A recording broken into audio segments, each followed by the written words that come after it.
Good morning. Um, Looks like they haven't quite started yet. Um, it's a slightly snowy morning here in Utah, um, which came as a bit of a surprise. um, so, um, Overnight we had. Yeah, I almost did stay up all night. I'm afraid that I kind of had a bit of adrenaline after that.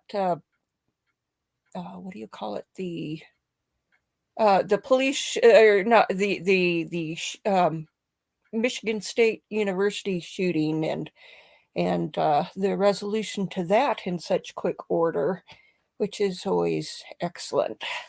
So let's see. They are still talking about testimony yesterday, so they aren't at. Yes. Let's check the news to see what's the latest. Let's see. Okay, let's get an update on that. Okay, 15 minutes ago from USA Today, we have the story 3 killed, 5 injured. So it sounds to me like nothing has changed in terms of those who uh, were injured are still alive. So that's excellent news. Um, and on this, let's see. Okay, there's talking about the case yesterday. I kind of have some clips lined up to play during some of the breaks today. So let's go ahead and add the feed from Law and Order. Samantha, watching Belfast, Ireland. Oh my. Hey, so my first international person that I know of. I have always wanted to go over to Europe, so I'm always cruising the ads from uh, the United Kingdom. I'm not sure. Is Belfast is Northern Ireland, so that's part of the United Kingdom still. So I understand properties are a little more affordable over there in Ireland and Wales and Scotland than they are in the rest of England. So yes, so it's a fantasy, and I probably would never do it, but it's a fun fantasy to imagine what my dream would be. Oh, yeah, we know who his Valentine is. It's his pocketbook. Um, so they're still talking about Rachel. I don't know how you say her name. Nugent. Um, from yesterday. I thought she had a slightly exotic look, and then when they posted her name, I realized, oh, that's why. Yes, let's pack our bags and we can go visit Samantha.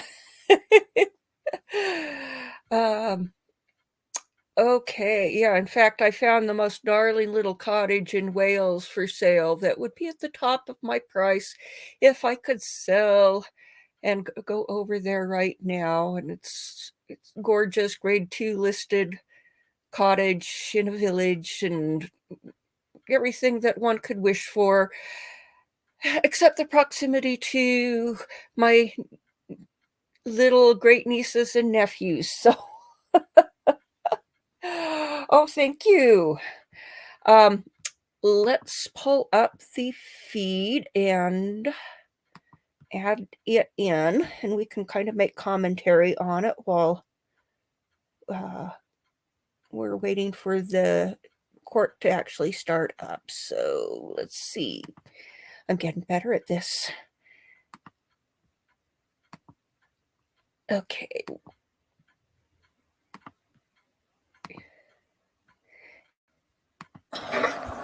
Oh, how's that for timing? That is perfect timing. Good morning. Okay, well, let me change the. They bring the jury. Okay, we've got a bigger picture for you there. So.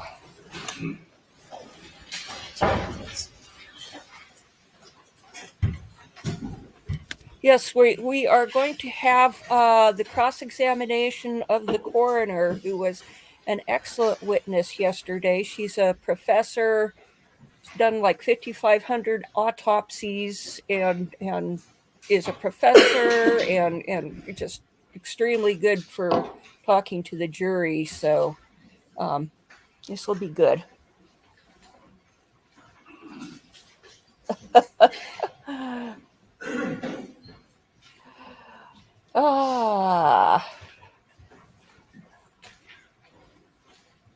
Let's see. We're waiting for the jury to come in, I guess. So I was gonna run and fill up my mug with soda pop, but I was too slow in getting out the door, so I have some Coca-Cola from the car. Thank you. Good morning. Day number 17. Cross-examination. Please report, Your Honor. Yes. Good morning, Dr. Reamer. Good morning. Let me at the outset say we're going to be yesterday, as you went through direct, we saw some very graphic images, and I apologize, but we're going to have to do that again today. You, of course, this is what you see every day, but I'm sure you understand how other people may, especially people related to the deceased, might react to that. Of course. Now, let me also explain at the outset, until I read your autopsy report, I had never really considered the mechanics of a shotgun or an AR-15 or blackout impact on a human body. So I'm learning even as we speak, and I hope I can learn some things today that help me understand your opinions, and also help me understand what may have happened or didn't happen, okay? So if I ask you questions that seem simplistic, understand my understanding of this process is somewhat basic. So I'm going to try to walk through this in a way I can glean what the evidence is and what your conclusions are, okay? Absolutely. So tolerate my somewhat sophomoric approach to this, if you would, okay? Of course. I'm sure you'll be fine. So let me understand, first of all, let's talk about Maggie for just a minute. And were you shown photographs of the back of her thigh that were taken at the scene? No, The back of her calf, I'm sorry. I did not. Okay. So let me see if I can find these. And it'll take me just a second. I thought I had them laying right out here.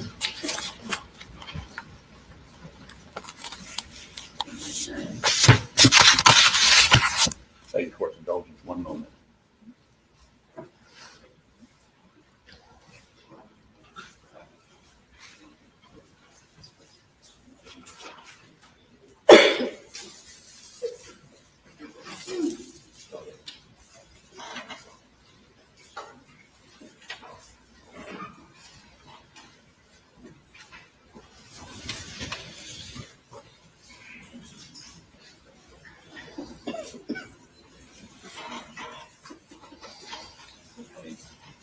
I apologize. I thought I had everything sitting right here.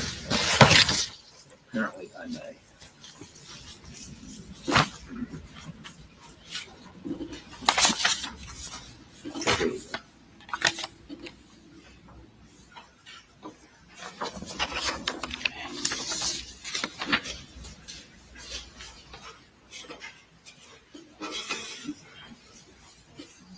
Harpoon, if there's an item in evidence, you don't have to show it to opposing counsel to present, to continue with the witness. This is not in evidence. I apologize.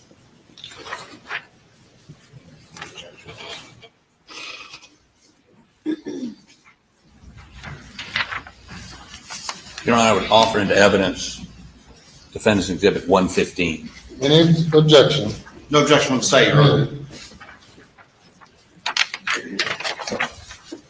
And could I get that, please, on the screen?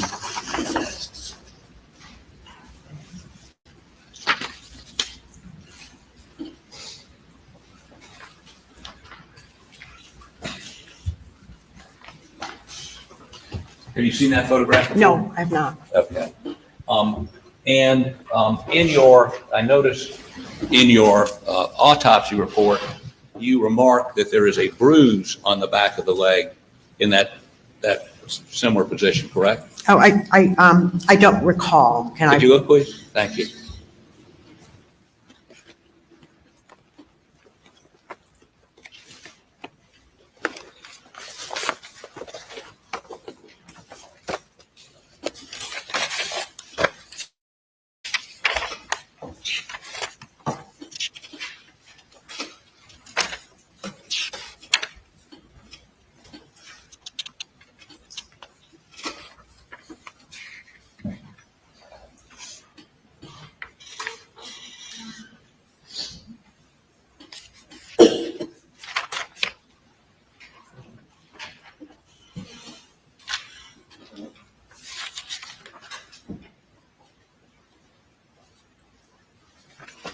I don't see in my report where I'm remarked of a bruise on the left leg.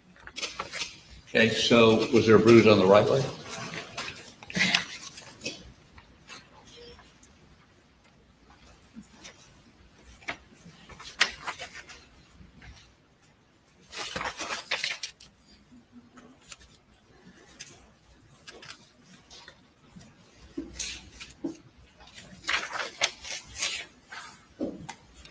I don't have any, I didn't make any comment about that in my So report. no one asked you to opine about any issue on the back of her left calf?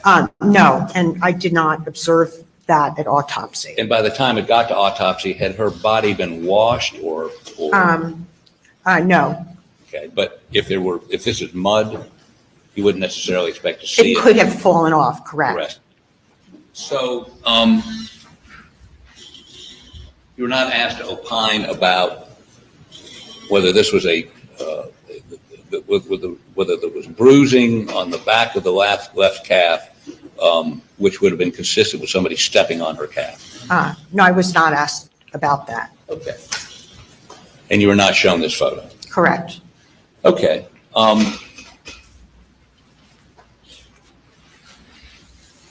And just to deal with Maggie a little bit further, you testified yesterday that the shots were consistent, I think, with someone circling her. Well, I didn't actually use that term. I said that she was shot from, at one point from behind her and at one point from above her. So that could mean that there was it could mean that she was turning before she got the first one and then fell, because she could have also been moving.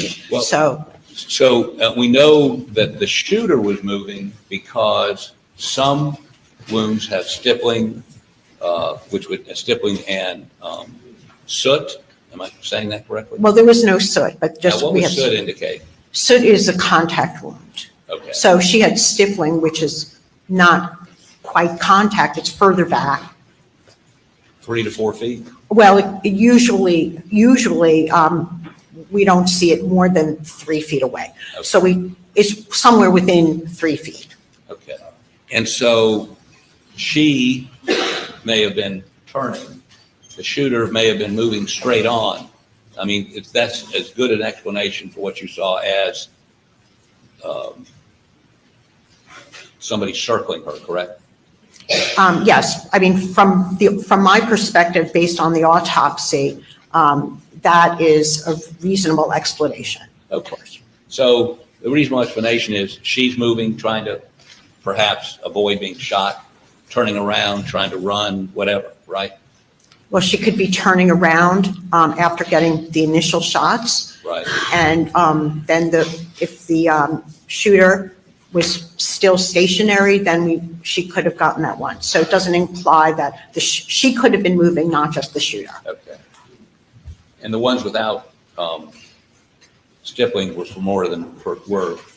the barrel of the gun would have been more than 4 feet away from her. Well, it's kind of a rough estimate, but I would say, it would be more than 3 feet, possibly more than And that would be the barrel, the end of the barrel of the gun. That's right, because that's where the gunpowder starts coming out. That doesn't mean the shooter was 3 feet away. or 4 feet Absolutely away. not, just the barrel of the gun. Right. And you testified about why there was a wound that would appear to be parallel to her, and your indication is that the shot that would have hit her kidney or pancreas or whatever, she might have been bent over. No. The injury to the pancreas and kidney was on the right side of the abdomen, Right. and that went from front to back and exited the left back. The one that was kind of along parallel to her body was on the left side of the body going up. So why did you testify that one of the shots would have been so painful she would have bent over? What was that consistent? Yeah, that was the one to the right side of the abdomen. And the reason I believe it's probable or, quite likely that would have caused her to bend over is because a subsequent shot was going sort of upward in the body. And it's hard to imagine, that wound going upward and then into the head unless she was bent over. So it's a possible explanation of how she was in a position to actually get that. So she bent over and it would go upwards. Why? Because if somebody is standing behind her, and there's no close range here, but at least a few feet away. So she got shot, turns around, bends over, and then you're saying? She could have turned around or not turned around, or I don't know if she turned around or the shooter's moving. Okay, did anybody ask you to look at the pattern of ejected shells from the blackout? I wasn't asked to look at those. Okay. So your conjecture, opinion is based on purely the wounds and trying to figure out how that happened. Yes, so I basically, I do the autopsy, I have everything to do with the body, and at the time, I never heard anything about, I composed my autopsy reports Right. without any reference to the scene. Okay. So let me move along to Paul for the moment, okay? And you indicate that the first shot would have been buckshot to the chest. I believe that was most likely the first shot. Well, because the second shot is basically executes him. He would have fallen to the ground. Right. And clearly he was upright when that first shot was made. Yes. Okay. And it goes in his chest. And would he have to be turned diagonally to the shooter for it to come out his left armpit? No, not necessarily. Well, if he shot straight on with Yeah. that buckshot, and if that was a Yeah. contact wound or No, it's a close range. close range, closer than 3 feet. Yes. Okay. Can't estimate how far. I can't, you'd have to testify. Okay, so the chest shot, if it's straight on, wouldn't it just go right through his lungs and his heart? Yes. Okay. So this was shot at an angle across. So that might indicate that his body was positioned perpendicular to the shooter. Now, the shooter could also shoot from the side, doesn't necessarily shoot from the front.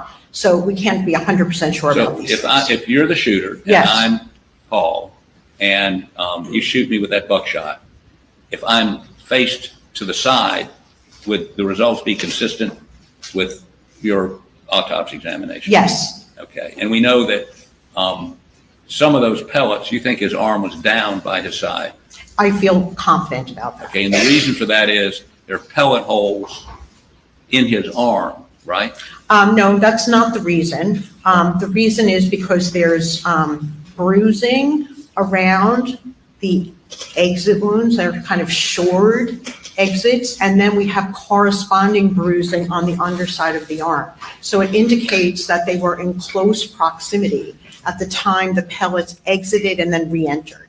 Because if there was a distance, we wouldn't have the bruising around those wounds. Okay, and do the pellets go through his arm? Yeah, there are pellets that exited through the arm. And so there's little pellet holes on Correct. his arm exiting. Yes, Did you see a corresponding entrance wound with the pellets?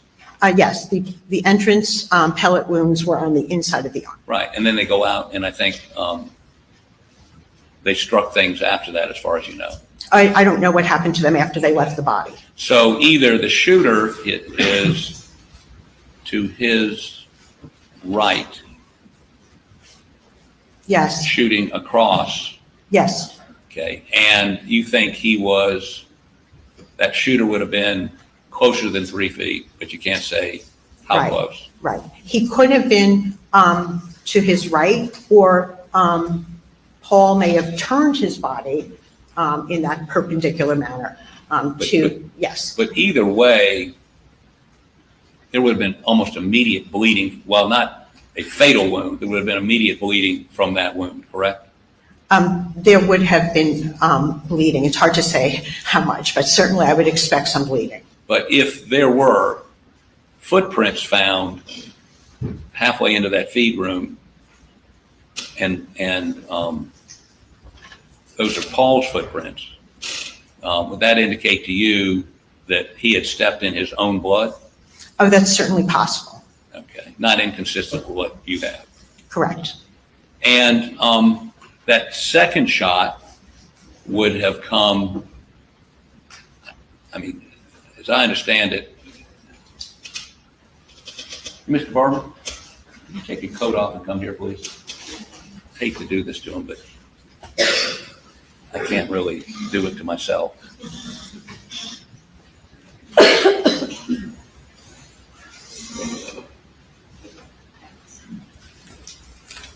So if you would step down here, with permission, Your Honor, may she step down? Okay. And what I'd like to have you do is, we need to not block these folks over here. Let's see how we do this. Or that gentleman right there. You're going to stand back here. That would be good. And he's fine. They're fine. Well, unless I get in their way. Let me see if I can avoid not falling over. Okay, so we've already talked about this wound. Left side. Okay. This wound, which goes in right about here. Show the jury where the wound went in. Yeah, it was like between the sternum and the left nipple, so kind of right over there. Right over there. And Mr. Barber's a little bit taller. He was, I think, 5. Yeah, I measured his height. I don't recall. We'll talk about that in a minute, but I believe Mr. Barber's a little bit taller than he was. But I think we need to know that, because I'm going to ask you to sort of chart things out. So the entrance wound is here, and is consistent with him being, how about Mr. Barber, turn just a little bit that way. So the shot would have gone like this. Yes, that's approximately correct, and it has a slightly front to back. Slightly front to back. Right, about but like mostly it's right to left. Is Okay. right to. How about raise your left arm for me, please? So, and his arm was not raised, but I want to point out, it comes out, we're going to see some pictures in a minute. Okay, turn it a little bit this way. So it would have come out right under his arm, Yes, we do have the exit pellet wounds there. and we also have wadding, do we not? Yeah, we have wadding stuck in the underside of his left Okay. armpit. And then it goes through his arm, Yes. still coming front to back. Well, it's from it's left to right, but there is a slight front to back because we have some exit wounds on the back. Okay, so if I told you this is a narrow room, have Okay, you seen any crime scene photos from here? No. from, Oh, yeah, from this case, crime scene photos in my career, yes. in this case? I really didn't, I may have been shown a very small photo, like a couple of weeks ahead of trial, but I didn't form any opinions based on If I that. told you that small room, the gap between some stacks of dog food here and the wall and the little thing over here is maybe 3 to 4 feet. And this buckshot goes through the back window on this very narrow, very small. So that would be consistent with what you're saying. Some of the buckshot comes through, and that was buckshot that you shot with in the chest. Yeah, it was shot, you don't remember the exact size. Buckshot is usually bigger, but yeah. Okay, assume I'm not Yeah. misleading you, okay? Right, some shot. Buckshot goes through and hits the back window. Uh-huh, That leaves holes in the window and hits in the door, the window frame, and goes out. One of them embeds in a tree back behind. So that is consistent with your findings, correct? yes. That first shot. I'm sort of intrigued.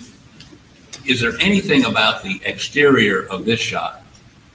What's beveling? You know what a bevel is, beveling? Yes, of course. Beveling is a pattern of defect through a bone. So when there's a gunshot wound that, for instance, goes through, let's say we could get an entrance wound over here and an exit wound over here. We're talking about handgun wounds generally. The way, when there's basically a hole in one side of the skull, I can tell which is an entrance and which is an exit, even without looking at the skin. Okay, so for instance, if I get skeletonized remains with a hole through the head, I can see which is the entrance and which is the exit because the bone bevels in a characteristic way, depending on the direction of the bullet. What is a bevel? Yeah, bevel is like an angled chipping away of a hard surface. So if a bullet goes through, and I guess the head is all bone, right? Well, it's like a solid bone. Right? Right, so you can tell this is the entrance because, I mean, is it like, It's the entrance, on the outer table of the skull, it's a smaller hole. On the inner table of the skull, it's a bigger hole. So the bone is beveling outward as the bullet goes in. so it would bevel in on the entrance and bevel out on the exit?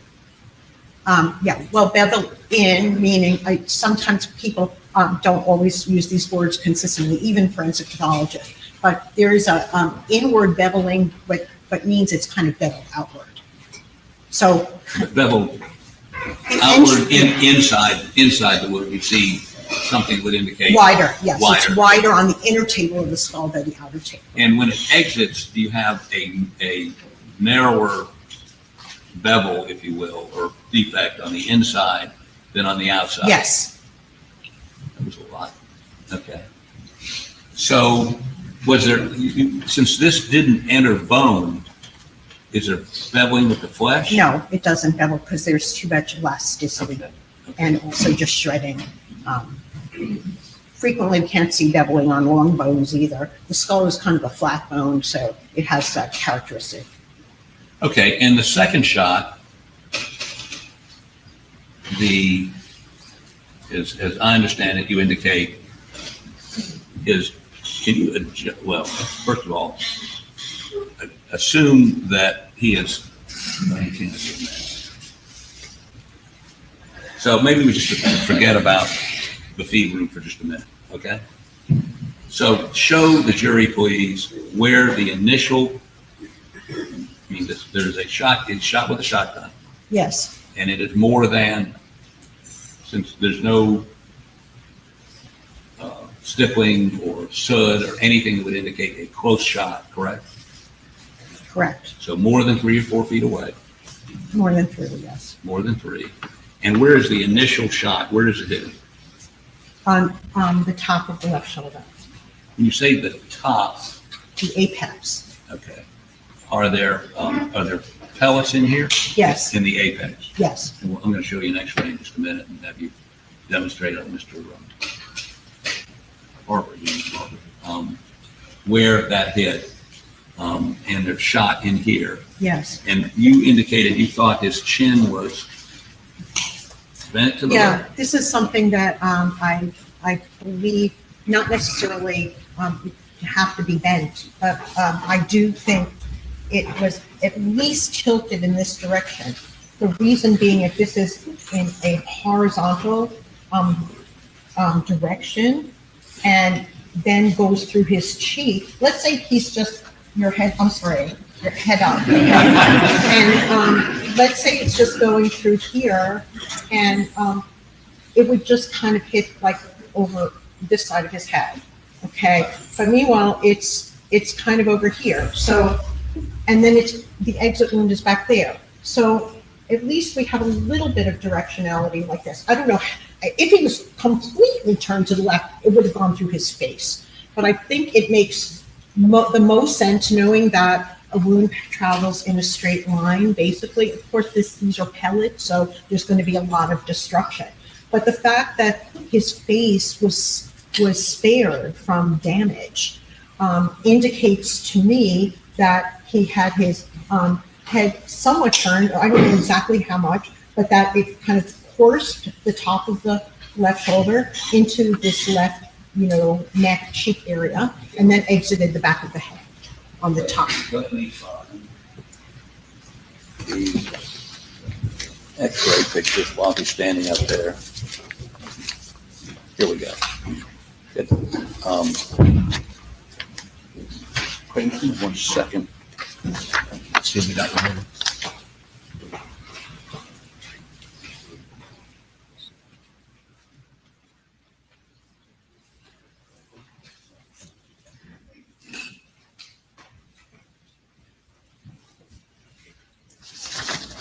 I'm going to show you where you're standing right there, these pictures, and see if you can identify them. And if so, we'll put them in evidence, and then I'll put them up on the screen.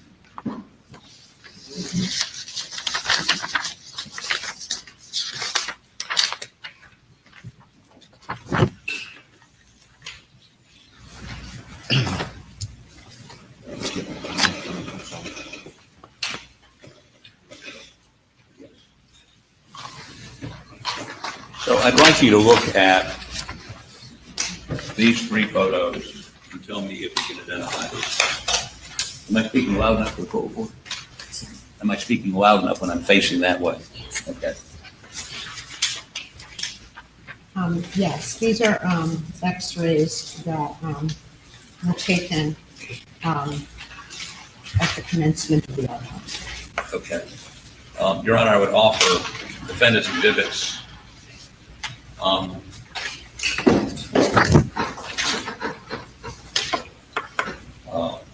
111, 112, and 113. No objection, Your Honor. They're admitted. So could I have, please, step over.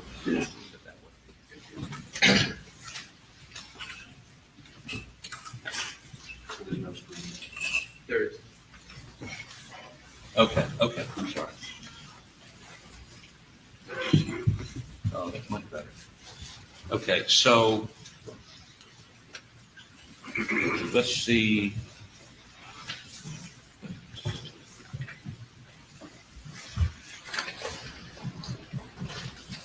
Okay, let's see 113, please.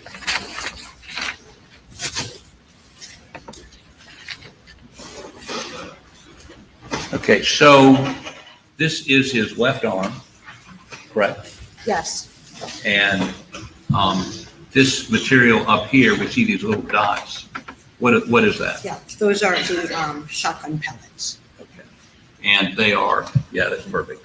And so we see 1, 2, 3, 4, 5, 6, 7, 8, 9, 10, 11, 12, 13, 14, 15, 16, 17, 18, 19, along that line, 20, along these would be pellets that would be along here, correct? Yes, And they begin at, is this his shoulder? I mean, the shoulder bone?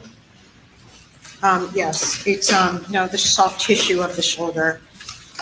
The soft tissue of the shoulder. Okay, I'll give you the Yeah, pointer, you okay. know what you're doing.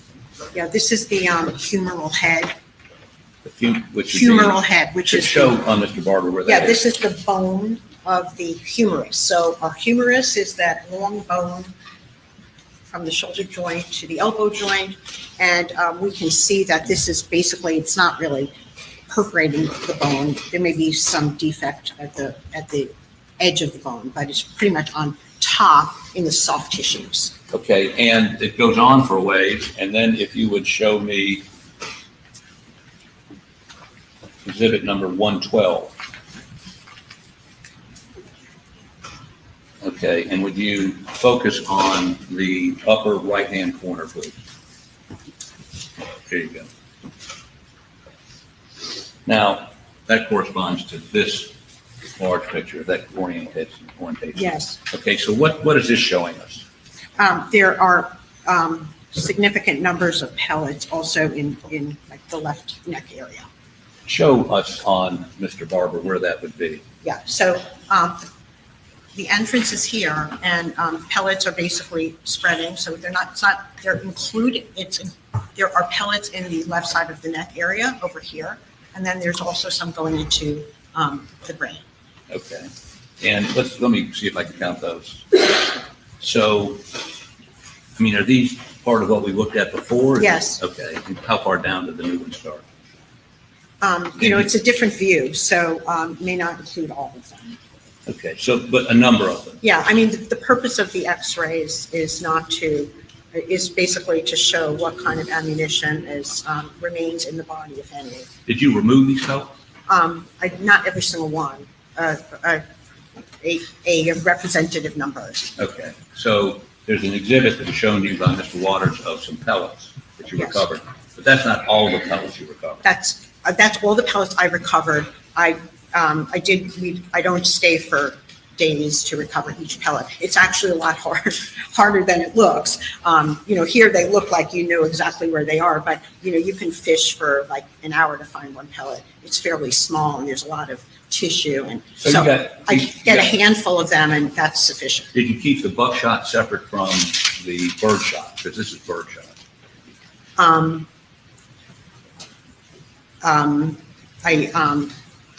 I don't think any of it was actually buckshot. Buckshot is very large. So, they were all, I believe they were all, collected together. Okay, so you thought they were all bird shot? No, I didn't make that conclusion. They're some kind of shot. I didn't make a So determination. you didn't determine the. Yeah, that's really, the firearms. I'm a pathologist. It's, the firearms expert to determine what kind of shot it is. So, I said shotgun pellets, and that's Right, so- sufficient. if previous expert testimony was that the chest was a buckshot and the head was duck shot or some sort of bird shot, you're not going to disagree with that? I really didn't, it all looked similar to me. Okay. Now,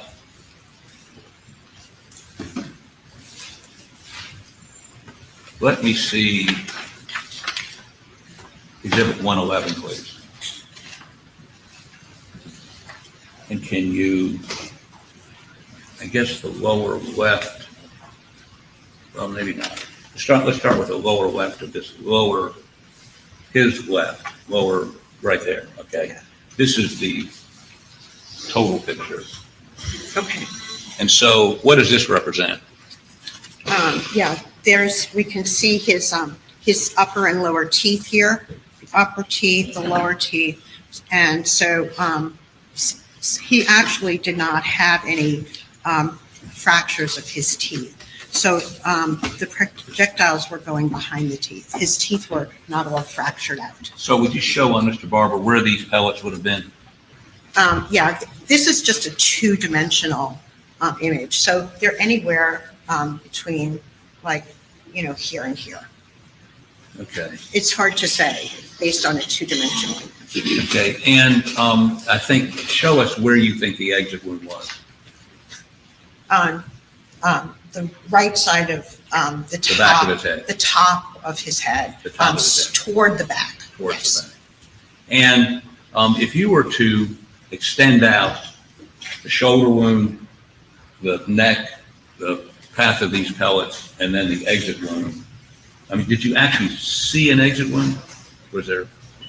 Yes, it was a blown out exit wound of the skull, and that is how the brain left the skull. Well, It had actually, the to- skull exploded, basically, correct? Well, the skull, and there was a defect there. I could not reapproximate the skull, so there's a piece of skull missing. Was there a bevel around that piece of skull? We don't get beveling when there's shattering of the bone. Okay. We'll pursue that a little bit later. It's but- not a typical feature. You could potentially see something that you can say, well, this looks like a little beveling. But in my experience, that's very difficult to assess because there's so much damage and fragmentation of the bone. Take that pointer, please, using Mr. Barber as a mannequin, and show us the path of that shotgun blast. So it was going along here and into the left side, I believe, makes most sense like this, and out the top of the right side of the head. So if you, and that was, you say, at least 3 feet away. Yes. Okay. Let me have that pointer again, please. And if you would step right over there. And just turn a little bit this way for me. Okay. So your testimony is, and correct me if you need to step over here and correct the angle. No, I don't like that. Okay, well, show me what you like, All right. I like this straight, right? and then because this is basically not, it doesn't look like it's going upward. It's going straight and then entering around there. So we have 2 distinct defects, a defect here and a defect there. So I believe the head was at least angled a little bit like that in order for the corresponding continuation of that defect to go in there. But I don't think it's going upward. I think looking at the left shoulder, it looks like it's kind of and if it was going upward, we wouldn't have as much in the neck as we do. So I think it's more like straight on. But that would still be coming upward at some angle, right? No, I think it's more straight. I really, Well, how does it come out the top of his head? well, that's because if his head is like bent like that, Right. then it's going to go in that direction. Yes. If it's straight, it's going to go here and then out the top of his head? Well, it absolutely could. The thing about the neck, heads can be twist and turn, so it's not at all inconsistent with that. It's most reliable that we can look at the shoulder wound and see that it's kind of, it's very difficult to assess the angle from where you're standing. And that's only because the head can bend and twist. And so we can only know where it entered and where it exited. And it's possible the head could have been twisted or turned to correspond to. Would it be more consistent if he turned your head the other way, Mr. Barber? Like that to get it out the top of the head? That could be. However, we have a defect over here. So how did that happen? Pull your head back and keep it over in that direction. In other words, let me adjust him. Back and then over that way. Yeah.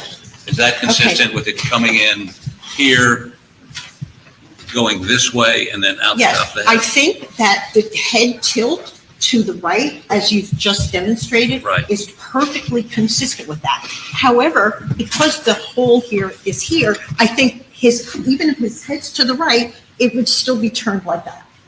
Okay, now that makes sense to me.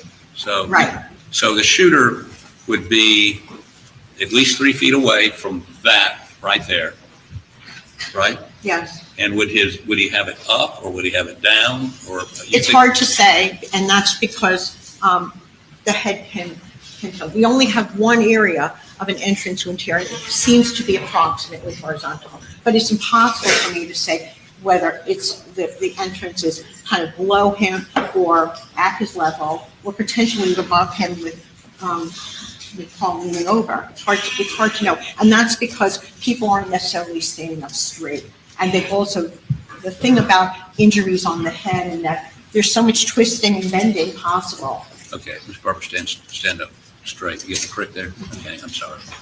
So now what you tell us is basically from here back on his skull, they can see. Why don't you stand over there for just a second so we don't block him. From here back on his skull, and I've looked at your autopsy pictures, all this is gone. To the right side. To the right and there side. were fractures on the left. Okay. So we know it's going in a left-right direction. Do you have a seat for a moment, please? Thank you. I may be done with you, but don't put your coat back on. Okay, if you go ahead and take the stand again, please.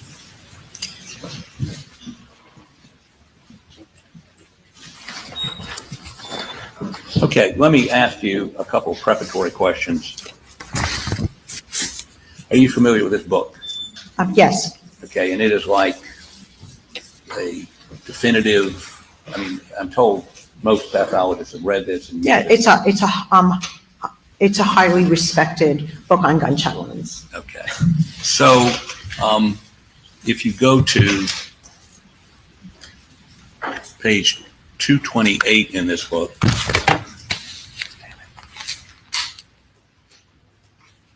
sorry.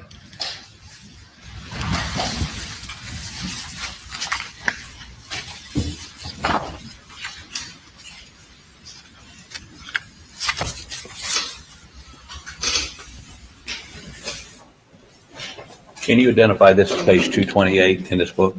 Those images? Yes, Oh, 28.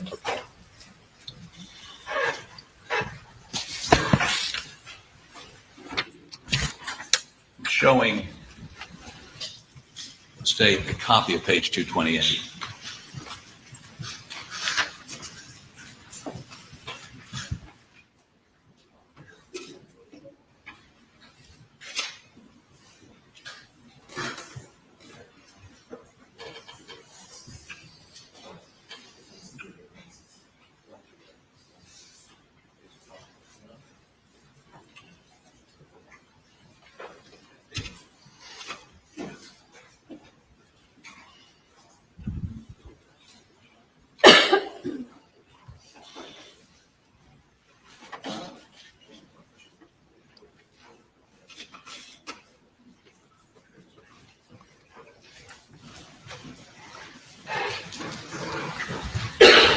Defense Exhibit 116.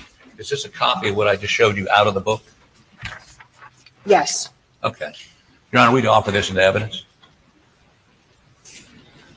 Says state. Your Honor, no objection. Admit it. Thank you. Okay, could I have this on the screen, please?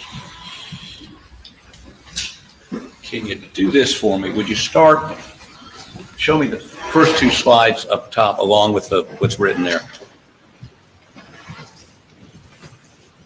Okay, so the caption on this is show the sequence of events that occur at the muzzle on the firing of a shotgun. Note the large gas cloud that is partially responsible for the severe nature of the wounds in the contact range. So the first A is the shotgun being fired, correct? That's what it looks like, yes. I didn't Okay. read the captions. What now? There's captions at the bottom. Are there Yeah, captions yeah. at the bottom? So, Okay. No, I don't think there are, but I'll show you the book.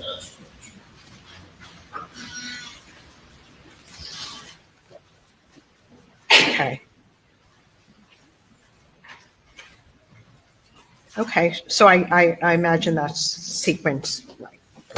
I didn't write the book. No, that's right. Okay. So the sequence of a shotgun shell being fired are, the first one is it being fired. The second one, note the large gas cloud that is partially responsible for the severe nature of the wounds on contact. And the third one is at contact range. And then you see on the last one, I don't see them on my screen. I'm sorry. Okay, Yeah. go down to the last two. There you go, C and D. You see I guess at the front end would be the pellets and the gas would be preceding the pellets. Is that correct? No, I don't think that that's correct. This is depicting contact range. It specifically says at contact range. Right. So pellets are not yet released from the wadding. Okay, well, we're going to go a little bit further on that in a minute. Let me, Yeah. referring again to, well, let me ask you this question. If this book says contact shotgun wounds of the head are among the most mutilating firearm wounds there are, you would agree with that? Yes, Extensive destruction of bone and soft tissue structures with bursting ruptures of the head are the rule rather than the exception. Correct? yes, These are the wounds of which an individual is said to have had blown his head off, right? yes, In some cases, this is almost literally true. The skull may be largely fragmented and the brain pulpified. Large fragments of the cranial bulb and cerebral hemispheres are often ejected from the head. The scalp is extensively lacerated due to two factors: the charge of the shot entering the skull and the gas from combination of the propellant. Objection to formal question, Your Honor. What is the question? Does this, and one pathologist told me this is the Bible of gun wounds for pathologists, is that correct? Well, there's a lot of literature, and this is a highly respected primary source. It's not the only, but what are you asking me about? Does the shot, well, are there two factors which contribute this the things we just talked about, the shattering, perhaps even the ejection of the brain? Are there two factors?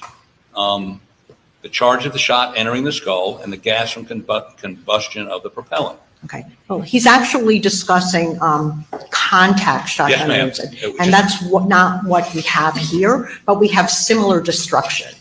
Right, well, we're going to talk about that in just a minute. But this is about a contact wound, I agree. Okay, You have not indicated it was a contact wound. correct. We're going to talk about that in a minute. Okay, The shot directly, does the shot on a contact wound from a shotgun directly fracture the skull and shreds the brain while at the same time producing pressure waves that increase the severity of these injuries as well as ejecting the brain tissue? yes, it frequently happens that way. Okay. The gas entering the closed chamber of the head expands rapidly, let me make this a question so we don't get objected to.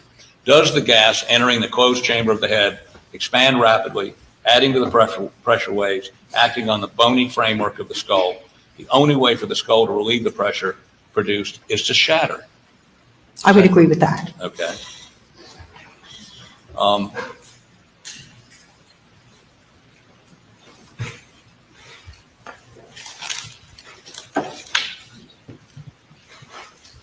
So it's your opinion that, well, let me ask you this. If the shotgun muzzle was 3 to 4 feet away, would gas have entered the body? Well, it's still a very destructive wound. In my experience, there is still a huge amount of energy that would enter the head from a shotgun wound, even if it's not contact. Okay, and perhaps I misstated the question. Would gas, just a yes or no Yeah. be fine, from 4 feet away enter the body and be destructive? Yeah, I don't know if it's gas that's causing the destruction, but there must be some amount of energy that's causing this destruction, because a shotgun wound to the head, no matter what the distance, causes. But whether it's due to a gas or not, I really can't answer that question. This is not something I've done not experiments like this as in the book. But this is a book you check for reference, correct? Well, it's a good source, but I don't know whether gas would be responsible for the destruction of the skull from a few feet away. There is destruction of the skull. I don't know if it's attributed specifically to gas or to other factors. So I really can't answer that. And if he says that, that's fine. But I don't know. He's talking about a contact wound. I can't not necessarily extend that conclusion to what would happen a few feet away. But there Okay. is frequently destruction of the head. I understand that there was massive destruction of the head. I'm just trying to get my arms around the definitive work on, one of the definitive works indicates that the most instances, the vast majority, that kind of destruction is caused by gas on a contact wound. Well, this is a mechanism that he's describing based on experimental data. And I'm a forensic pathologist. I've not performed this kind of experimental data, and nor would I extrapolate from his conclusions about a contact gunshot wound to whether the same amount of gas is produced at a distance. Well, ma'am, and Dr. Reamer, we can walk through this, but these are based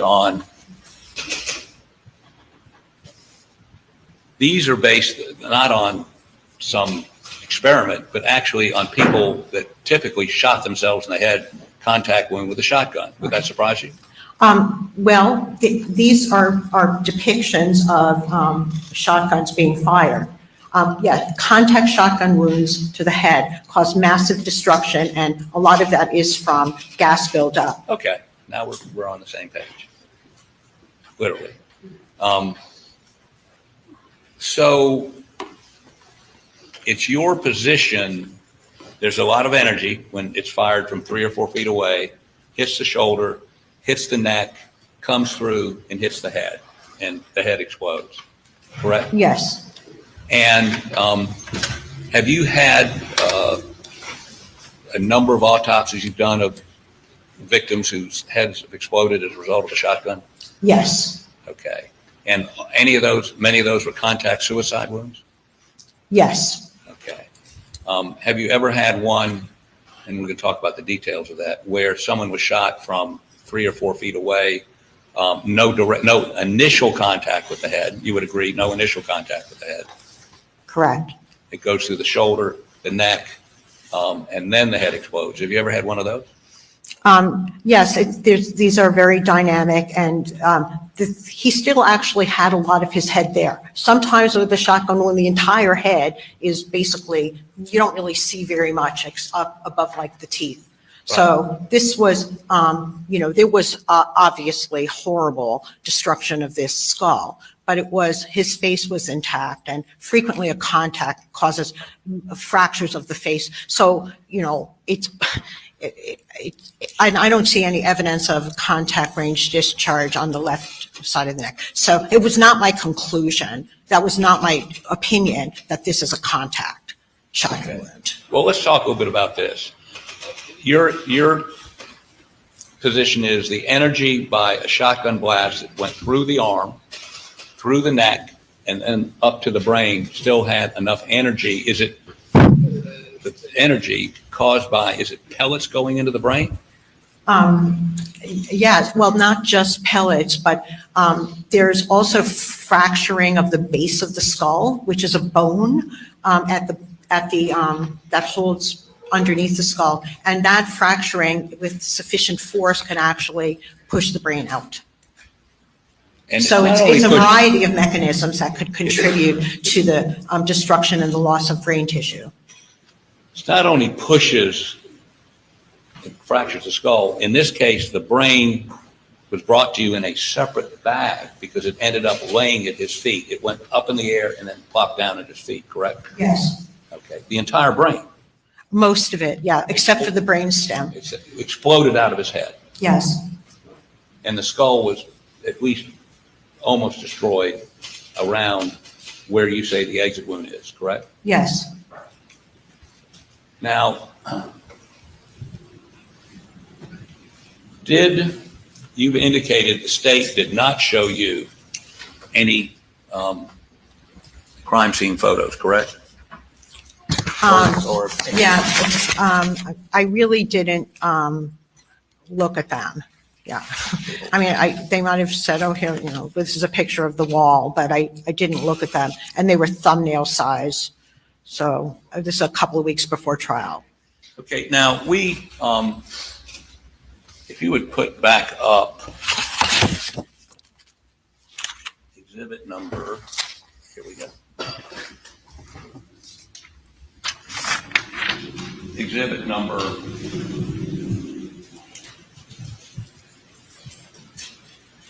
112, please.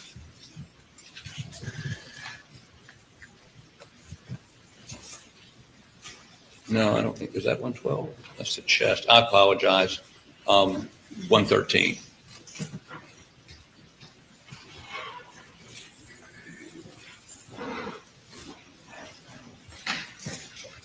Can you focus on that area where the pellets are, please? Yeah, that right there. So at his shoulder,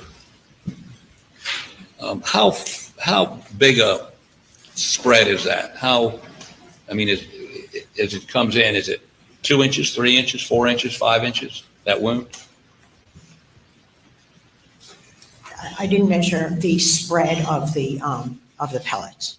Okay, so how about, I apologize to the jury, this is pretty graphic. How about pull up 109?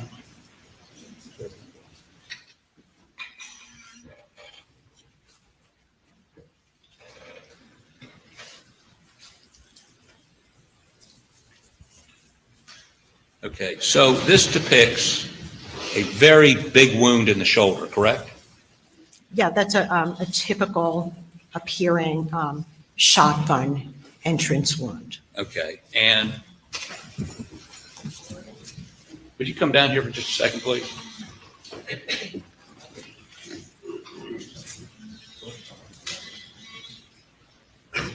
We done? Hold on, wait 1 second.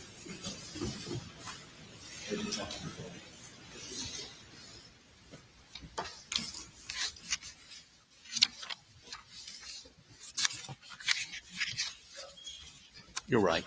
I need to offer these. Your Honor, the statement requests that the defense make an exhibit and address before the section of the jury. I apologize, Your Honor. And this is exhibit number. Got multiples of these. What's this exhibit number? I'm sorry. 109. 109. Okay. Yeah, here it is.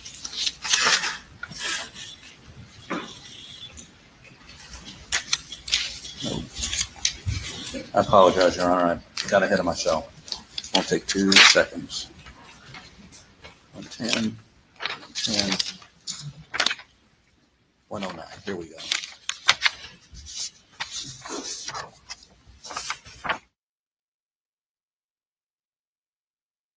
This is state defense exhibit number 109.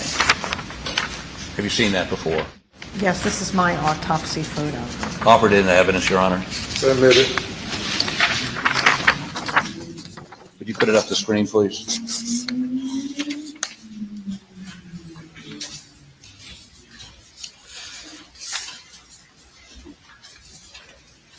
Now, as we look at this photo, we see this is the entrance wound, Yes, and then it goes in here, correct? that's correct. So, but this is a much larger wound than the next one in line, is it not? Well, that's okay. Well, let me ask you this, in terms of understanding a shotgun pattern, as we saw in the photo, starts out basically the size of the shell, right? If you just answer the question and then you can explain. Does it start out as the same size as the shell? Yes. Okay. And as it goes forward, the pattern expands, correct? Yes. Okay. And it continues to expand even after it hits something, correct? Yes. Okay. So now please explain to me why this wound, and it looks like it's, I mean, if you use me on my left shoulder, what is the, Yes. I'd be delighted to tell you why this entrance wound is larger than this one, even though what you said is correct about the spread. And that's because the entrance wound to the left shoulder, it's not straight on, perpendicular. If it was straight on perpendicular, then we would have a smaller hole. But this is going in a tangential manner across. So we're not really looking at a perpendicular, entrance wound that's going to make a round hole. So as it's coursing along the top of the left shoulder, we get more of an oblong hole. In contrast, its continuation into the left side of the cheek is kind of straight on at a 90-degree angle. So that's why that is smaller. So there was nothing about this that was inconsistent with what I would expect from a shotgun wound. So tell me, so you're saying this shot, this second hole was made in this direction. Is that what you're saying? I just said that was a continuation of the logical sequences. It went through here, it's causing a lot of destruction, and then entered the left side of the neck. So that big wound is because it's in a different direction than the small wound, is your explanation? At a different angle, right, along the surface of the skin. Okay, and there's no pellets in his face, are there? There were some pellets that we saw in the x-ray. But not in his face? Not in the front of his face. Right. So as it continues on, is there any evidence that it expands even more? Well, it did cause, there's so much destruction, we can't exactly, have a single, easily tracked path. Because when the skull is involved, there's so much expansion, usually either from gases or just from the blast of the projectiles, that we can't really track. It caused an exit on the right side of the back of the head with loss of the brain and lots of skull fractures, predominantly on the right side. Okay. But you would agree with me that wound appears to be much larger than the next wound? Oh, absolutely, yes. Okay. And you have an explanation for that. Could the other explanation be that this is an exit wound and that is an exit wound? Could that be a reasonable explanation? I'm going to show you something in a minute that may assist you in making that decision. But is it a possibility? That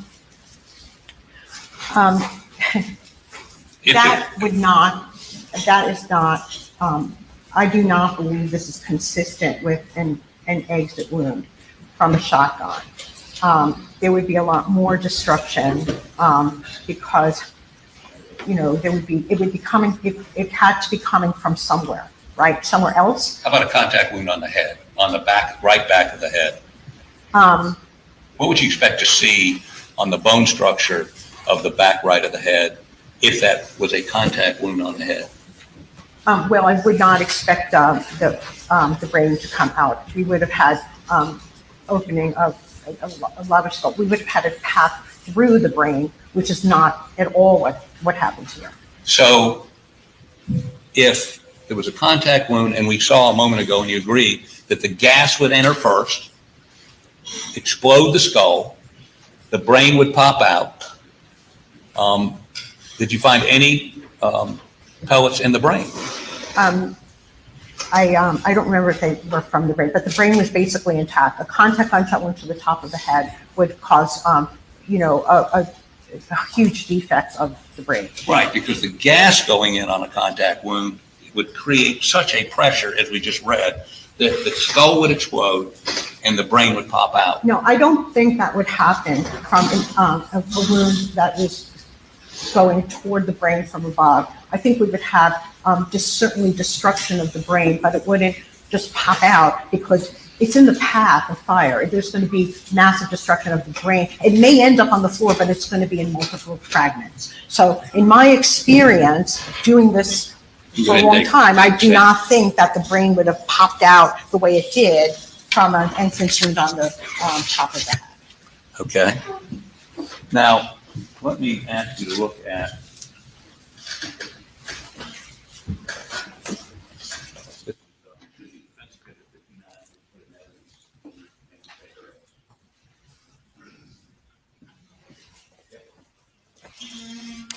would you put, and this is under seal, and I would also, Your Honor, ask the other photos I put in be put under seal. They're under seal. Thank you. Would you put defense exhibit number 59, and I apologize to the jury for the graphic nature of this. Go ahead. Okay, I would like you, do you recognize this? I've not seen this photograph. Would No. you disagree with me that's a photograph of, it's been testified, Paul Murdaugh It does at the look- scene Yes. and the way he was found? You've I never don't seen? know how he was found. Okay, but this is a photograph you've never seen. I've never seen this photograph. Okay, let me get one thing before I ask you questions about it.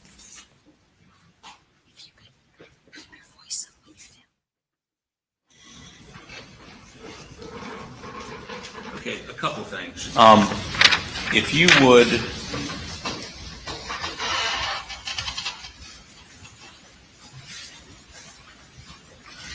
center on his head. Okay. And make it a little bit, can you make it a little bit bigger, please? Okay. So do you see a sort of semicircle defect in the skull right here? You see where I'm looking? Do it again. Right here? I do see a defect, yes. Right, in the skull, Yes. semicircle. It does have a semicircular. Okay. Can you determine from looking at the photograph any beveling? As I said earlier, beveling is not really too reliable when we have so much destruction of the head. But if you're asking me if that could have been a contact shotgun wound to the top of the head with a kind of curved entrance, I would expect to see soot. We always get soot from contact wounds, and it's deposited on the outer table of the skull. So there is no burning, no soot on the outer table of the skull to Did you support that. take an autopsy photo of this area of the skull? Well, when he came in, I do believe I took an area of the skull, but it may not have caught that. Okay. perfectly. Did you shave his head? No, I did not. You did shave Maggie's head for a head wound, correct? Yes. Okay. And why didn't you shave his head? To examine this, you would agree with me, had his head been shaved, you would have had a better look at this wound. Well, I believe that my assessment of it was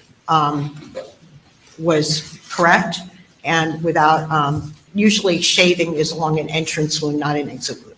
So I determined this was an exit, and shaving is not done on exit wounds. I shaved Maggie's because that was an entrance wound, and it gives me an opportunity to see the margins of the entrance defect.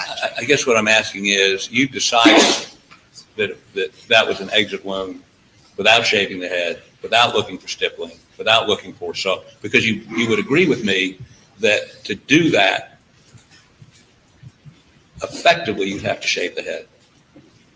To observe marks on the skin, yes. But Okay. also there would be soot on the outer table of the skull. Well, did you look for it? You apparently had already decided. Yeah, well, I did look. I didn't take a picture from this angle necessarily. I did take a picture after from the top of his head. But my determination, based on my experience, was that the entrance wound was over here. Doesn't mean somebody else cannot disagree with me. But that's my opinion. Somebody could disagree with you, and that would be a reasonable disagreement. Well, I would say that people can disagree, but that doesn't mean that, doesn't change the truth. You would also agree with me, though, that your notes contain no mention of the lack of or presence of stippling or soot on that part of his head. You never looked for it, did you? Well, I look for it. I look at all of the wounds, and if there was, I would have documented it. But I don't document the absence of soot or stippling on what I determined to be an exit wound. And I don't see any note of yours where you examined that exit wound in detail. I mean, shaved his head, looked for some distortion that would be inconsistent with the conclusion you'd already come to, correct? Well, I came to the conclusion based on my examination of the entire area. Okay, and as this book indicates, the vast majority of this kind of damage, the vast majority, I mean, they say most probably, almost certainly, is a contact wound to the head that injects the gas, which explodes the head. Is that not true? No, I do think that you're kind of, you're extending his statement. He's describing contact gunshot wounds to the head. Actually, a contact gunshot wound to the top of the head like that, like I told you, it would have caused fragmentation of the brain, not ejection of the brain, based on my experience. And then there would be a lot more, we would have a lot more fragments. It would never have just left the rest of the skull intact. We would have had fractures of the face. There's massive amount. I don't believe that the fractures of his skull are consistent with that being a contact shotgun wound. I understand that that is a massive destruction of the head from shotgun wounds. But in this case, we do have the brain basically left intact. We don't have a path through the brain. It's a very dynamic, there's gases, there's pellets, there's fractured bone. But in my opinion, based on my experience, that was not an entrance wound and that this was not an exit. And you indicated, I looked at your autopsy report, that well, first of all, do you believe this was caused by pellets entering the brain cavity? No, I think it's a combination of different things. I don't think it's from pellets specifically. What was it? I think it's from the gas buildup in the brain and fractures of the skull and that just basically a lot of gas buildup. So where did those gases come from? Yeah, it's a huge amount of energy from a shotgun. I'm sorry, if you'd answer my question, where did the gases you just testified that causes destruction come from? From the shotgun wound. A shotgun wound you testified was created by a weapon that was more than 4 feet away. The gases traveled through the air, traveled through that shoulder wound, traveled through the neck, and then exploded his head. It's not just gases, but it's a combination of gases and the pellets as well. There's been a significant amount of gas involved to explode his head. Yes. And there would be pellets, would they be present in the brain after that brain exploded? The brain, the pellets may not have reached the brain. The brain may have been ejected just by virtue of the skull fragmenting and base of the skull pushing it up. It's not possible for me to say exactly why the brain came out here. But you would agree with me, based on the literature, it's much more common for a contact wound where the gas goes in contact to explode the head. Well, in my experience, a contact shotgun wound could cause this type of damage, but it would frequently cause even more damage. Like a lot of times there's just massive destruction of the entire head. At least the front of his face where bones were intact. I hear what you're saying is that it would have produced massive destruction, but it would have always included massive destruction of the face. Okay, well, let me tell you, there are other reasons that why I concluded that the entrance wounds were here. Okay, we have basically a bunch of tight pellets over here. Right. If they would be more spread out, if the entrance wound was here, by the time it got to here, there'd be a lot more pellets over a wider area. How many more? Well, I'm not saying more pellets. I'm saying there would be a wider spread of pellets. This was still in a relatively narrow range. It was along the top of the shoulder. So from my head to my shoulder on a direct line. Yes. How far is that? Well, honestly, the spread would not. I don't believe they would have been as tight along the shoulder. I think we also would have had a larger defect. Probably on the larger defect Yeah, look. Between here and here? Every single shotgun wound and gunshot wound, they're each a little bit different. So a lot of this is judgment and assessment at the time of the autopsy. Well, and it's not theoretical whether there's gas buildup or not gas buildup. I can see this as a shotgun wound. We have pellet entrance defects around this large defect. Pellet, you just told me you couldn't do a bevel assessment on skin. How do you know their entrance rather than exit on the skin? Well, I'll tell you. And the reason is if pellets are going through the shoulder, we wouldn't have a big, large, oblong defect. We would have holes from the pellets, not an oblong ovoid defect. So you'll recall on his arm, Paul's arm, those pellets, they came from, and then along here, we just basically have pellet exit wounds, and we don't have that on the shoulder. We have basically a larger confluent wound that was not caused by individual pellets. Okay, well, let me ask you this then. If you can take that picture down, please. Yeah, it's not my opinion that is the entrance wound is to the top of And the head. could you put up, no, we don't even need to do that. I don't need to see the picture. The chest shot goes through his chest, comes out under his arm, right? Yeah, on the left side, yes. The left side comes out under his arm. And what do we have? What do we have on the inside and outside of that arm? We have pellet. Coming in and out. We have a pattern of pellets. Yes. Just like the pattern of pellets that you're talking about on what you say the exit wound here. Exit wound from about the same distance, pellets. From the same distance, pellets, correct? Well, there are pellets in the shoulder, but we have a ovoid defect at the top of the left shoulder.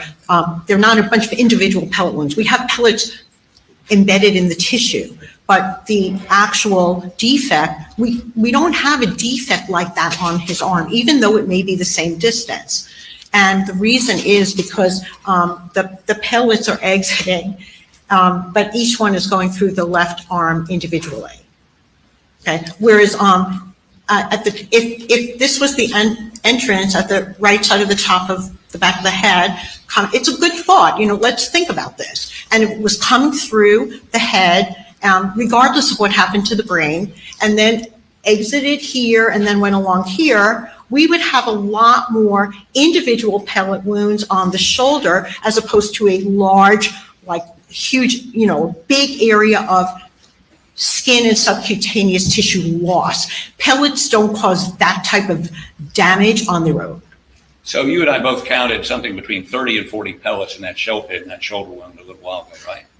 Yeah, there were something like about that. Do you know how many pellets are in a duck shot or bird shot 12 gauge shell? No, I don't remember. So you don't know whether that was 90% of the pellets or 60% of the pellets or 50? No, I do not. Does that make a difference to you? How many of the pellets that were fired ended up there? No. But you're saying just because the wound here is bigger and the wound in his chin is smaller doesn't mean the shotgun pellets spread out, right? They spread out and they don't contract. You would agree with me? I don't really know whether to agree with you because I'm not understanding your question. Okay, let me rephrase it. If you view that wound on his shoulder as the entrance wound, and I believe you have. Yes. You would agree with me that it is, whether it's coming across the top or whatever, it is a bigger wound than the wound in his chin. In other words, are you saying that those were so focused that as they went through or across the top, they actually contracted? No. Okay. I explained that this was larger because it was tangential across the top of the shoulder. So that's the kind of wound. You agree with me that reasonable people could have a difference of opinion about these facts? Yes. Okay. Pardon me.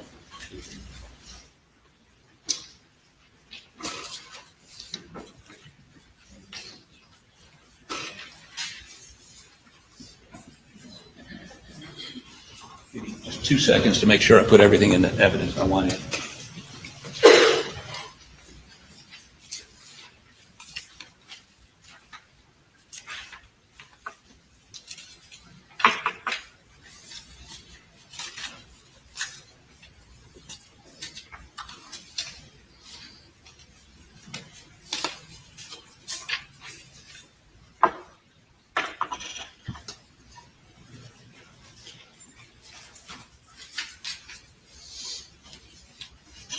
apologize, Your Honor. I've spread everything out over here. I'm going to leave the rest of this until after his examination, if that's okay with the court. Thank you. Thank you, Your Honor. May it please the court. Your job is to do what? What do you do? I do an autopsies in order to determine the cause and manner of death. And when you're asked to do an autopsy, are you told any sort of conclusion to come to, or do you just look at the evidence in the body before you and come to whatever conclusions that body tells you? Yes, and I examine the body and I come to a conclusion based on reasonable medical certainty based on my education and experience. So is it part of your job to look at crime scene photos and that sort of thing, or are you relying on what the body tells you? My job is to look at the body. That's my job. Crime scene photos, crime scene evidence, it's somebody else's project. That's not incorporated into my conclusion. I want to talk a little bit. We've gone into a long examination about the top of the head, and you talked about soot and stippling. So I want to make sure the jury understands the difference between the two. You saw stippling on the chest wound to Paul, is that correct? Yes. All right, explain to the jury the difference between soot and stippling and what that tells you and what it doesn't tell you. Okay. So the stippling is like the pieces of gunpowder that deposit on the skin when something is fired within 2 to 3 feet from the barrel of the gun, not the shooter, from the barrel of the gun. Soot is like real burning powder, burning marks from very hot gunpowder that's still basically burning, and it causes like a burning wound. That's the soot, and we don't see soot except within a few inches, depending on the gun. But we would like not expect to see soot further away from 6 inches. So the fact that we have stippling but no soot, we can fairly say it's not closer than 6 inches, even though I know it's most likely within 3 feet. All right, so you observed stippling on the wound to the chest for Paul, correct? Yes. Did you observe stippling anywhere else? No. All right. Did you observe any soot at all on Paul's body? No. And did you, particularly on the top of the head, did you observe any soot there? No. You were asked a little bit, and you had testified yesterday about, the tilting of the head and the manner in which the shotgun blast went through the chest, through the shoulder, into the neck, and then out the top of the head. Yeah, I think that's a reasonable conclusion. All right. And that still is your most likely conclusion, is that correct? That's my most likely conclusion, All right. to a reasonable degree of medical certainty. It So doesn't mean it's 100% the only thing, but that's my opinion based on my experience. All right. And how many autopsies have you done? Approximately 5,500. And how long you been doing this? 20 plus years. Okay. Dr. Reamer and Professor Reamer, correct? Yes. You were asked about the book, and all that discussion that the defense counsel was talking to you out of the book, that was dealing with a contact wound, correct? Yes. I mean, I'm not going to disagree with a book, but the discussion is regarding a contact shotgun wound. All right. And when your expert opinion, to a reasonable degree of medical certainty, you saw no evidence of a contact wound in this particular case with Paul, is that correct? Correct. Now, you were asked a lot, and let me ask you this. A lot of what was in that book, when they're talking about those contact wounds, they're exploring someone using a shotgun to commit suicide, correct? Well, frequently contact wounds do indicate a suicide, but potentially people can be shot by another also at contact range. All right. And your manner of death that you determined for Paul to a reasonable degree of medical certainty was what? Homicide. Homicide, which means? Death at the hands of another. All right. And did you see with this shot to the chest or the shot that went through the shoulder into his head, any evidence whatsoever that this could potentially be a suicidal wound? I did not believe that it was at all consistent with a suicidal wound. To a reasonable degree of medical certainty? Yes. In your expert opinion? Yes.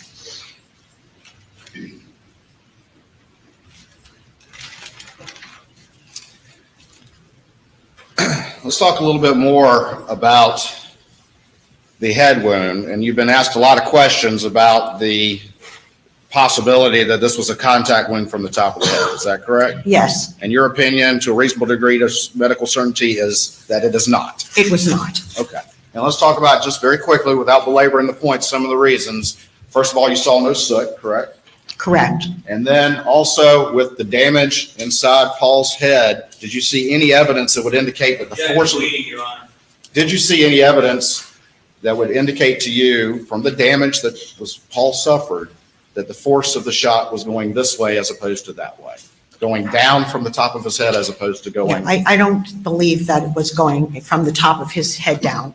I don't think the damage to the head was consistent with that. Okay. And with the brain, you said that the brain came to you in a separate container, is that correct? Yeah, most of it. All right. Yes. And did you, in examining the brain, did you see any evidence whatsoever that would have been consistent with the force of the shot, including the pellets and everything else going into the top of the head and into the brain that way? No, I did not see any evidence of that. To a reasonable degree of medical certainty? Yes,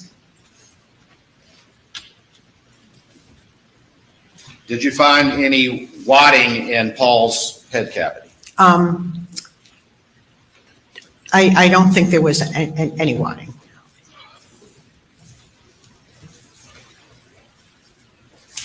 You were asked a lot about the shoulder and how it was, in the picture you were shown, it was more, in that picture at least, it was kind of a gaping sort of wound. Is that fair to say? Yes. Okay. And his shoulder was it kind of squinched up in that picture a little bit? I don't know if that's a technical term, squinch, but You mean the photograph? the photograph that you were showing. Well, I took a picture of his, the shoulder area. Yes. Okay. And just so I understand, as opposed to a direct on wound and the sort of the size of that, and then a wound that goes along the side of the shoulder, like you identified in this case, explain to the jury again how those are going to create different shapes of wounds. Yes. Your So, Honor, not in response. He's asking her to explain again. That would be repetitive. I sustain the objection. Was the wound to the shoulder, was that straight on or oblong to the side? yeah, it was a tangential type of shotgun wound.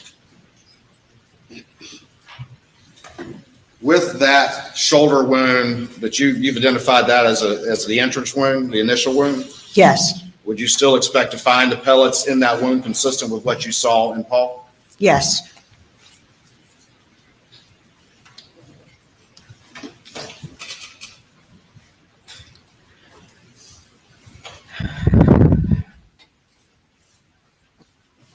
Thank you, Dr. Raymond. Nothing further. Yes, just a couple of questions. I want to make sure I understand a couple of the answers you gave to the Attorney General. We previously established you did not see any real crime scene photos in this case. Correct.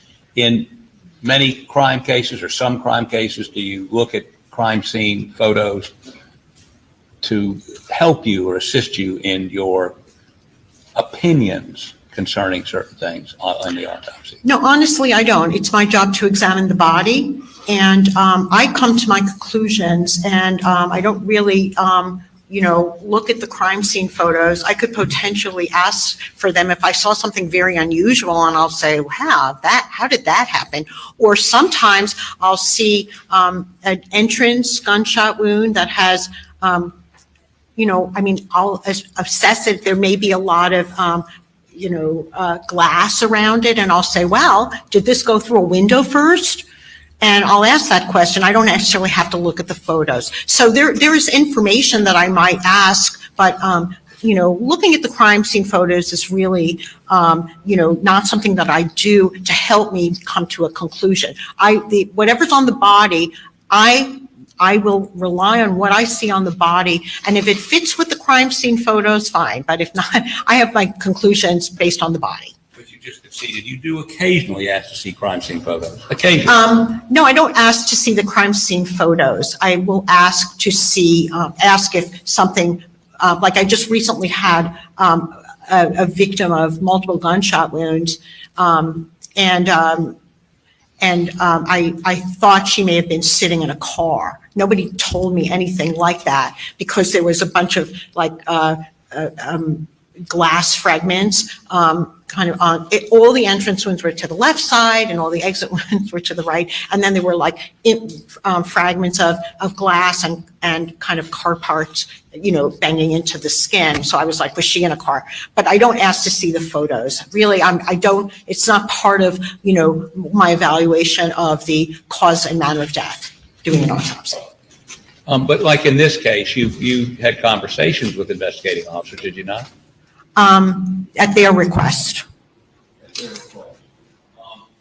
you have a conversation with Sweat Agent Owens about the bruising on her calf? Well, I did not actually observe that at the autopsy, so I really couldn't come to any conclusion.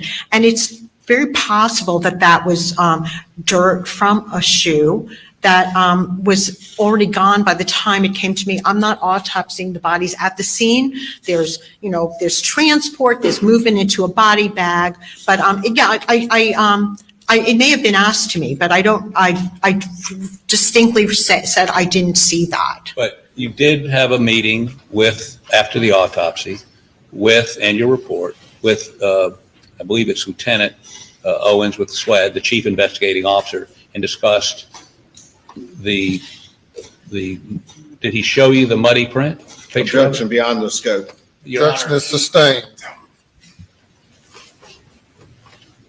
Okay.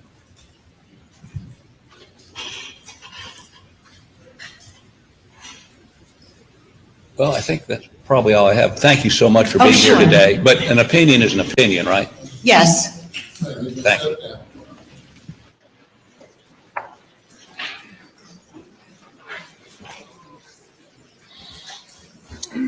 Ladies and gentlemen, we'll take a break for about 15 minutes. Please do not discuss the case.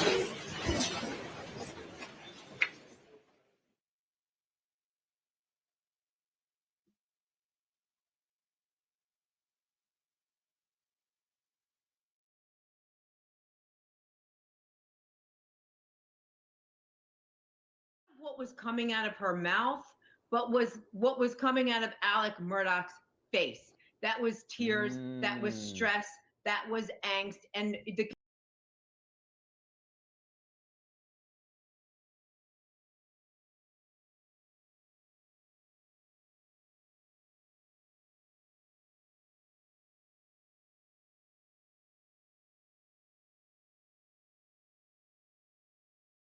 about to die and the different trajectory, etc. That is hard to take. That is hard to take for us, and we didn't know them.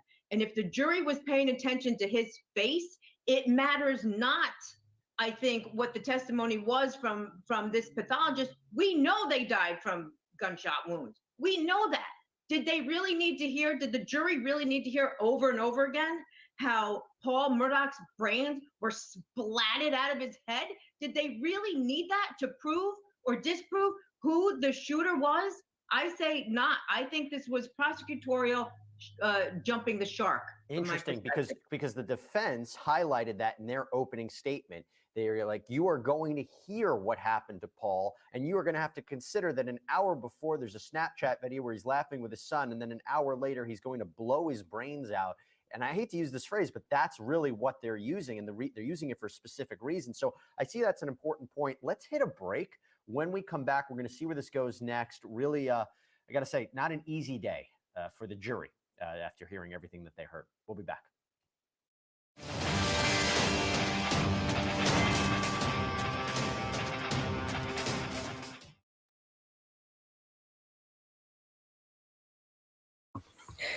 Okay, let's see if I can pull up my little playlist that I made last night in anticipation of these breaks.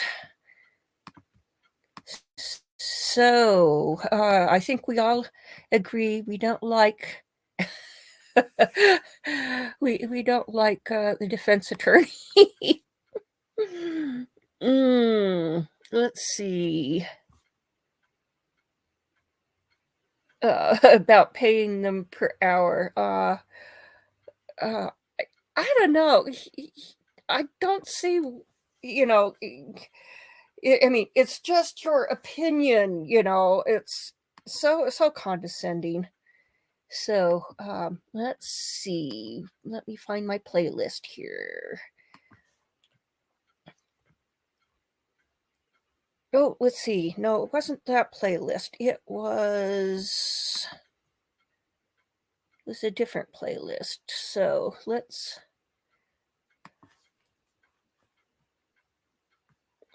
scroll down.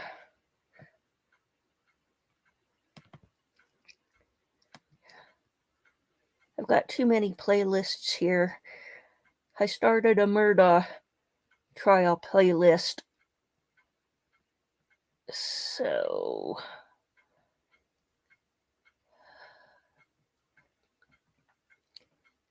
let's see. It's too bad they don't organize these these lists that you save on YouTube in alphabetical order. There we go. Okay.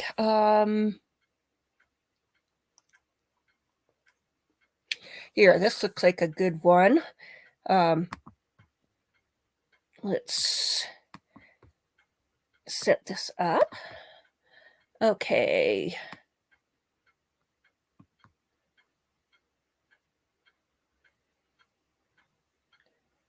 Let's see. We want to do...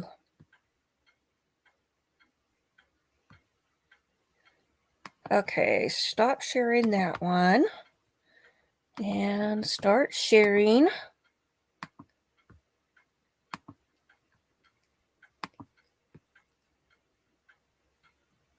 Here we go.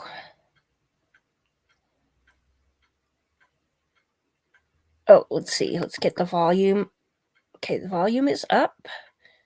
Okay, share and... Well, they first heard from the 911 dispatcher in Hampton County. His call went to Hampton County. Again, this Moselle property on the border of Hampton and Colleton County, but on the side of Colleton County. That's why we're here. But this call went to Hampton. So what we've heard when it was released in 2021 was the Hampton County portion of the 911 call before it was transferred over to Colleton County. So we heard an extended version today with a second witness on the stand that offered a lot more details about what Alex Murdaugh was saying to the 911 dispatcher there while he waited for police. And we learned that he actually is on the phone with 911. He drives back to his home. He's telling them he's going to go get a shotgun. They're asking him questions about, did he hear any noises? And he said, no, I wasn't there. But he does describe what he did see. Let's watch. Where is he from at? Ma'am, I don't know, but you can find everywhere. Brain. He has the frantic voice, of course, and it was in kind of at times inaudible or some kind of garbled in the courtroom because the audio would stop and pick back up, and they explained that a little bit. But some other key points, he says that he hadn't seen his wife and son for around 2 hours before calling 911, that nothing looked out of place. He said that, again, his son Paul had been threatened for months, and that he knew that those threats had been reported, that Paul had reported those threats, and that his son Paul knew who was threatening him on this call. But he was also told to turn on his hazard lights, prepare for the police to arrive and get there. The operator kept saying, don't touch anything, don't move around. But he said that he had already approached the bodies and checked for a pulse, which also came up later in testimony about how reasonable that would have been given the state of Paul and Maggie's bodies. Benny. Chanley Painter, stand by. We've got more questions for you, but right now, based on everything that she's shown us, let's bring in Los Angeles, California, body language expert, forensic psychiatrist, trial expert, witness, columnist of Inside the Criminal Mind, Dr. Carol Lieberman with us. Dr. Lieberman, great to see you tonight, and I'm fascinated by what he's saying and how he's saying it, but I want to know what you're hearing from Alex Murdaugh, both in the body cam audio that we heard and the 911 call. What are you hearing in his voice? What is significant in how he's saying it and what he's saying to you? Yes, well, as far as the 911 call, I don't think it sounds real. I don't think it sounds authentic. But as far as, how he looks in the courtroom when all of this testimony was being given, it's interesting. The prosecution was making a deal out of the fact that he wasn't at the crime scene. He wasn't crying. There were no tears, no real tears. And in the courtroom, he, wipes away tears. There are real tears. His face is red. But so I think that he really was crying, but it wasn't for his son and his wife. I think it was for himself. He was feeling sorry for himself that he is in this mess, and that there's, bringing on all this evidence. What's your take on his lead, though, right? In journalism, there's always like the lead, right? What you start with is the most important. And prosecutors are making a big deal about the fact that he's leading with the boat crash, like right out of the box. The responders coming to the scene, his wife and his son on the ground, and he's talking about the boat crash being the motive. That's what this is all related to. Yes. Even though I think he was he had been taking drugs for quite some time, so that was impairing his brain.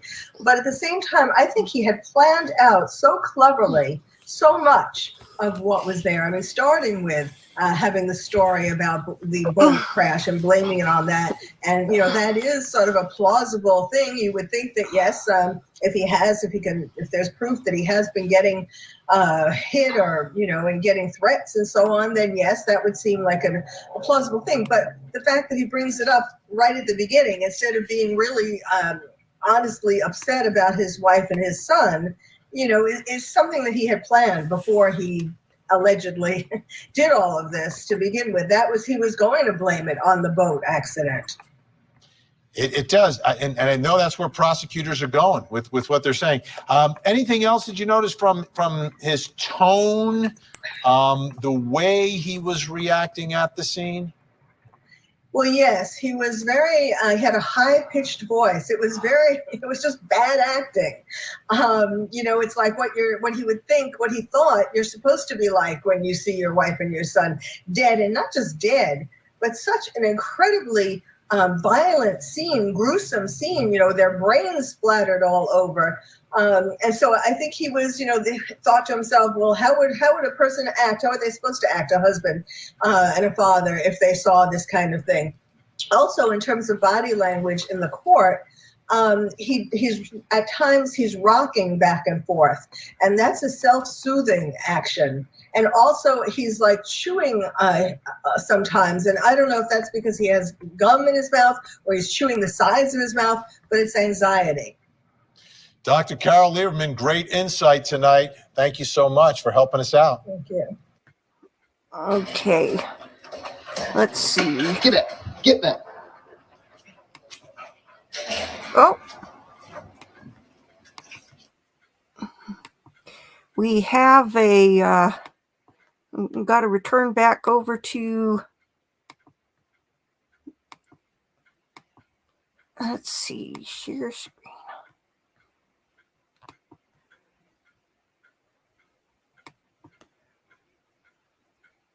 There we go.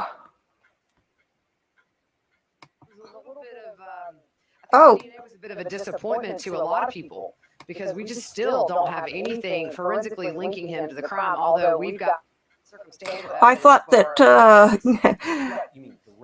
thought that it was a live shot, but it was a video. So, okay, let's listen to what they have to say because they're almost done. A little bit of drama because 2 jurors tested positive for COVID-19. They've been released. We are down to 3 alternates. There was a question of whether or not everybody would have to wear masks in the courtroom, whether or not they would limit how many people were in the gallery. Have you heard anything about that, or did that whole concern last a total of 5 minutes? I got to tell you, Dick Harpootlian puts the mask on and then takes it off within, again, 5 minutes. Have we heard anything about the courtroom dynamics changing based on what happened to those 2 jurors? We have not. And there are very few people wearing masks today. There's not as many of the public here. There are several rows empty. Maybe people just don't want to come knowing that COVID's floating around the courtroom. But as of right now, there have been no restrictions imposed on us at all. All right, Gigi McKelvey, thank you. Great reporting. I know you have to jump back into that courthouse, but it gives us an opportunity to talk a little bit more about this. Joseph, I'll throw it back to you. What did you take away from the cross-examination? Because other than the fact of what John and I have been saying, the jury constantly hearing the graphic details, is there anything in there that suggested an alternative shooter, a question of maybe why, given the height differential between Alec Murdaugh and Paul, or the possible presence of two shooters? I was trying to make sense of it. I was trying to understand, well, if the bullets are going this way or they're going this way, is it possible Alec Murdaugh didn't do it? I was a little lost. I'm curious if you could enlighten us. It is very confusing. I mean, because in all of my years of experience, I reflectively, I was going back trying to think, and I have done this for weeks now in this particular case, where I had a single event. I'm not going to say it's one case because, you've got two decedents here, but where you had two decedents and you had two separate long arms, shoulder fired weapons with a shotgun and this screen of blackout. And I don't, Jesse, I really don't recall that in the past. That's kind of the big trap with this, I think, because then you start to think about this and you're thinking, well, what would be the rationale for anyone to want to employ two weapons like this, level and reaching perception, or to draw somebody in with a shotgun blast, perhaps, and then the second person shows up responding to that, you pick up a rifle and use that.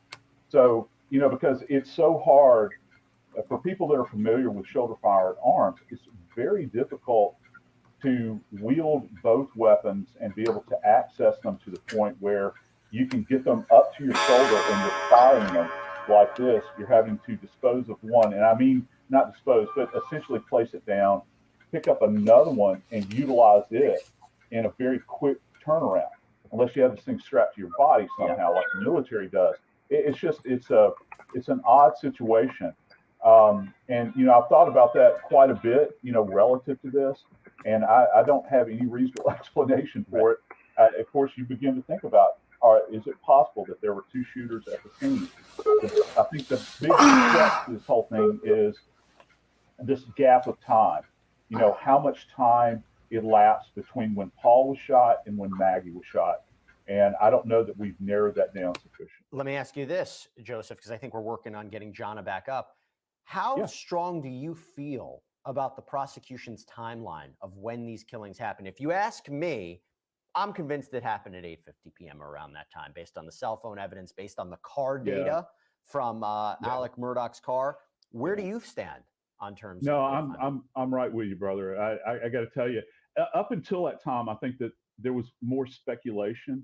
I'm more, being a forensics guy, traditional kind of guy relative to forensic pathology and crime scene investigation.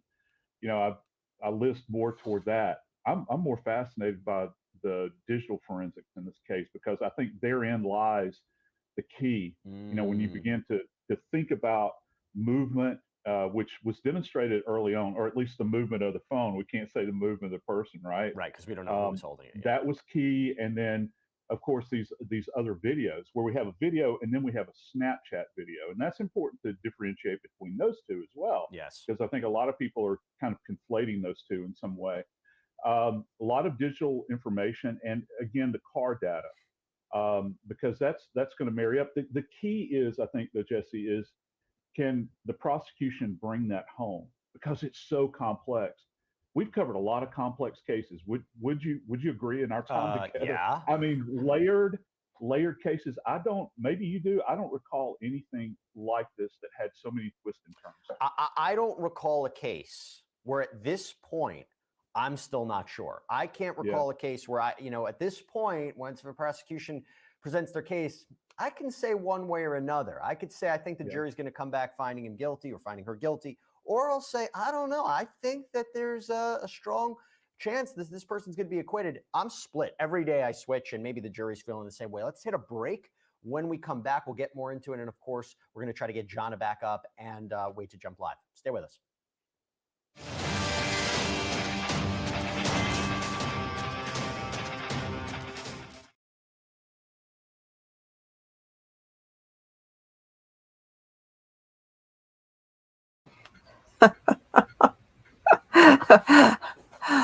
Yes, I'm a big fan of the royal family and love to see Harry and Meghan get taken down a peg. Oh, I love the late Queen. So let's see. We probably have a couple more minutes. Maybe we'll go over to switch over. Yeah, yes. Or migraine. Or let's see.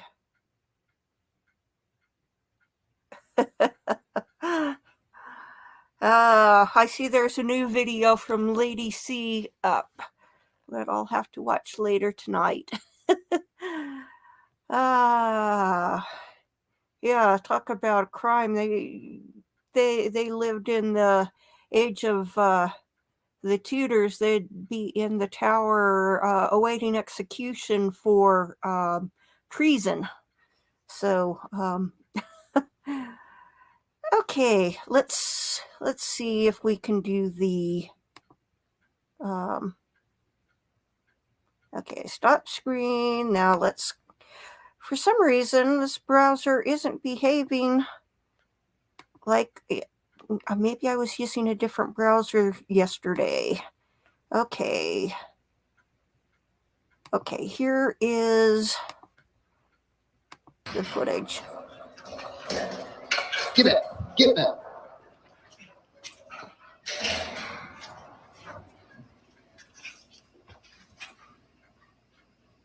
Quit, Cash. Come on. Quit. It's okay. Come here. It's not bad. Come here, Cash. Shit. Come here. Close to me. Cash. Hey, he's got a bird in his mouth. Hey, Bubba. It's a guinea. This is a chicken. Come here, Bubba. Come here, Cash. Come here, Bubba. Cash. Quit.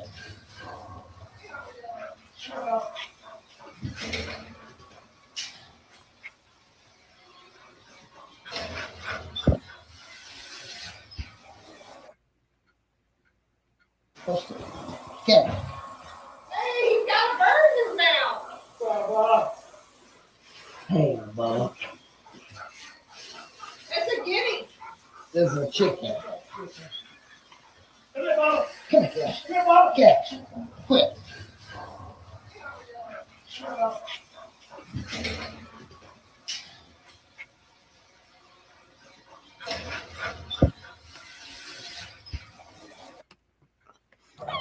Oops. Okay, let's go back over. Oh, they haven't started the trial back up just yet. Let's.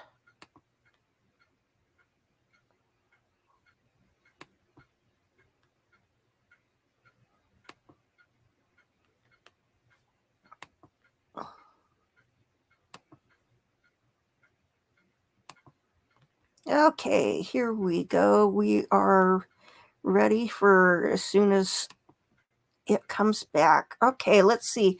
Royal News. Let's see. Yes, Trevor Colt. I love him. Avid Gardner, I just recently discovered. Yankee Wally lost her channel. The Duchess. Oops. Okay, welcome back, everybody. So we're still waiting to jump live once again in the Alec Murdaugh murder trial. The man accused of killing his wife Maggie and son Paul back on June 7th, 2021. As soon as we can jump back live in that Walterboro, South Carolina court, we will. But right now, we're listening back to the testimony of the forensic pathologist who performed autopsies in this case. Very difficult testimony. Yes, This is from her cross-examination. Let's take a look. But you would agree with me, that yes, wound just a sec. Let appears me to be mute much my larger than the next one. computer here. Okay. And one explanation, you have an explanation for that. Could the other explanation be that this is an exit wound and that is an exit wound? Could that be a reasonable explanation? I'm going to show you something in a minute that may assist you in making that decision. But is it a possibility? Um, um, that is not, I do not believe this is consistent with an exit wound from a shotgun. There would be a lot more destruction because, it would be coming, it had to be coming from somewhere, right? Somewhere else. How about a contact wound on the head, on the back, right back of the head?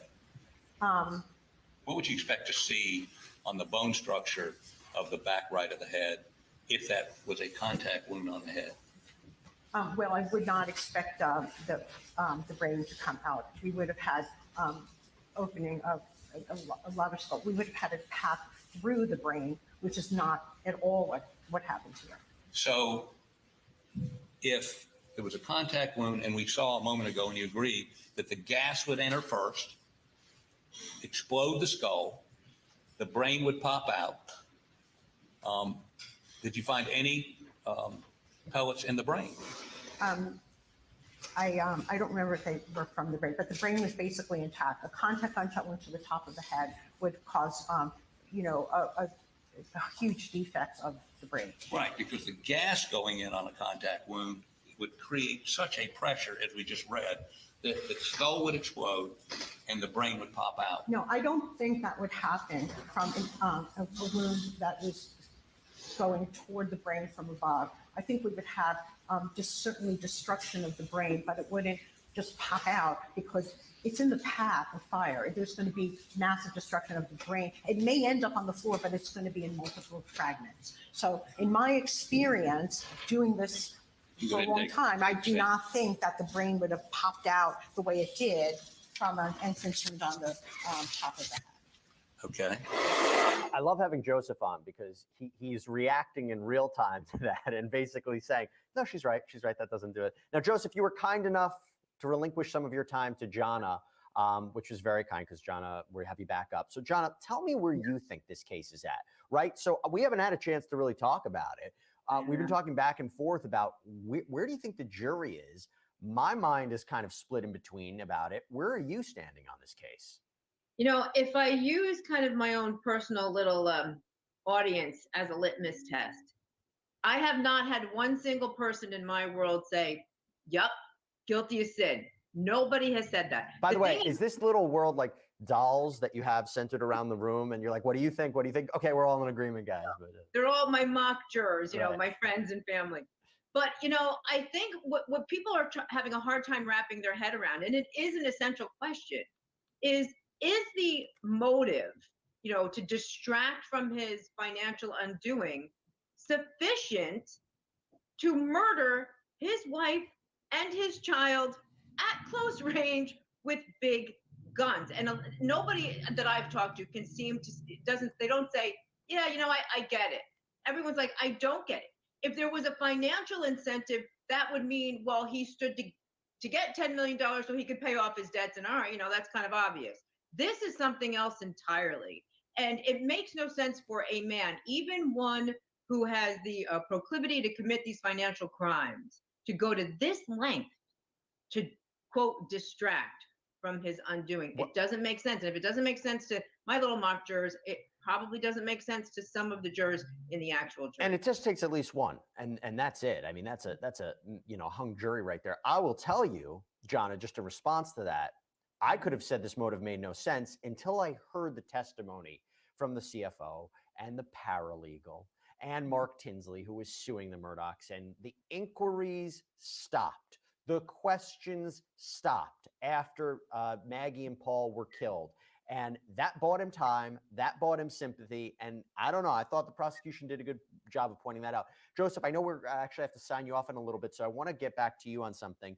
Are you surprised we don't have forensic evidence directly tying Murdaugh back to this? We don't have the murder weapons. We don't have sufficient fingerprints. The DNA doesn't tell us a lot. The GSR can be used both ways. Are you surprised by that? John's not going to agree with this. For me, from a logical standpoint, when I begin to assess this, and I think, sometimes everybody wants like just a bucket load of evidence. Okay. I submit that many times an absence of evidence is just as damning because it goes to another level at that point in time. My assertion has been that there is this gap of time. And I begin to think about, what could have happened in that period of time to clean things up, to remove things, to discard things, because there's so much that we would like to have simply from a forensic science perspective, because right now, you begin to think about the 300 blackout, okay. You want those projectiles. You want to be able to test fire those projectiles. And that doesn't exist. So you're hanging everything from a ballistic standpoint. And it's not true ballistics. You're hanging it on the ejection patterns of these spent casings. You're thinking about the extractor marks, the ejector marks, breach marks, the primer tap, where the firing pin actually hits that little primer. And so you don't have any of that. What in the world could have happened to the weapon? And then the clothing, because, just like the pathologist said, and forgive me, I think that this is correct. She had said that with Maggie, this high velocity round. Take your seats.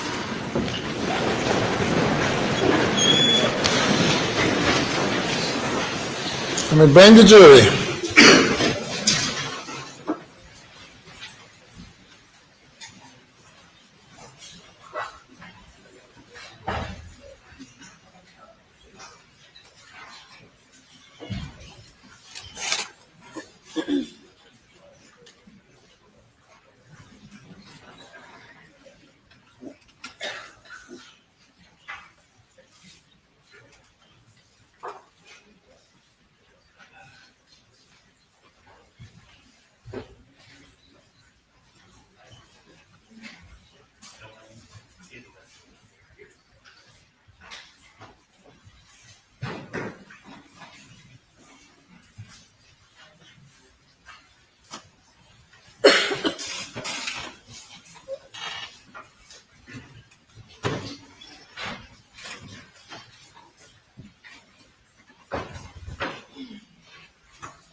Jury is present. Thank you. You may call your next witness. State calls Devin Newell.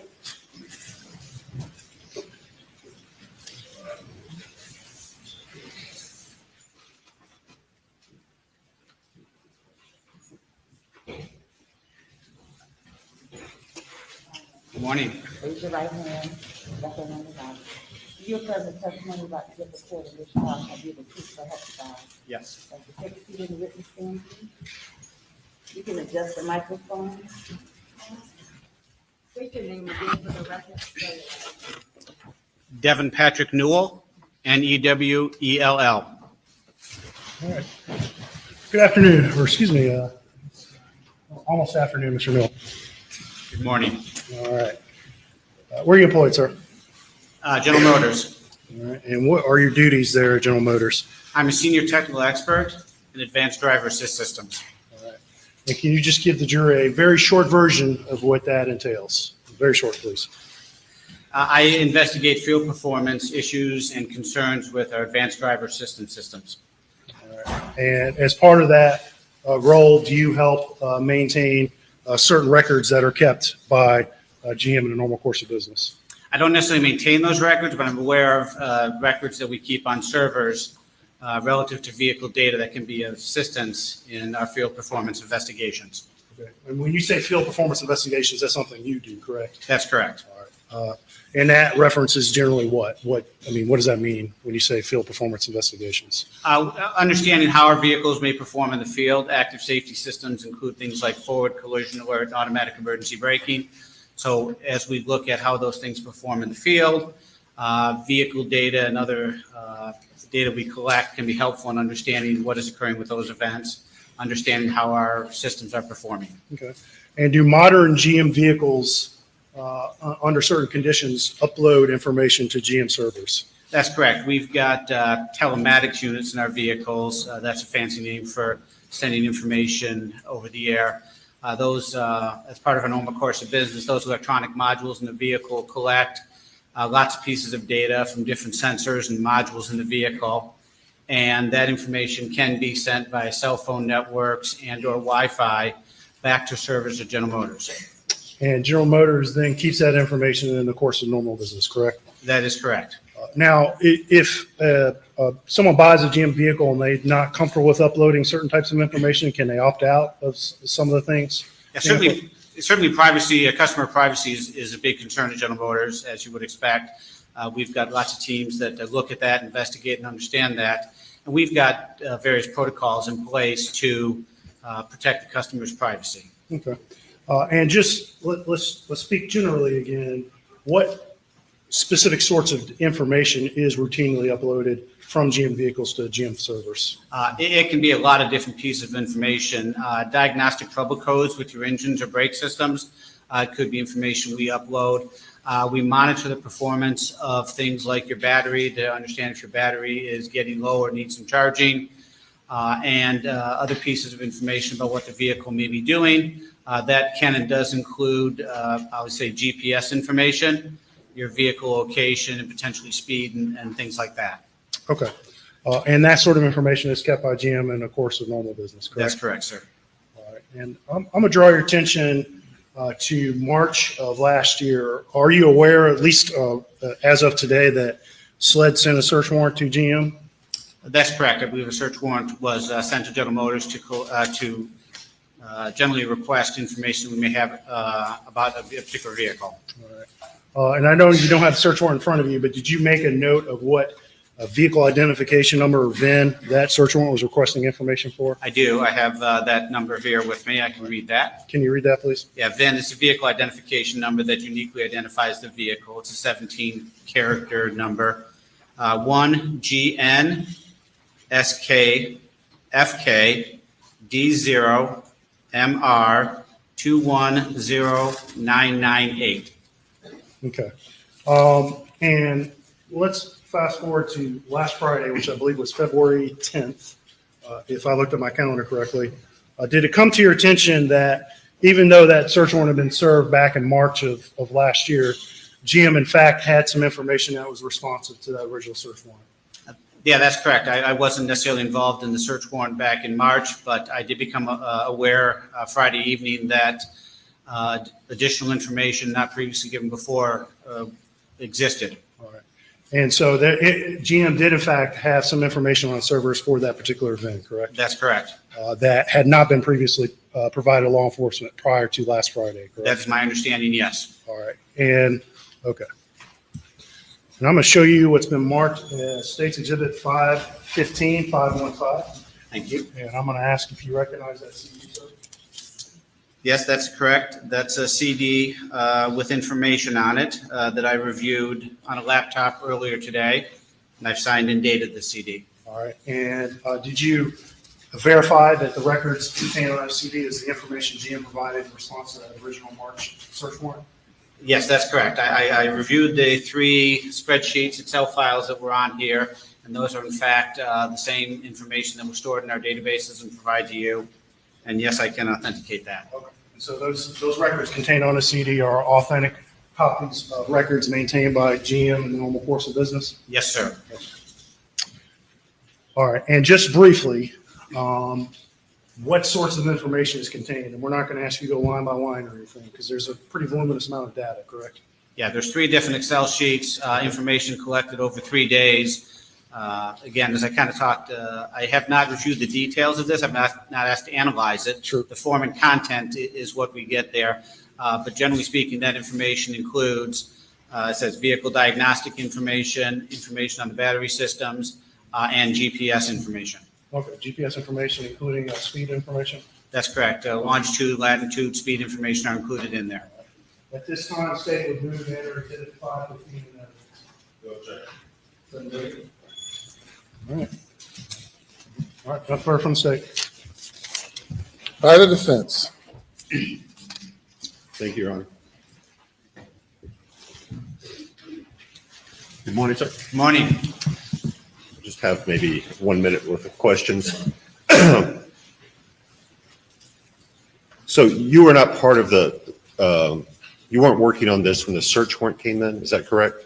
That's correct. And you just became aware of this on Friday? That's correct. How did you become aware of it? General Motors legal staff reached out to me in response to the subpoena as a person who could come down and authenticate these records.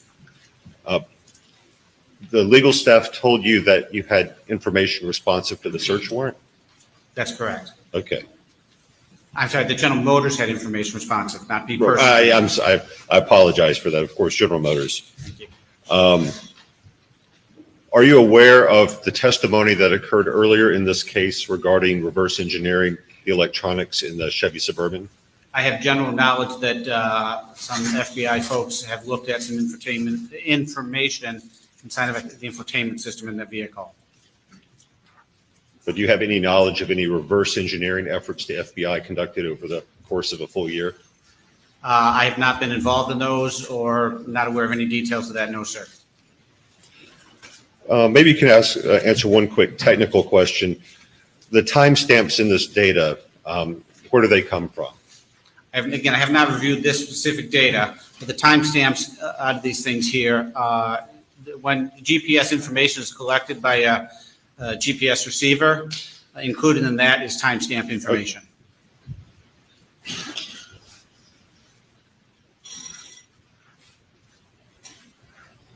And then finally, this is information that was uploaded to a server at GM. That's correct.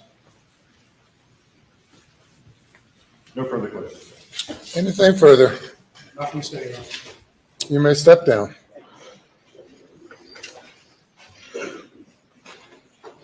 We call your next witness. Roger Dale Davis.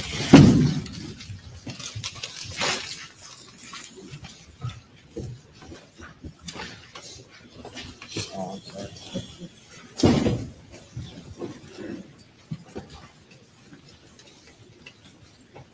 Raise your right hand and raise your hand Bible, please. Do you swear or affirm that any testimony you give today be the truth, whole truth, and nothing but the truth, so help you God? Yes. After you get to, sir, be seated. State your full name for the record. Spell your last name and adjust the microphone so they can hear you.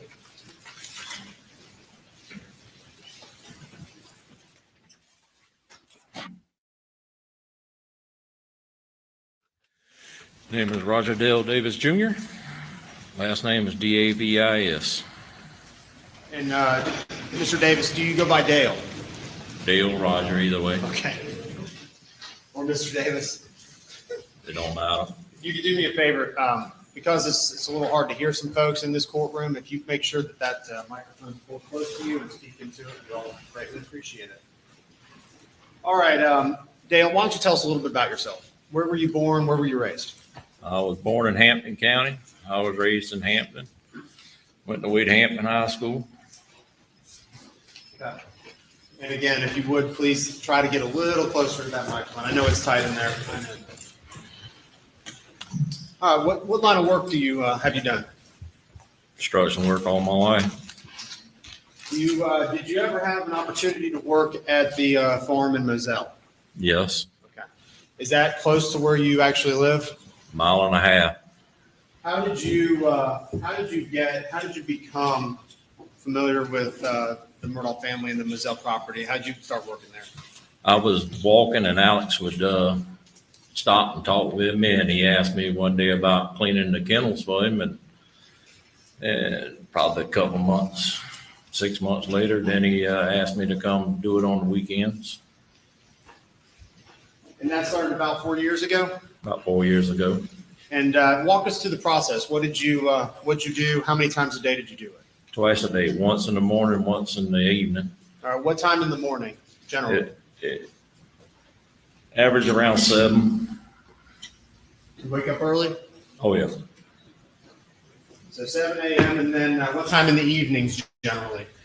Usually around, I try to get there around 3:30, 4 o'clock. How long does the process typically take you? About 45 minutes. And walk us through what that process is. What do you do out there? In the morning times, I would go feed all the dogs, give them time to eat. I'd feed the chickens. That way the dogs would have time to eat. Then I'd wash the pens out. Then I would usually roll the hose up and then go to the house. And then come back in the afternoon and repeat the process.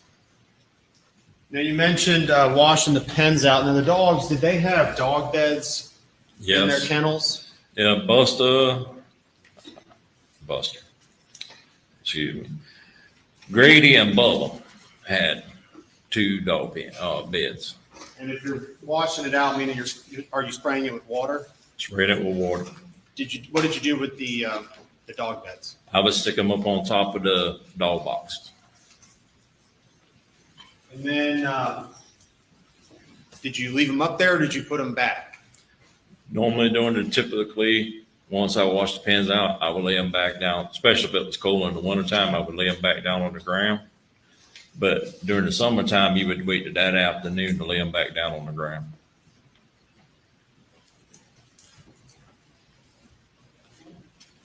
In the 4 years you worked there, did you get to know the property fairly well? Yes.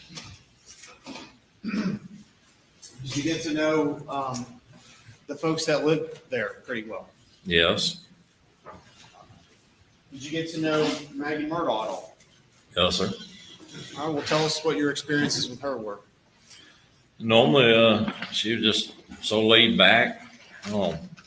She would talk to you like a normal person. We'd sit there and talk about the dogs. She'd talk about sometimes where she would be at the beach. She normally would tell me, I'm going to the beach. I'm taking Bubba and Grady with me or whatnot, or I'm going to leave them. Or if it was real hot, she would want me to put them over there in the ice house, turn the air conditioner on where they have the ice, the coolers at. Did Maggie like to spend time with the dogs? All the time. And you mentioned the ice house. Was that the processing house kind of on the back of the hangar? Property. That was the. And why was it air conditioned? Is that why you said she put them in there? Yeah, during the summertime, if it got real hot. And that house, does it have air conditioning? That shed? Yes, sir.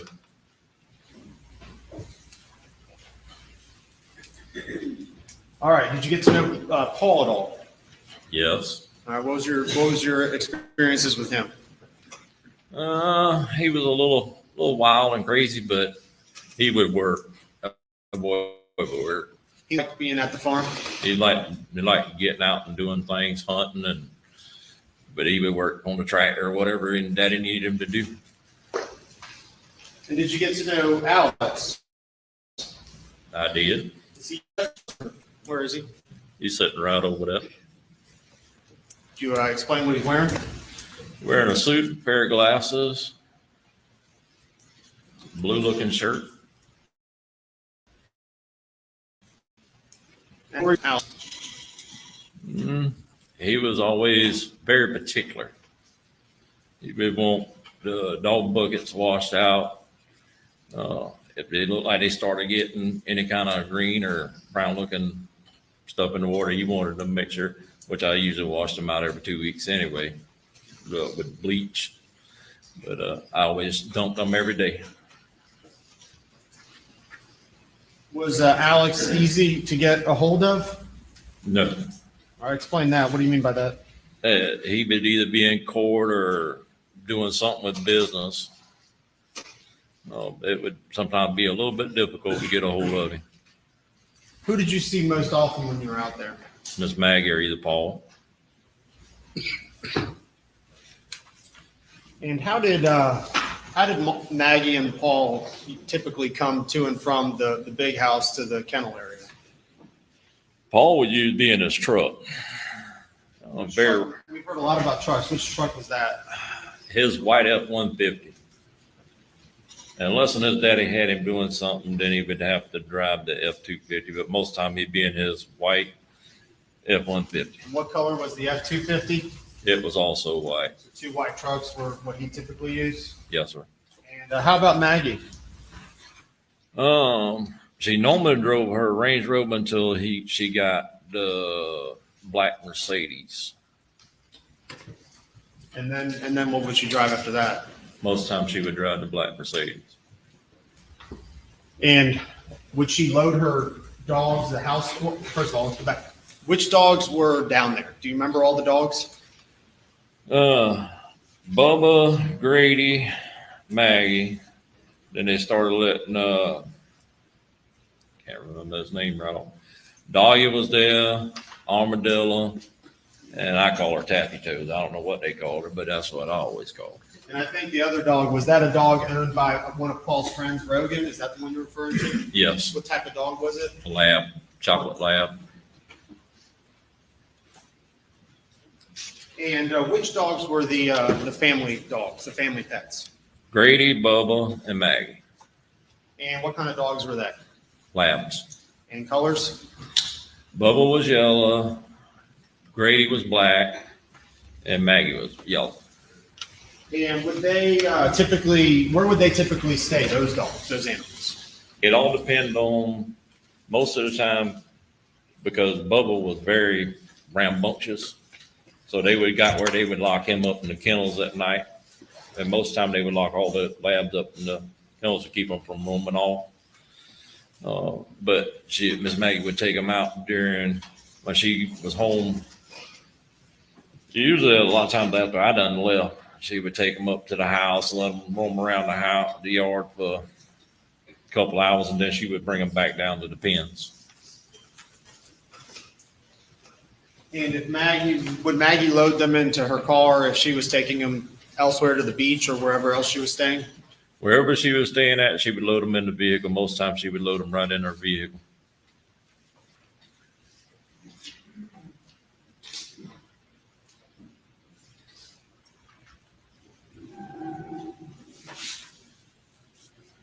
Dale, I'm going to hand you what's been marked State's Exhibits. Jim, any objections to these? I'm going to hand you what's been marked as State's Exhibits 505, 506, 502, 503, 504, and 516. Dale, if you wouldn't mind, please take a moment to review all these and let me know if you recognize what they show.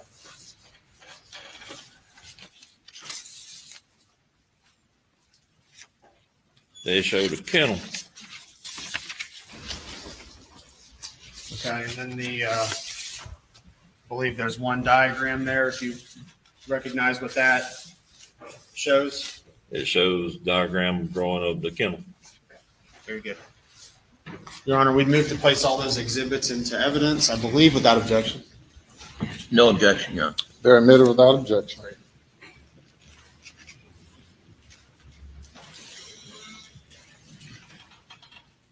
All right, Dale, I'm going to show you what's been marked as State's Exhibit 505. Do we have the helmet, please? Okay.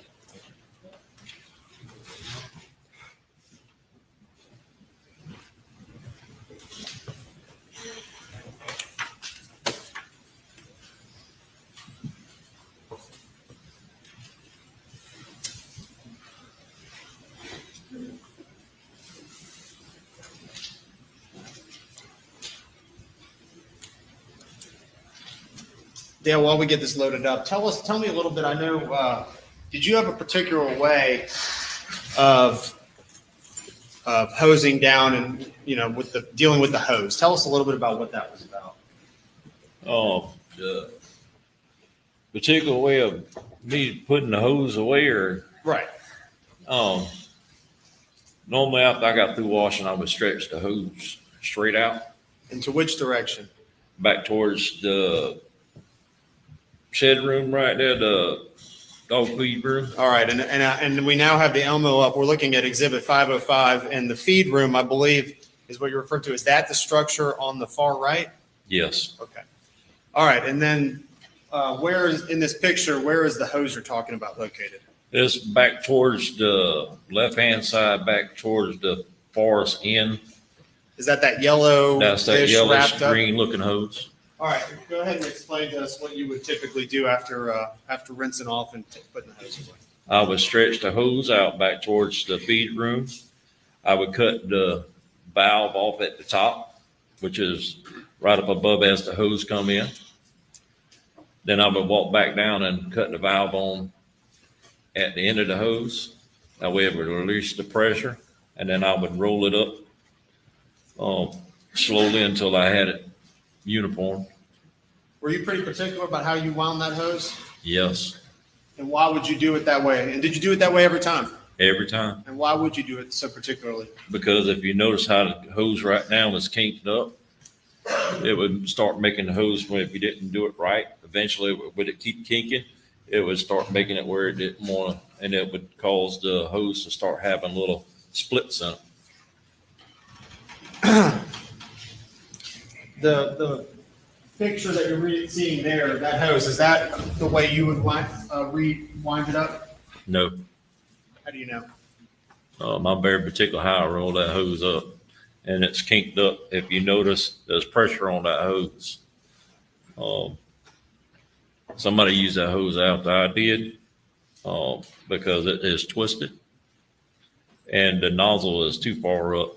The nozzle, I would always have it made sure it was laid down flat. That nozzle is too far up.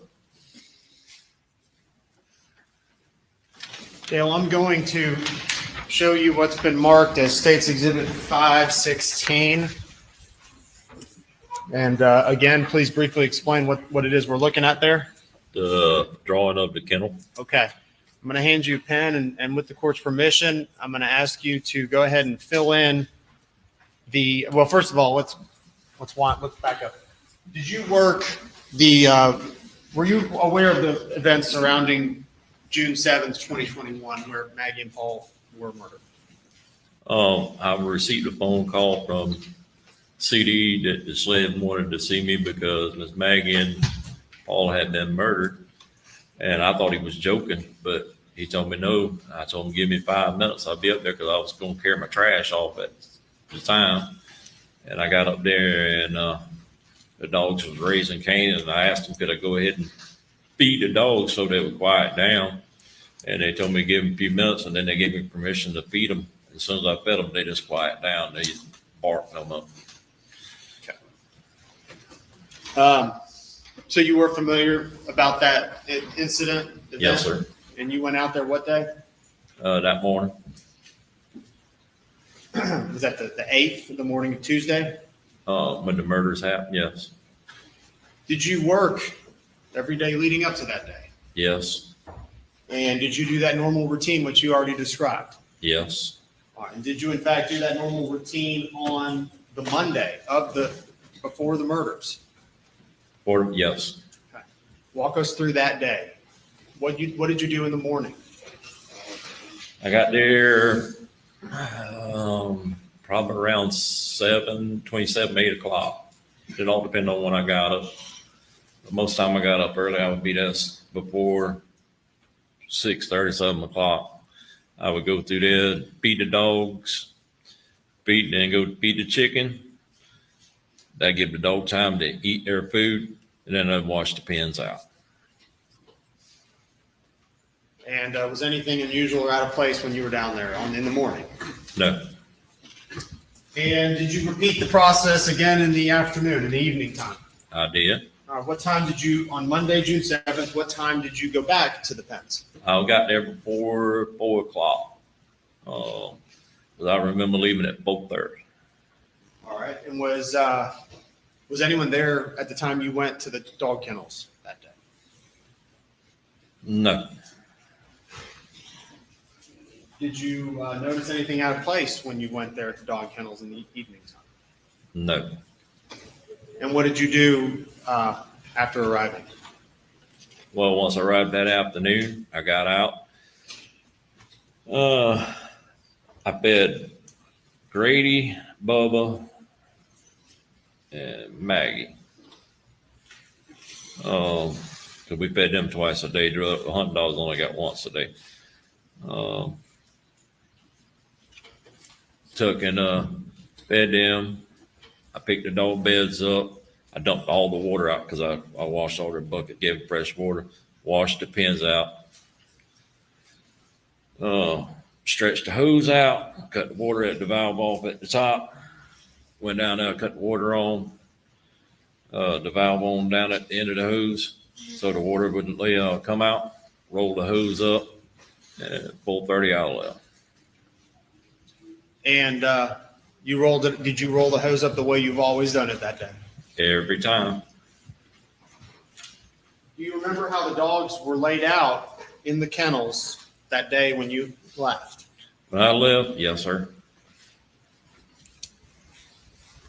And with the court's permission, I'm going to ask the witness to please, if you would, write on that piece of paper the exhibit, state's exhibit 516, beginning with, first of all, on the far right, what's that door signify in the Storage diagram? room, feed room. Beginning with kennel 1 next to the feed room. What dog was in there when you left that day at 4 o'clock or before 5 o'clock? Grady. All right. If you would, please write Grady in there.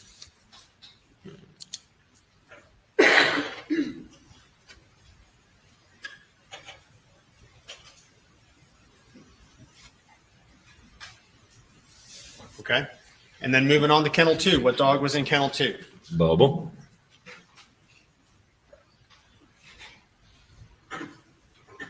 And for our reference, Grady was the black lab. Grady is the black lab. Okay. And Bubba is a what? Yellow lab. Okay. And who was next to Bubba in pen 3? Maggie, because he was getting bigger than Bubba. And Maggie is a what color? A yellow lab. All right. Were there any dogs next to Maggie? No. Okay. And that would be kennel 4 was open? That'd be, that one should be an open. The next one down should have been Rodin's dog. Okay. Can you write that in there? Just write chocolate lab. Or Rogan's dog, whatever you want to write. That would be kennel 5. Trying to remember Rogan's dog's name. That should have been there.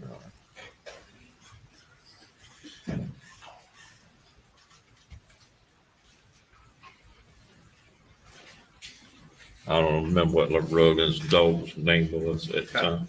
Was there any dog located in kennel 6?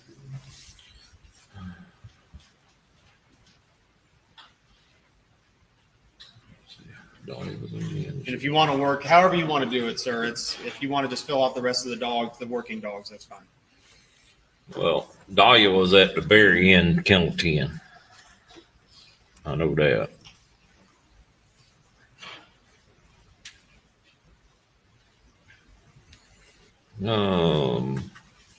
Then let's see.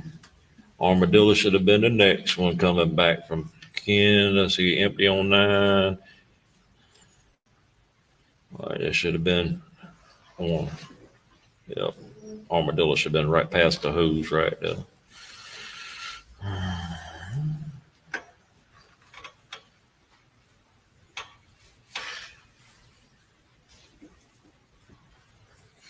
And then it would be Tappy Toes. It would have to be Tappy Toes right there because they always kept Rodin's dog and Maggie. There was a kennel in between them. So that should have been Tappy Toes right there. Okay. Thank you. I'm going to put this on the screen. Just verify that that was what you filled out.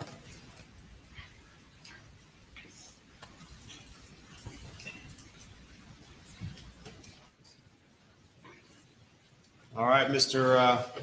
Dale, I see starting with number 1, Grady, then Bubba, Maggie, then 5 is Rogan, 6 is Tappy Toes, 7 is Armadillo, and 10 is Dahlia. Is that correct? That's correct. Right. And that's the way it was when you left the property at around 5 o'clock that Monday, June 7th. Yes.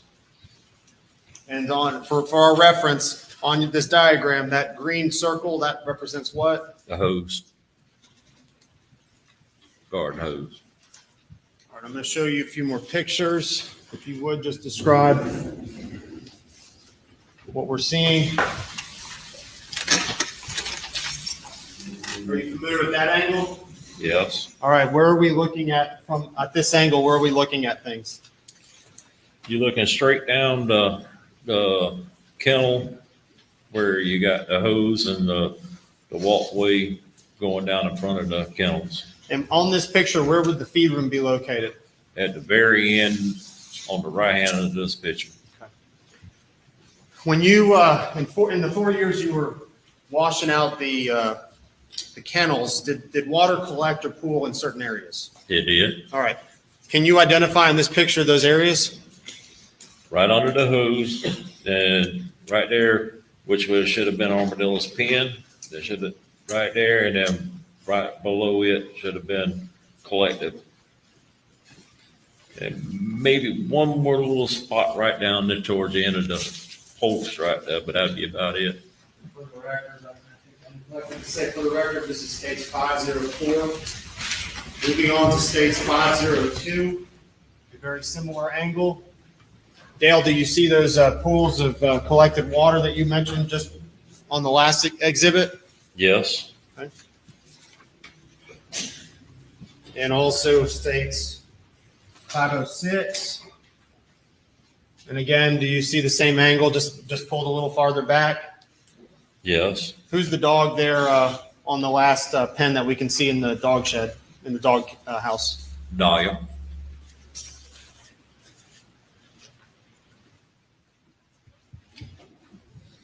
All right. Did water ever pool over by the feed room?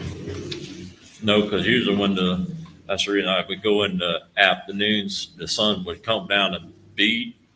It would dry it up a lot quick. Especially in the summertime, it would really dry it real quick.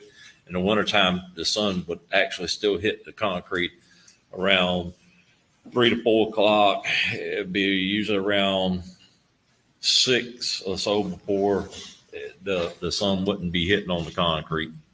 Did water pool in the front of where Bubba would have been located or Grady? No.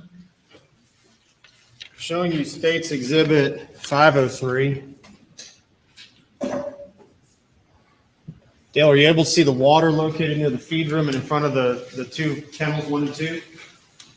Yes. Is that how water would normally pool when you washed the kennels for 4 years? Normally, no. There's too much water right there. You can tell when the concrete's already done started drying, but there's too much water right there around the second and third pen. Looking at this picture, what dog do we see in kennel 1 and what dog do we see there in kennel 2? You see Bubba in kennel 1 and Maggie in kennel 2. And again, Grady is what kind of dog? Grady is a lab. What color is he? Black. Black. Is that and when we say the spots where you would put them or they were located, were there assigned kennels necessarily to the dogs? Not really, but most of the time Miss Maggie wanted Grady to be in that kennel right next to the feed room. And then we'd usually put Bubba or Maggie in the parlor. So that was just out of habit, mostly Maggie's habit? Yes, sir. All right. Did anyone else in the family put the dogs in a specific location or did they put it wherever they could find a spot? They would put it wherever they could find a spot. But Maggie was particular about where she put them up? Most of the time, yes. Dale, I'm going to ask you about firearms in general. Are you familiar generally with firearms? Yes. Did Paul have any firearms that he favored over more often than others, just in your experience with him? Yes. All right. Are you familiar with an assault rifle style rifle? Yes. All right. Tell us about the one that you observed Paul having with him most often. When he went hog hunting, he would have a AR style 300 blackout. And what color was it? Black. Did it have a scope on it? Yes. All right. Did Paul also favor a camo shotgun? Yes. Doing turkey season. The family owned, as far as you knew, the family owned a lot of firearms. Is that correct? Yes. Did you, in your experience, and did you spend a lot of time primarily down here at this dog pen area? Yes. Twice a day, every day? Yes. Did you have occasion, did they occasionally leave guns at this area? Yes. All right, where would you have found them? And when I say occasionally, what does that mean to you? That would be, especially when it was during hunting season, they would leave either on the golf cart or side by side. Sometimes they would leave them in the truck, but most of the time it'd be on the golf cart or side by side. And how often was that? If you're there every day? Sometimes it could be once, sometimes it could be 3 or 4 times. In a month or? In a month. It just all depends on how hurt he got. But that's during hunting season, right? That's during the hunting season. And did Alex carry a firearm? I never seen him carry a firearm, but I know he carried a pistol in his vehicle.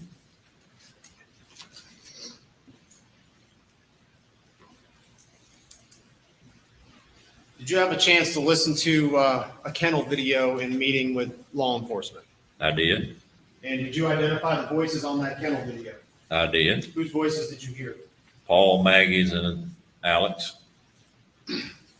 In all the time that you spent out there in the 4 years, every day, twice a day, did you ever see a gun left in the feed room? No. And you went in the feed room every day, twice a day for 4 years? Yes. Thank you, court's indulgence.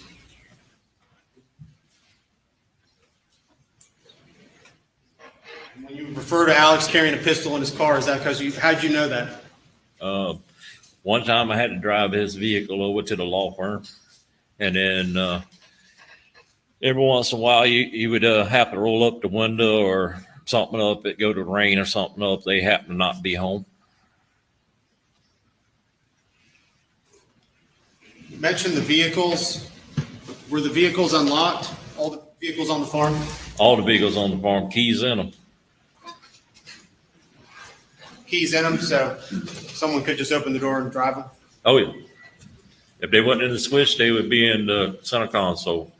And in this picture here, that's still on, do you see the dog beds located in those pictures? Yes, they on top of the dog kennel. They haven't been put down? Haven't been put down. Nothing further, thank you. By the defense. Board.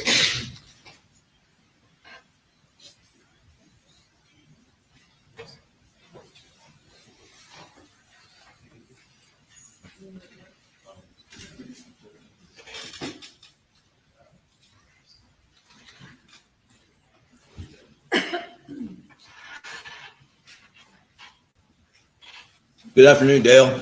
Good afternoon. I'm Jim Griffin. We've met a few times, haven't we? Yes, sir. I want to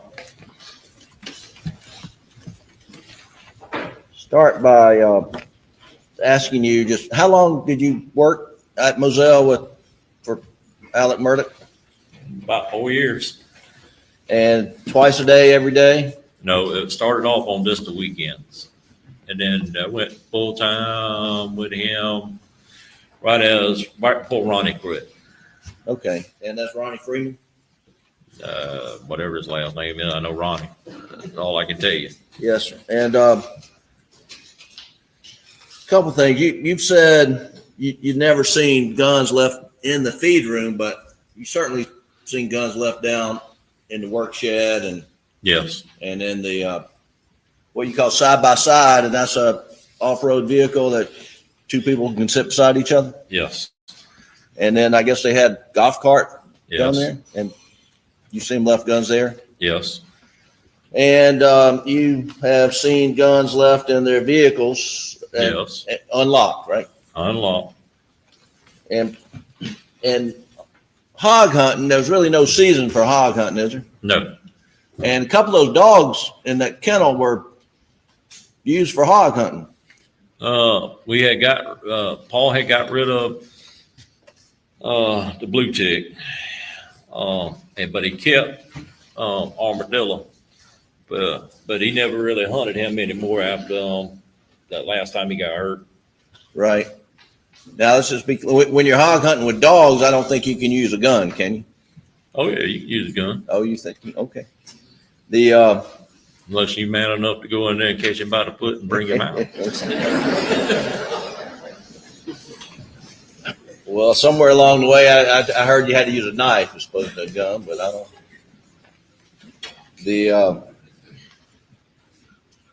Let me ask you I'm going to pull up this video, exhibit 297. It's the kennel video. And hang on, let me get around here. Dale, it should be on the screen there. And if I'm going to tell you when to stop, Doug, but if you go ahead and play it. Now, stop right there.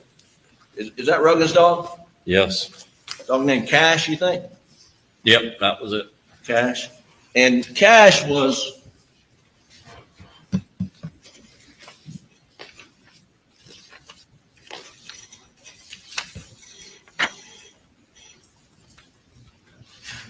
I'm saying, but what you've got labeled on exhibit 516, Cash would be in kennel number 5. Is that right? Should have been around. And that's a few kennels up from the hose. Is that right? Yes. Okay. All right. We're gonna run this continue, and I get ready to stop when I tell you, Doug.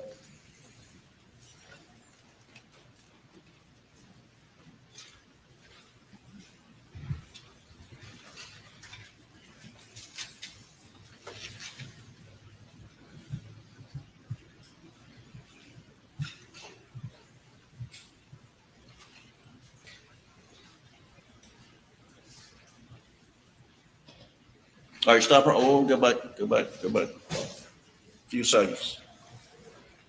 Well, right there. What do you see up there in the top left on that picture, Dale? Hose. That's the hose? Yep. Now that hose is on the ground, isn't it? Yes. Not rolled up, is it? Nope. Okay. And there's water around there, isn't there? Yes. Okay. So someone, before this video was taken, had taken the hose down that you meticulously wrapped it up. Is that right? Yes. Okay. You can take that down. Now, you said Mr. Alec was particular about how the hose should be wrapped. Is that right? Well, not particularly him. He liked it to be wrapped up, but he wasn't very particular how, as long as it was wrapped up out of his way. Okay. But I was very particular how I wrapped it. You were very particular. Yes. Okay. How about Paul? Was he meticulous how he wrapped it? No. Okay. All right. The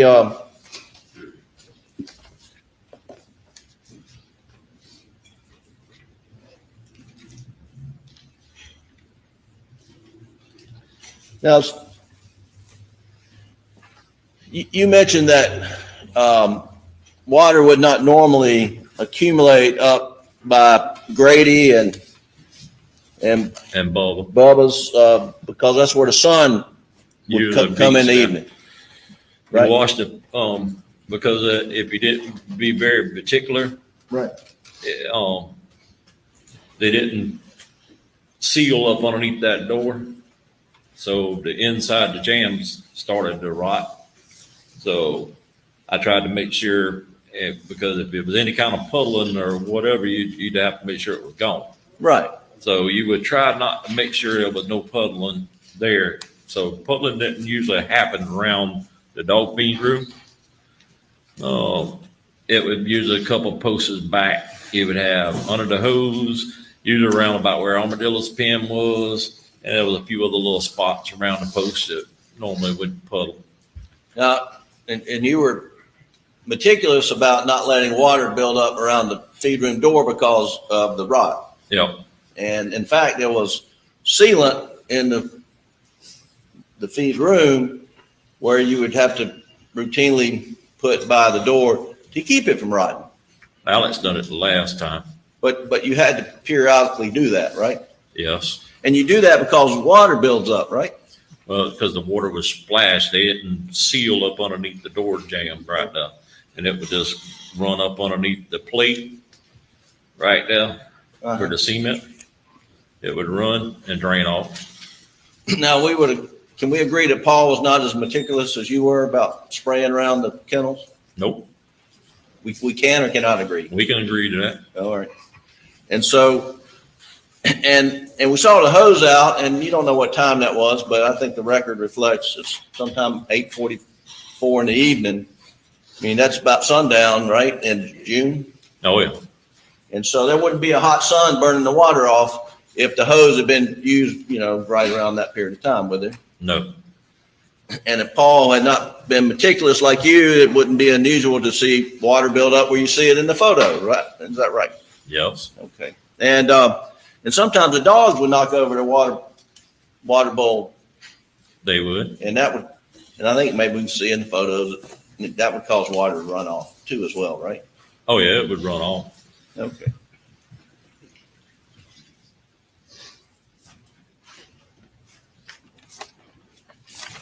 Now, Dale, what's lovey-dovey mean to you? What did it mean to me? When you use the phrase lovey-dovey about Alec and Maggie, what does that mean? It means they loved each other. What in your presence, you described them as being lovey-dovey, didn't you? Yes. And tell the jury what you meant by that.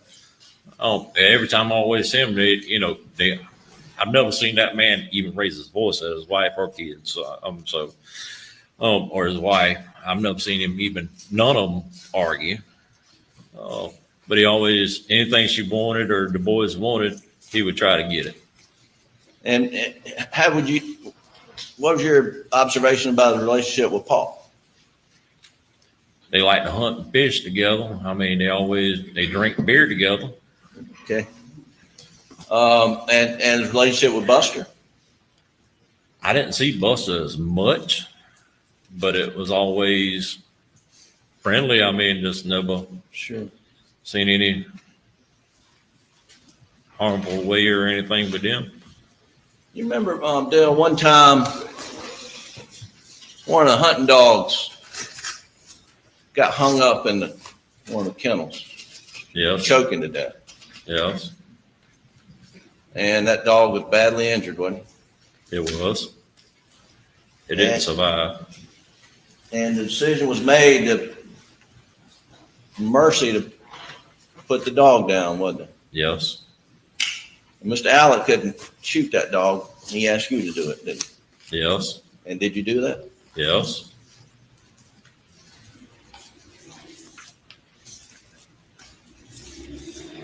Now, on June 7th, the night of June the 7th, you got off work, I think you said 4:30? 4:30. And you remember what you did? Did you go home? I went straight to the house. And you stay at the house all night? I sure did. You stay inside? I did. And you live? Mile and a half. Mile and a half. I've driven a lawnmower down that road, I believe, when I was last time saw you. I did. Did you hear any gunshots that night while you were in your house? No, I did not.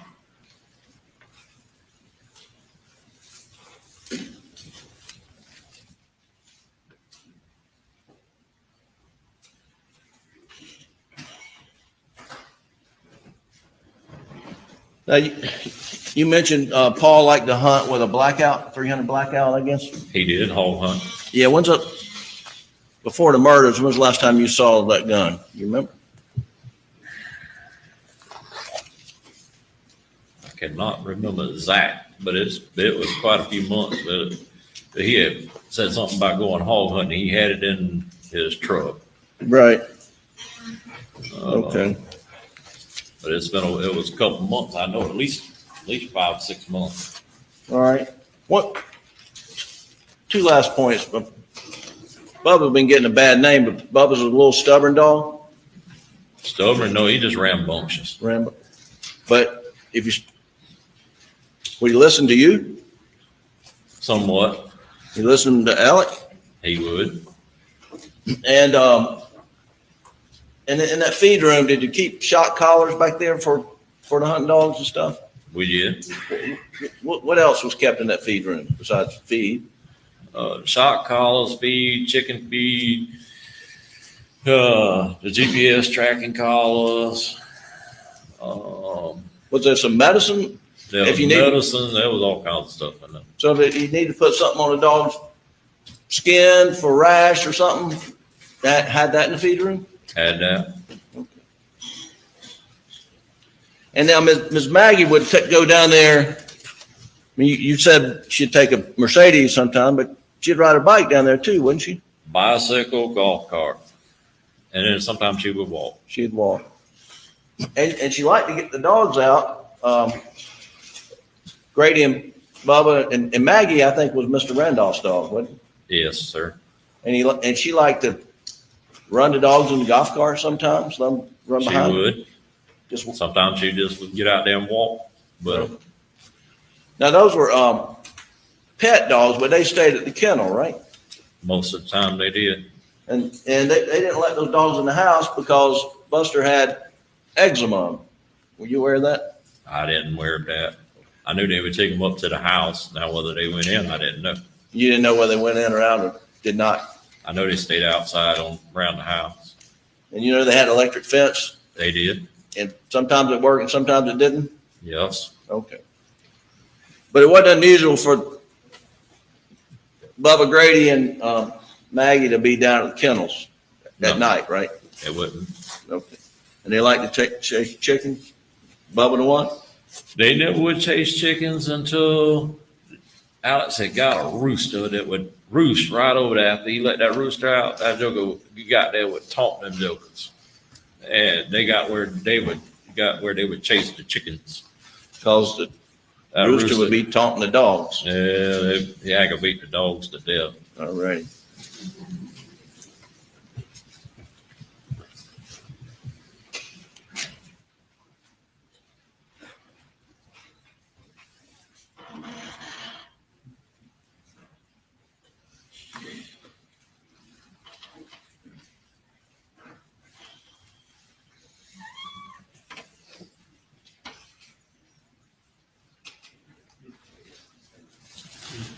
That's all the questions I have, Dale. Thank you so much. Redirect. Curious, Dale, what happened to that rooster? I can't remember if Grady got him or Bubba got him. The rooster got his, apparently. One of the dogs ended up getting the rooster. All right. We heard a little bit about, well, first of all, did Alex do a lot of hunting? I don't know how much hunting he done, but I know he done hunting. And hunting involves killing animals. It did. So as far as you knew, he was a hunter. Yes. The slope of the concrete, the concrete out there on the dog kennel, did it have a slope to it? Yes. And that would be for what reason? To run the water off. So water would naturally drain out there even if it wasn't sunny? It would. And I think you mentioned and talked at length about the feed room and how there was issues there, but were the issues caused, the wadding road, was that caused because it was actually draining? When they done that room, they didn't, like I told that gentleman over there, they didn't seal that bottom plate like it should have been. And it would allow water when you sprayed the concrete off, that water kept just slowly getting underneath the concrete until it started rotting out around the door jambs and stuff. If Maggie was down there at the kennels, would she have put the dog beds down for the dogs? She would have.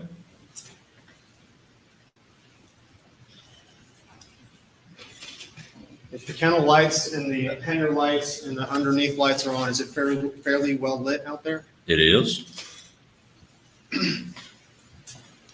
You mentioned bed. What's your bedtime? You said you rise early. What's your bedtime? My bedtime, it all depends. What time are you in bed? That is a good question. Now I can tell you my routine. All right, tell me your routine. Usually around 4, 5 o'clock, I go get a shower, and I'm in my recliner usually the rest of the day. Okay, so if you're not in bed, you're in that recliner, Rich. After you shower, you're in that recliner. How's it? And the day is done. Done. Okay. And And June 7th, that was that Monday. Were you done that night at whatever time you took your shower, 4 or 5 o'clock? I was done at 4:30, 5 o'clock. I had done had my shower. I was in my recliner. And you were with your wife? Yes. Last question. When you were out there at 5 o'clock at the kennels in Moselle, were there any firearms anywhere on that property? That night, that particular day, That particular day? I did not see none. Thank you. Anything further? No, Your Honor. Thank you, sir.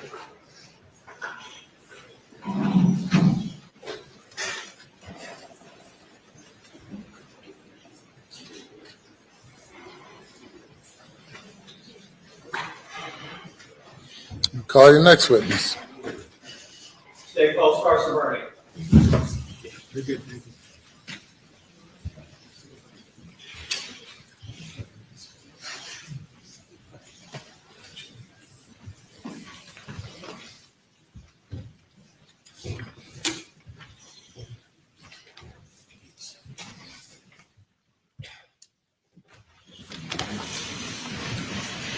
Do you swear or affirm that any testimony you give today will be the truth, the whole truth, and nothing but the truth, so help you God? I do. If you would, please, sir, be seated, take your full name, spell your last name, and then use the microphone away from you.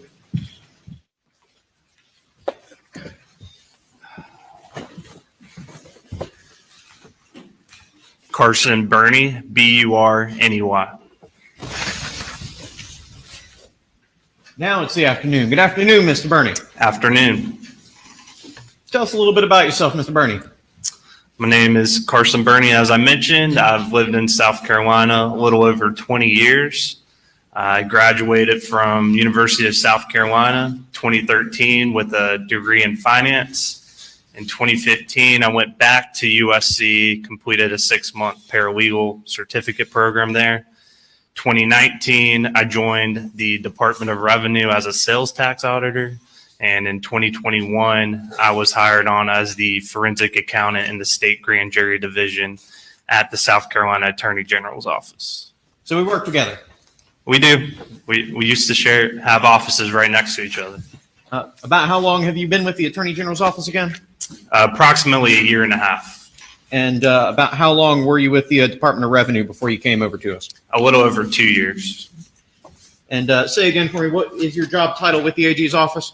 I'm the forensic accountant in the state grand jury division. All right, forensic accountant. What is a forensic accountant? So a forensic accountant, it's a broad term, but essentially what I do is compile records, primarily financial records that include loans, credit card statements, bank account information, compile that information, and then pass it on typically to law enforcement or the prosecutors in my section. And when you talk about, you look at these records, what sort of volume of records are we talking about? Hundreds of pages, thousands of pages, 10,000s of pages? In this case, thousands of pages of records, yes, sir. Thousands of pages? Yes. Would it be fair to say tens of thousands of pages? Probably, yes. Okay. Do you like your job, Mr. Burney? I do like it. It can be tedious, but I do like it. I find a sense of fulfillment. Do you have any certifications in connection with your work? I do. I am a certified fraud examiner, which is a test. Essentially, you learn and you are tested on different fraud schemes, how to investigate those fraud schemes, the law surrounding that, and then different fraud prevention and deterrence methods. As a forensic accountant, are you familiar with the concept called tracing? I am. What is tracing? Tracing, in the context we're going to talk about, it's looking at the source of funds and tracing it out through to see where the final disposition of those funds ultimately end up. And in your appointment as a forensic accountant, have you had opportunity to conduct any tracing analysis on records provided as part of this case? I have pretty much all the alleged stolen money I have traced. Your Honor, the state would at this time move to qualify Mr. Burney as an expert in forensic accounting, particularly as to the tracing of funds. Your Honor, we don't have any objections to his qualifications. We would renew our previous objections on this whole line of testimony under 404 and 403. He's qualified as an expert. Are there different ways of tracing funds, Mr. Burney? There's several different methods. What method did you apply in this particular matter? I used what's called a first in, first out method. Simply put, the first money into an account that I'm looking at is the first money out. And in context of the tracing, it'd be the money from the source of the checks and then the first money out. Now, and I kind of jumped ahead of myself a little bit. When money is moving around between different bank accounts, the banks aren't transmitting, the serial numbers on particular dollar bills, are they? They are not. All right. So you can't necessarily tell that a dollar with the serial number is the same dollar as that serial number and going across multiple accounts, can you? No, you cannot. And so are these methodologies how you go about deciding that a dollar in one account is the same as the dollar from another account? That's correct. When you have a bank account, obviously it's a pool of money. So we have to apply some rules to say this money comes from this source. Now, you indicated you use the first in, first out method. Is there any sort of lay explanation or description you can provide to us? Yes. I like to use the example of, say you have $10 in your bank account. And for this example, we'll say it's legitimate money in that bank account. You go over to grandma's house, you get sticky fingers, you take $10 out of grandma's purse, you put that money in the same bank account. So now you have commingled funds, and we'll call the $10 from grandma's purse illegitimate funds. And then you have a transaction, let's say it's $15. So you're pulling partially from the $10 you previously had, the legitimate funds, and then $5 out of the $10 from grandma's account. So that's how the first in, first out method would work. And so under that first in, first out method, what portion of that $15 would come from those legitimate funds and what portion of that would come from the sticky fingers money? The $10 would be legitimate funds, and then the $5 from grandma's $10 you took and put into your bank account without her permission. What other methodologies are there for the tracing of funds?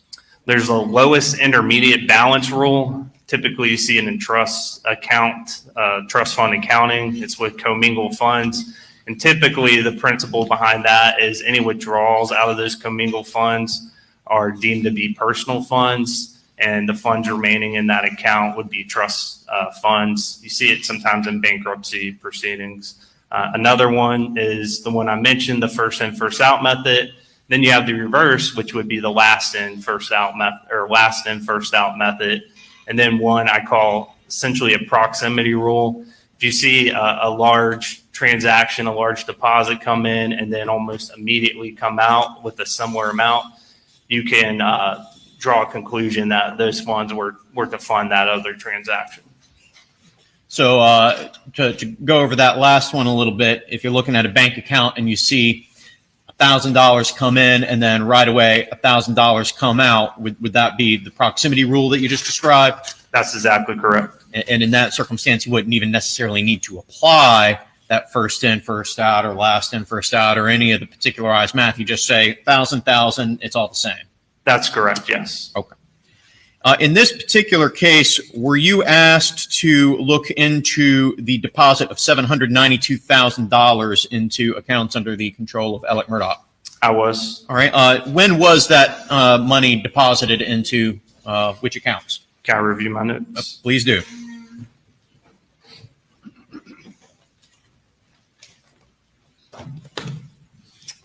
Okay, the $792,000 you are referring to it has been called the Ferris fees in previous testimony. It was 3 different checks, all from the Wilson Law Group. The dates deposited were March 10th, 2021, March 23rd, 2021, and April 20th, 2021.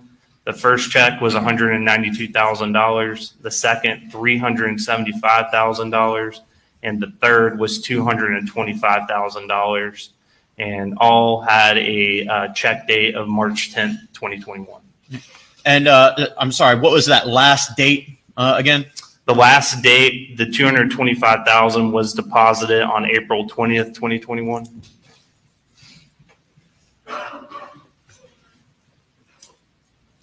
And did you apply any tracing analysis to the disbursement of those funds? I did.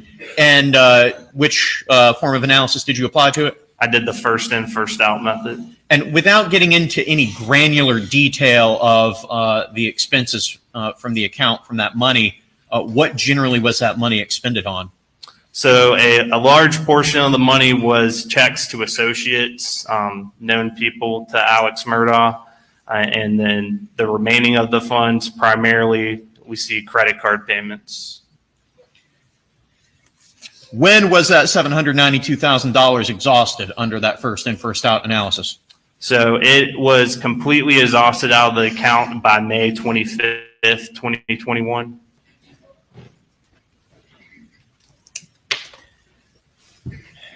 There's been a lot of attempts at math from the stand over the course of this trial. Am I correct in judging that to be roughly a month apart from the date of the last check deposited? Yes, that would be approximately a month from April 20th, 2021. So $792,000 exhausted in just a little bit over a month from the date of last deposit. And what was the date of the first deposit again? I apologize. The first one was March 10th, 2021. So from that date to the last date, I believe 2.5 approximately months. Were there into which account was that deposited again? So all three checks were deposited into a Bank of America account ending in 6779 under the name of Alex Murdaugh. Right. Now let's take a step back and talk a little bit about the accounts of Alex Murdaugh. Was that Alex's only account at Bank of America? No. All right. What was his other accounts at Bank of America? He had other accounts that have been called the fake forge accounts. There are 2 of those accounts, and the accounts seemed to run consecutively. One account ended, and then a second one was created. The reason, I'm not exactly sure just from looking at the statements, but there were 2 different accounts. There's also a credit card account at Bank of America. And did Mr. Murdaugh have accounts at Palmetto State Bank? He did. He had several accounts at Palmetto State Bank. Was there a particular account there that appeared in your analysis to be his primary account? Yes, an account ending in 6092, checking account. Generally speaking, when following funds from Bank of America, well, let me rephrase that question. Was there any pattern in the flow of funds after they were deposited into either the fake forge account or into that Bank of America checking account? Yes, so when checks were deposited into the fake forge account, typically they were transferred out or withdrawn in cash. If they were transferred out, normally they would go to his personal banking account ending in 6779. Occasionally, we would see cashier's checks come out of one of the forge accounts. Now, on those cashier's checks, would it say, hey, this is from the fake forge account on the face of it? No. When he would cut checks on that personal banking account, would it say, hey, this is stolen money on the face of those checks? No. So in those who would receive those checks, it would just say something to the effect of Alex Murdaugh or something of that nature? That is correct. Aside from those Bank of America accounts, did any money make it to Palmetto State Bank? Yes. Occasionally, once the checks went into the personal account at Bank of America, another check would be written, typically just to Palmetto State Bank, and then ultimately it would be deposited into one of his accounts at Palmetto State Bank. And would the funds thereafter be dispersed from that account? Yes. Circling back around to the $792,000 of Ferris fees or Mack truck fees, were you able to determine when any of those fees or other replacement fees were returned to Chris Wilson? Yes. All right, can you tell me a little bit about that? Yes. So previous testimony had mentioned a $350,000 wire from Palmetto State Bank that went to the Wilson Law Group. And from which institution did that wire originate? Palmetto State Bank. And well, that's $350,000. Were any additional funds provided to Chris Wilson? Yes. So in Alex Murdaugh's account ending in 6779, we see a check was mobile deposited for $250,000. And then the next day, on July 16th, 2021, there's a wire for that same amount of money, $250,000, that went directly to Wilson Law Group IOLTA account.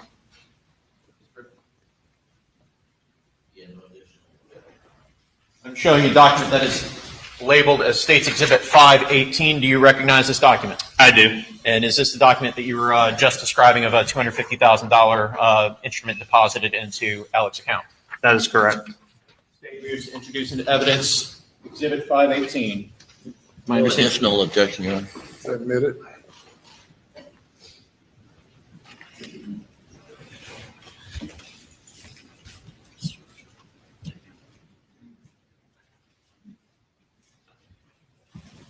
And is that the instrument you were just describing a moment ago? It is. If you pull it down a little bit, we got a touch of glare. Thank you, Mr. Waters. All right, and that is a check made out to Alec Murdaugh for $250,000. What's the name at the top of the instrument? It says John E. Parker. From your work with investigators throughout this case, do you know who John E. Parker is? I do. All right, and who is he? He is a former law partner of Alex Murdaugh's at what we've been calling PMPED.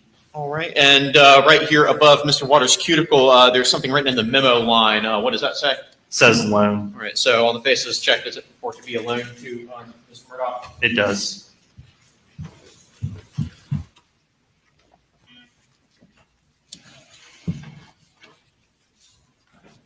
So that adds up to $600,000. Did you identify any additional funds sent back to Chris Wilson's office in replacement of that $792,000? I did not. And I apologize. We took that. With court's permission and suspect without objection from counsel, we have redacted certain personal identifying account information from the face of this document.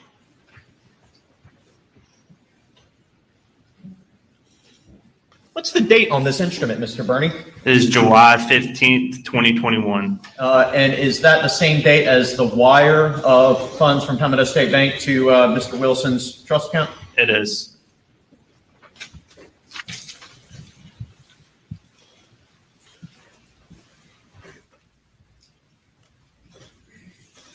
In the course of your analysis, did you have an opportunity to look at Mr. Murdaugh's balances on or about June 7th, 2021? I did. And did you look at his balances on all of his deposit accounts? I did. And did you look at his balances on all of his outstanding loans and lines of credit? Yes, all that I've identified, I reviewed them, yes. In your opinion, Mr. Burney, on June 7th, 2021, across Mr. Murdaugh's deposit accounts and demand lines of credit, did Richard Alexander Murdaugh have $792,000 available to return to Chris Wilson? He did not. On that same date, June 7th, 2021, across his deposit accounts and his demand lines of credit, did Richard Alexander Murdaugh have $500,000 available to give to the sons of Gloria Satterfield? He did not. On June 7th, 2021, did Richard Alexander Murdaugh have, across his deposits accounts and his lines of credit, did he have $10 million available to meet the settlement demands of Mark Gensley?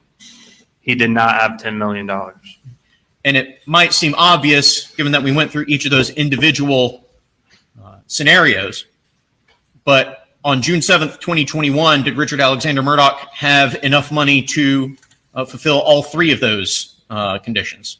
He did. He was not able to fulfill all three conditions. That's correct. No further questions for this witness, Your Honor.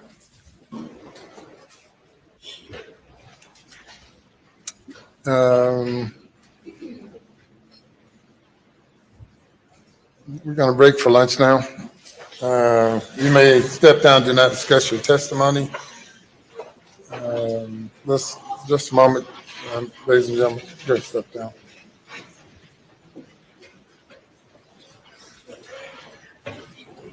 And we'll resume at 2:15. Please do not discuss the case.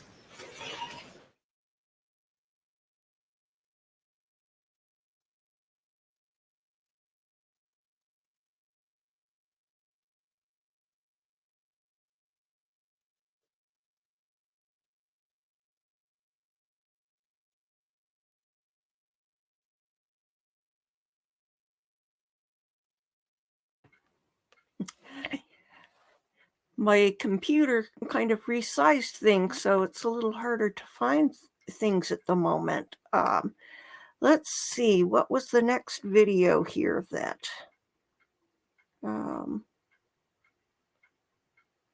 police interview. Alex Murdaugh breaks down in, let's see. Let me just get this queued up a bit. Back for another flat of your sandwich? And a shrimp tackle box. Let us do the fishing while y'all enjoy seafood that you'll love. Get them before they're gone.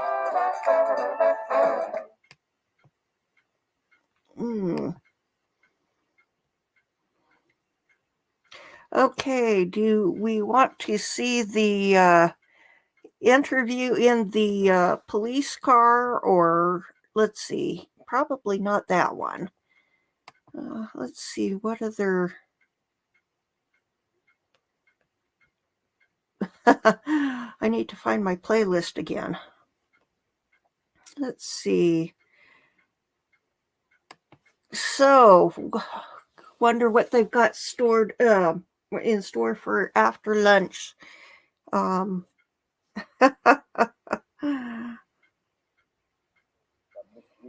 Is I in your back? And it really seems, even though the order we've read many times, Well, let's see. limited to events around the date of the murder, June 7, 2021. Okay, let's turn that down.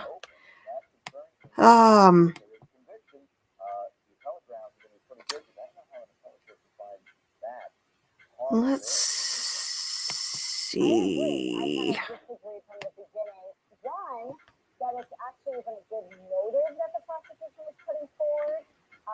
Okay, we saw... Not sure if this is the same expert. Let me take a look.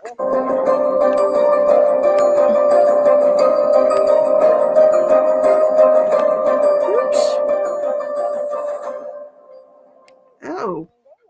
What were a couple of the things that you noticed that stuck out to you when physically observing Mr. Murdaugh and how he was either behaving or what he was doing? Again, I mean,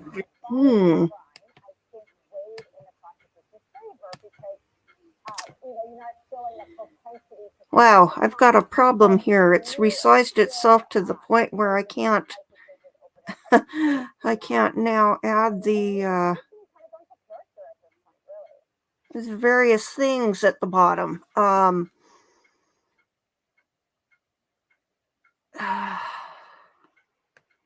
not sure what to do.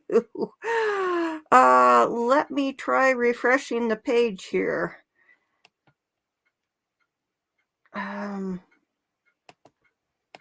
Let's see.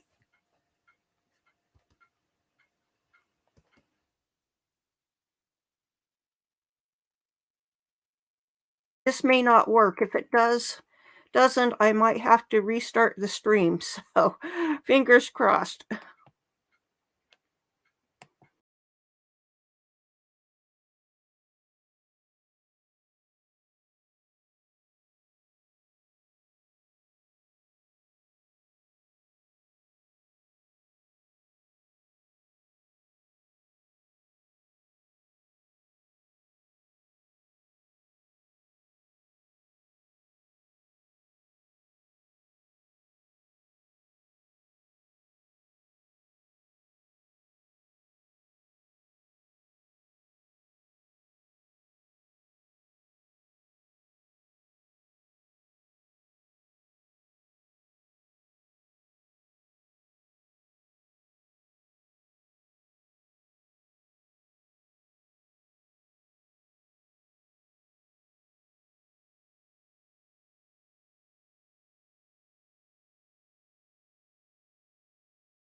Okay, can you hear me? Oops.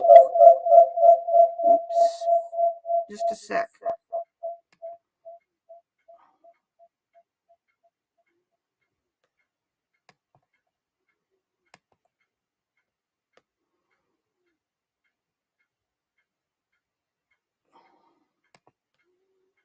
Okay, I think we've solved that problem.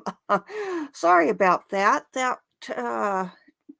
Sometimes my touchpad does bizarre things, and I didn't know how to get the thing resized so that I could add screens again. So let me pull up. Oh boy, the joys of technical difficulties, huh? Okay, let's see. We need to pull up Law and Crime.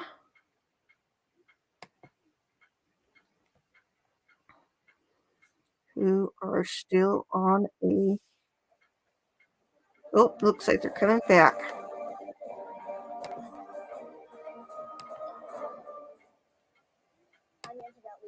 so much for joining us here on Law and Crime. We are taking your questions this hour in the trial of South Carolina versus Alec Murdaugh. He is accused of murdering his wife Maggie and son Paul back on June 7th of 2021. Keep those questions coming into us both on our Twitter feed and in our YouTube chat, and our panel of experts will do their best to answer all of them for you. Joining me this hour, DP McAlvin. Let's see. It seems a little quiet, but then the trial is louder, I've noticed.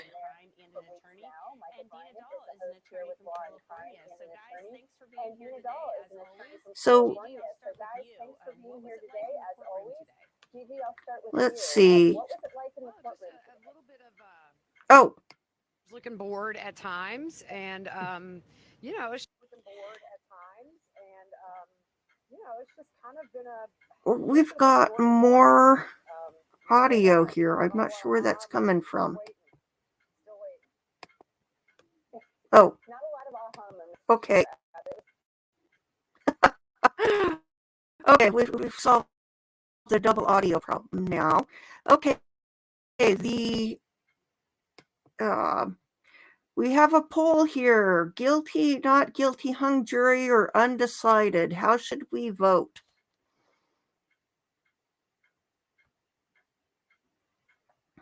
Any opinions?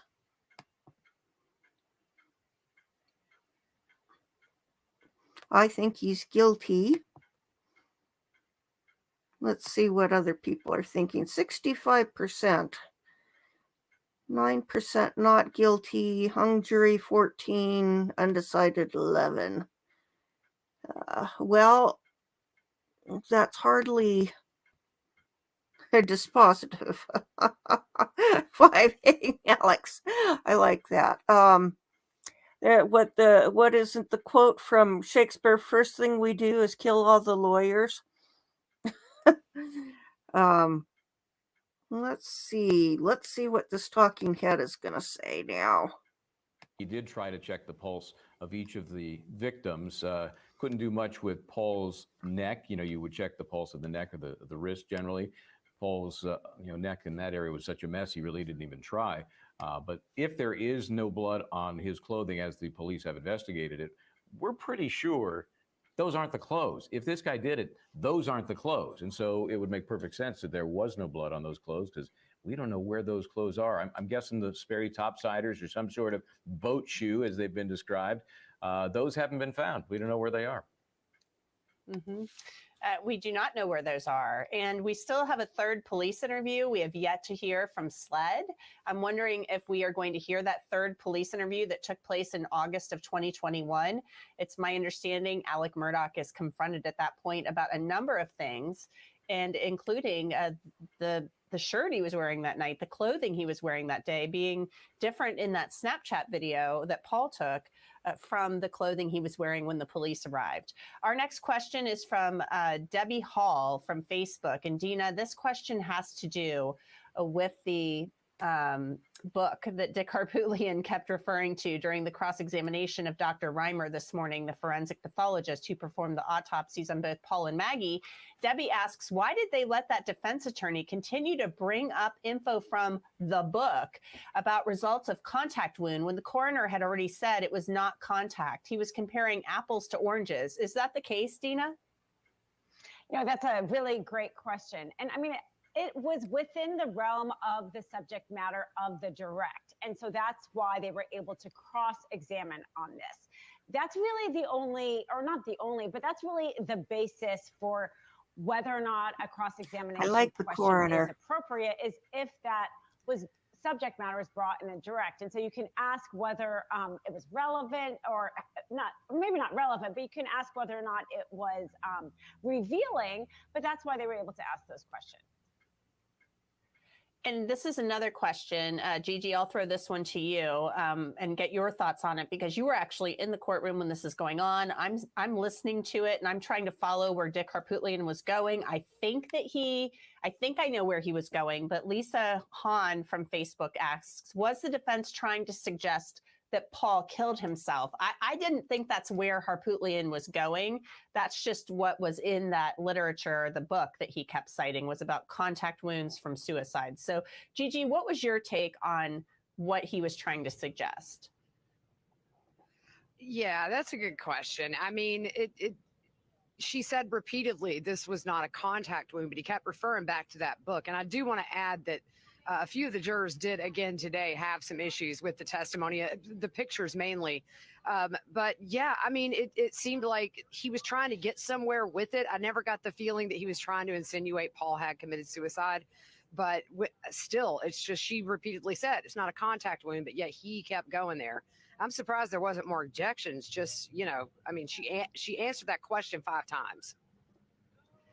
Yeah, and then there was this questioning about, did you shave his head to see if the wound on the back of the right side or the side of the right side of the head or whatever was a contact wound? Did it have soot or stippling? I mean, it was a lot to take in. And let's just face facts. The way that Paul Murdaugh died was horrifying.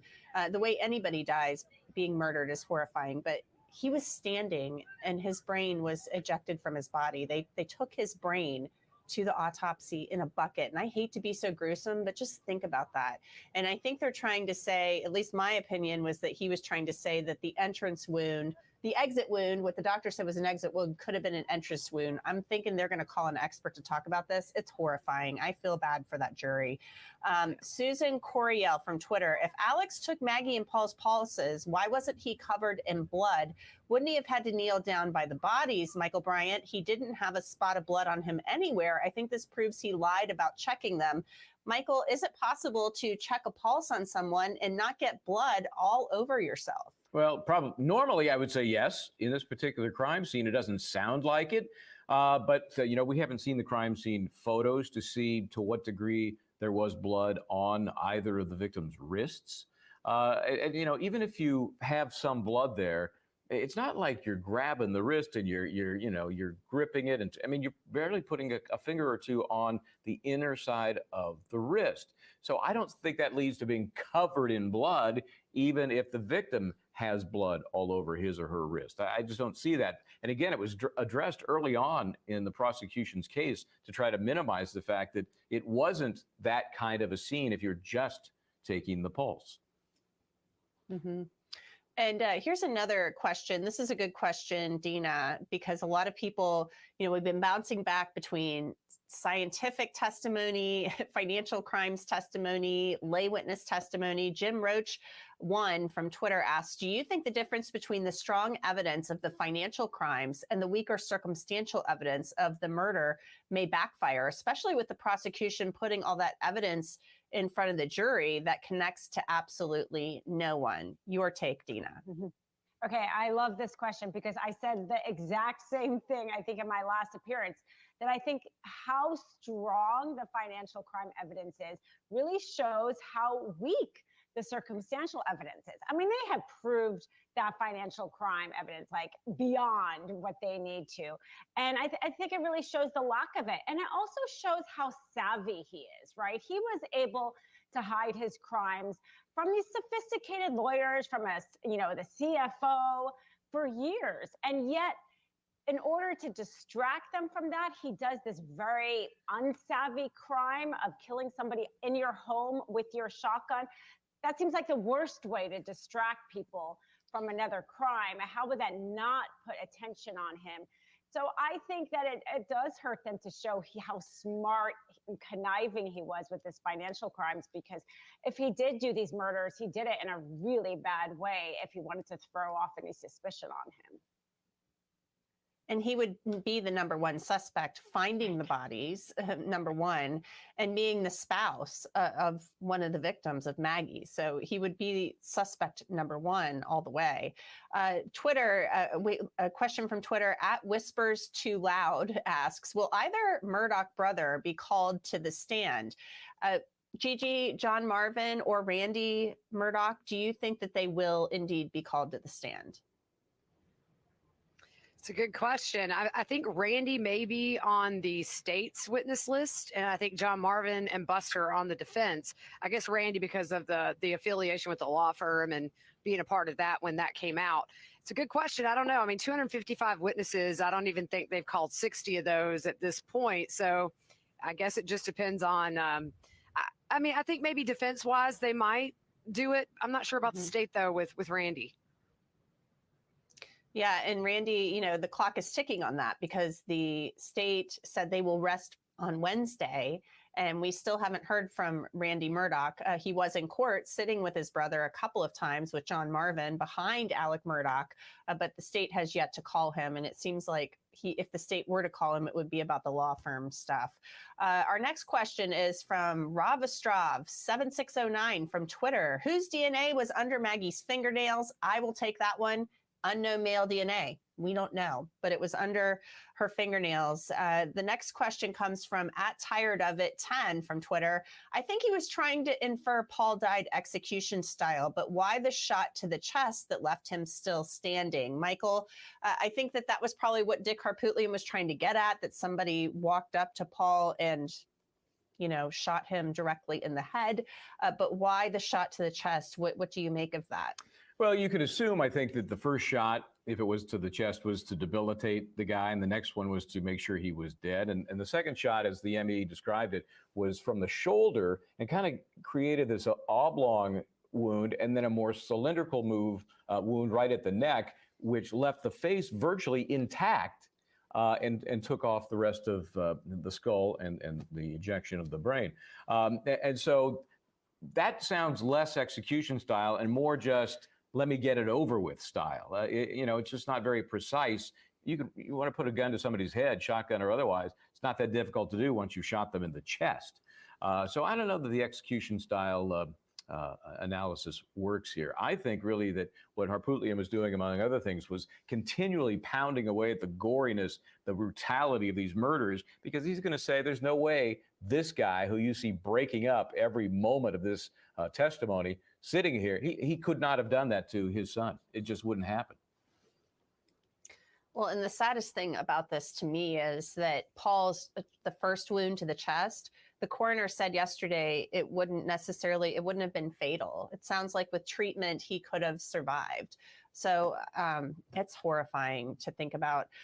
Beth Litton, from Twitter asks, so in your opinion, what was the point about Paul's head wound in relation to who did or did not murder Paul? Do you think that was Harpootlian's point as well, Dina, that a dad was not going to do something like this? Couple it with on cross, or when they were talking to the dog caretaker about how Alec wasn't willing to put down the hunting dog, that somebody else had to do it. And I think those together, I mean, we saw in his opening, in the defense opening, really talking about the brutality of the murders and how this loving husband couldn't commit this. Like, even if you were to think he was going to kill them, wouldn't he have done it in this less gruesome, brutal way? How does a loving person go and do that? And I think that question is kind of an essential question here. And so I think they bring that out when they talk up, in that cross, and when he was talking about the how he was shot and where he was shot. I think that's continuing his theme that he started, the defense attorney started in his opening. Our next question, and I'm going to throw this one to you, Gigi. I know it's a technical question, so please pardon me, but it's one I've been wondering too. And I wonder, since you're in there listening to all of this, if you have a theory about this. But at Terry M 428-78253 from Twitter asks, how would Paul have been shot by Alec Murdaugh when Paul was shorter than him? Was Alec Murdaugh kneeling when he shot Paul? That's assuming he did shoot Paul. So I've been thinking about that too, because a shotgun is something you really have to brace yourself for when you fire it. This was a 12 gauge shotgun, and it's got a lot of kick, I'm sure. And Alec Murdaugh is a tall guy. Well, on one hand, they're very used to guns, so maybe it's not uncommon for him to kneel down with a shotgun. But it's something that I've been wanting to hear about too, is to bring an expert on in some capacity to talk about the trajectory of these shots and the angle. I've seen episodes of these forensic shows where they can estimate the height of the shooter based on how the wound went in and things like that. It is a very good question, and that's just something that so far the prosecution hasn't even talked about. Is the trajectory, how at what angle, at what position is this shooter? But at the same time, we know a couple of the wounds to both of them were close range. And what stands out to me is either with that first shot, Paul did not see the shooter, or he wasn't threatened by the shooter. Those things are what is weighing on my mind at this point too. Interestingly enough, we've seen maybe a picture or two. There hasn't been much focus on it, but it was in a defense motion where it showed like a mannequin or a dummy standing in the feed room. So it makes me think there had to have been some type of effort to maybe reenact this. I don't know, but I'd like to hear about that. All right, keep your questions coming to us both on Facebook apparently and on Twitter and our YouTube chat. We'll get to as many of them as we can. We have to take this quick commercial break for the network, so if you're watching on YouTube, stay with us. I'm Anjanette Levy, and you are watching Law and Crime. We'll be right back.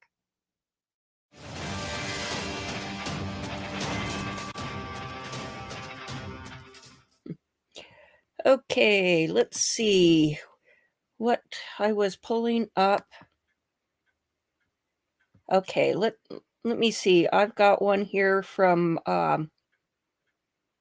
Mob Crew yesterday, which looked good. So let's get that queued up here.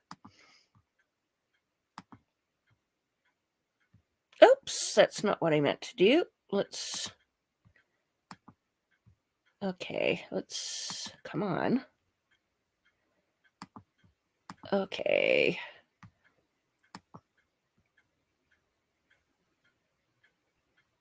Okay, here we go. Go. Okay. What's up, Mob Crew? I'm Chris. In today's video, we did a recreation of how long it would take a person to check on two bodies that were lying 32.5 feet away, according to how Alex Murdaugh explained it. Cell records and SUV data show Alex Murdaugh only had a small time frame. So is it possible? The results we discovered are shocking. So please stay until the end to find out. Thank you so much.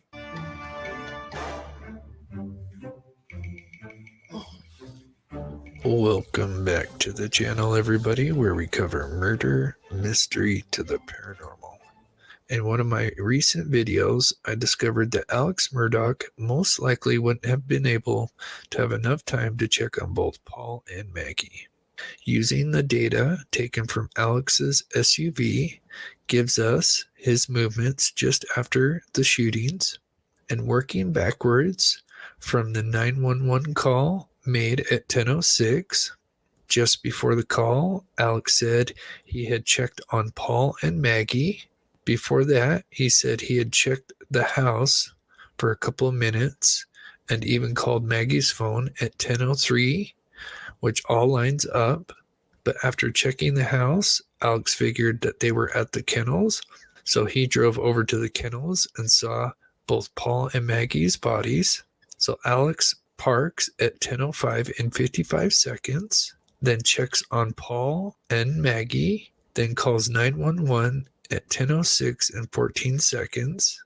So this would give only Alex 19 seconds to exit a vehicle and check on both bodies, then call 911.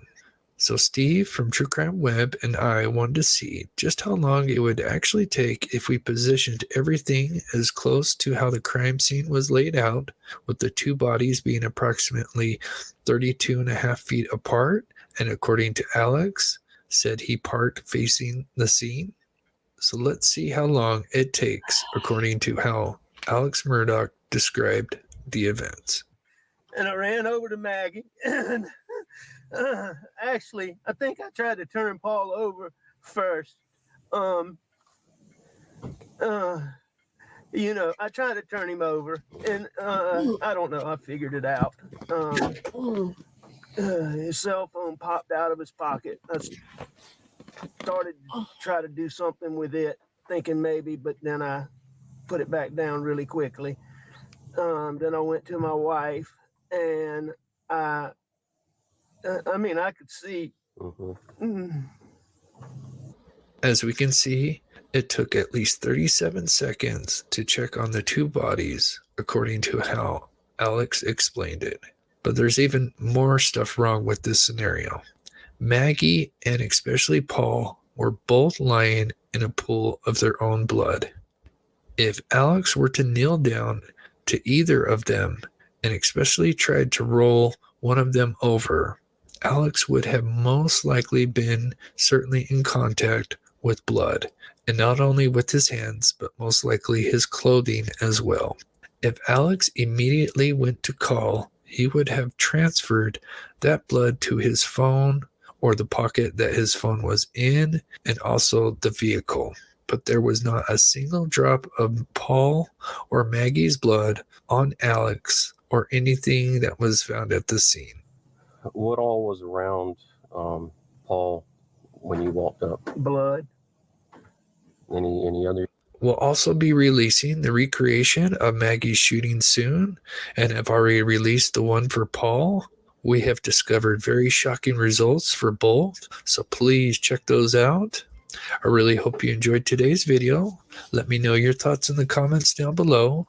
Please smash that like button, and if you're into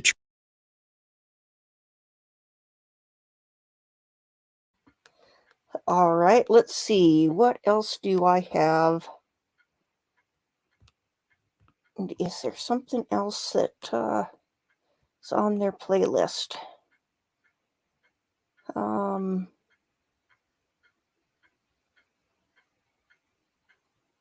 Let's take a look at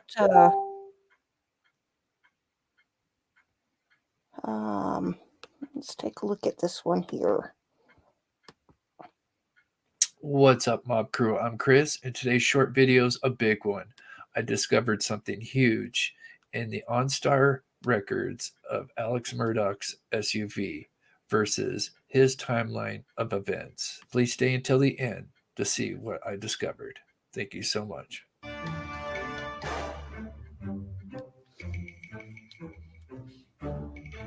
Welcome back to the channel, everybody, where we cover murder, mystery to the paranormal. Now, according to Alex Murdaugh, after coming back from his mother's house, he had arrived home and first goes to his house to check to see if Paul and Maggie were there. Let's take a listen to his interview. When I got back to the house was obviously nobody was in there. So I figured they're still up here fooling around. Paul was gonna be getting set up to plant. Our sunflower seeds got sprayed and died, and he was refiguring to plant the sunflower seeds. So I came back up here and I drove up and saw and called. Now let's look at his OnStar records from his Suburban to see if that lines up. According to the records, he arrives at 10 p.m. and 36 seconds, and his vehicle is put into park for a bit. That could be Alex stopping to open the gate. He then drives for 12 seconds, parks, then drives immediately again for a total of 25 seconds. This could indicate what Alex said to be true, and he drives to the house. Now between 10:01 and 43 seconds, it is put into park, and there is an approximate 3-minute gap that would line up with Alex has said so far to the investigator. Alex would be in the house for 3 minutes, and then we would see activity from the Suburban where it's put into drive at 10:04 and 49 seconds, where the vehicle is moving again for 1 minute and 16 seconds, which could mean he is driving over to the kennels to look for Paul and Maggie. Alex then puts the vehicle in park at 10:05 and 55 seconds. And according to Alex, after checking the house, then driving over to the kennels, he gets out and discovers Paul and Maggie. So far, all of this is lining up, right? Well, there's one big problem. And I ran over to Maggie. And actually, I think I tried to turn Paul over first. You know, I tried to turn him over, and I don't know. I figured it out.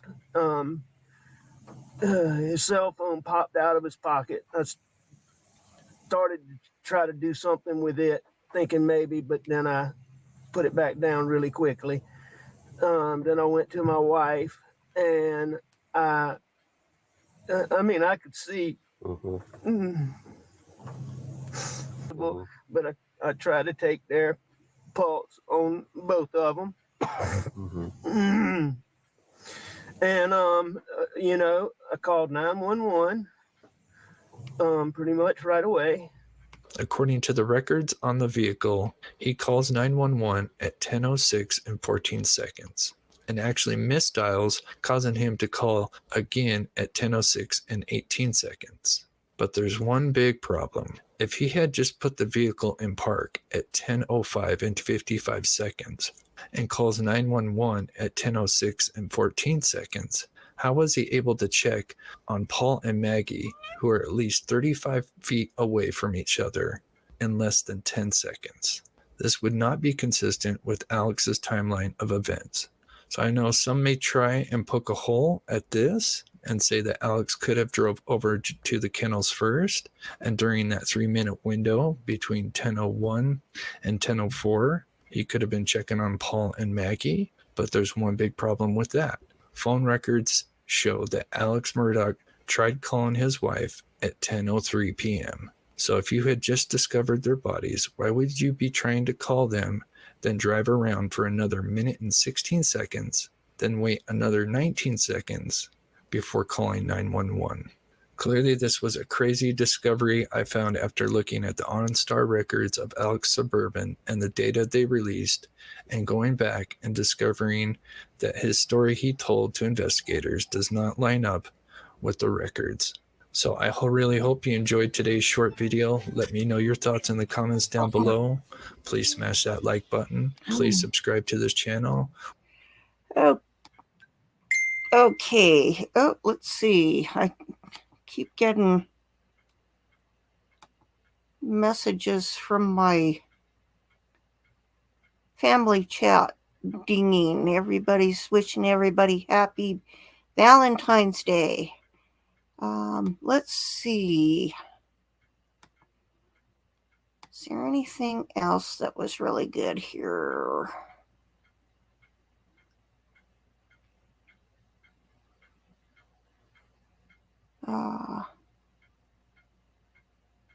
Now let's take a look, see what else we've got.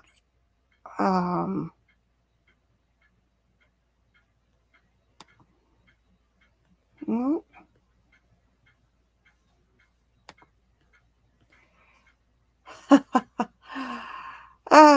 Okay, let's see what they're saying back on the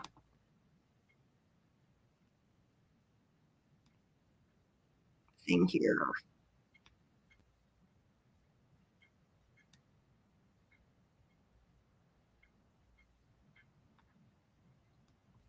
Trial, Dina. Right. Okay. And that was what I was going to say. There really was no, from a prosecutorial point of view, why they necessarily did one or the other, except we have a right to a speedy trial. Criminal. But actually, both of them are criminal if you think about it, the finance and the murder trial. So I think that it was the prosecution that brought the indictment for the murder first before they brought the financial. And that's why we're seeing the murder first. And a lot of times, and I don't know if you think this is a good idea, Michael, and I'll ask you, Gigi, too. Michael first. You know, a lot of times defense attorneys will kind of do that as a tactic. Yes, their client is entitled to a speedy trial, but it's kind of a, okay, you think you got the goods, put up or shut up. Do you think that's what happened here? To that, really, if the defense feels strongly about their case and their position, they obviously don't want to cut themselves short. But if they think pressing the prosecution to bring the action sooner than later will benefit the defense, you bet they're going to do that. I'm not sure that's the case here because I don't know what else the prosecution might have developed. You know, we're 4 weeks in, and we're seeing the best of the best, and we're still having the same conversation about could this guy, I don't care who he's hoodwinked or swindled out of money, could this guy kill his wife and his son in the absence of some evidence, any evidence that there was any sort of animosity there? And it's the opposite. We may hear lovey-dovey, and in the context of the guy who takes care of the dogs, might not mean much. He's not there 24/7.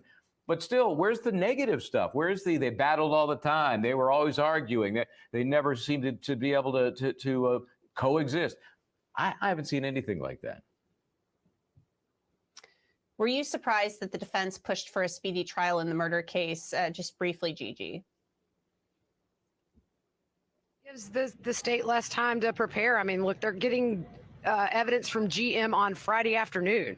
So I think it's just one of those things where if you've indicted him, let's see what you've got. Let's just go now.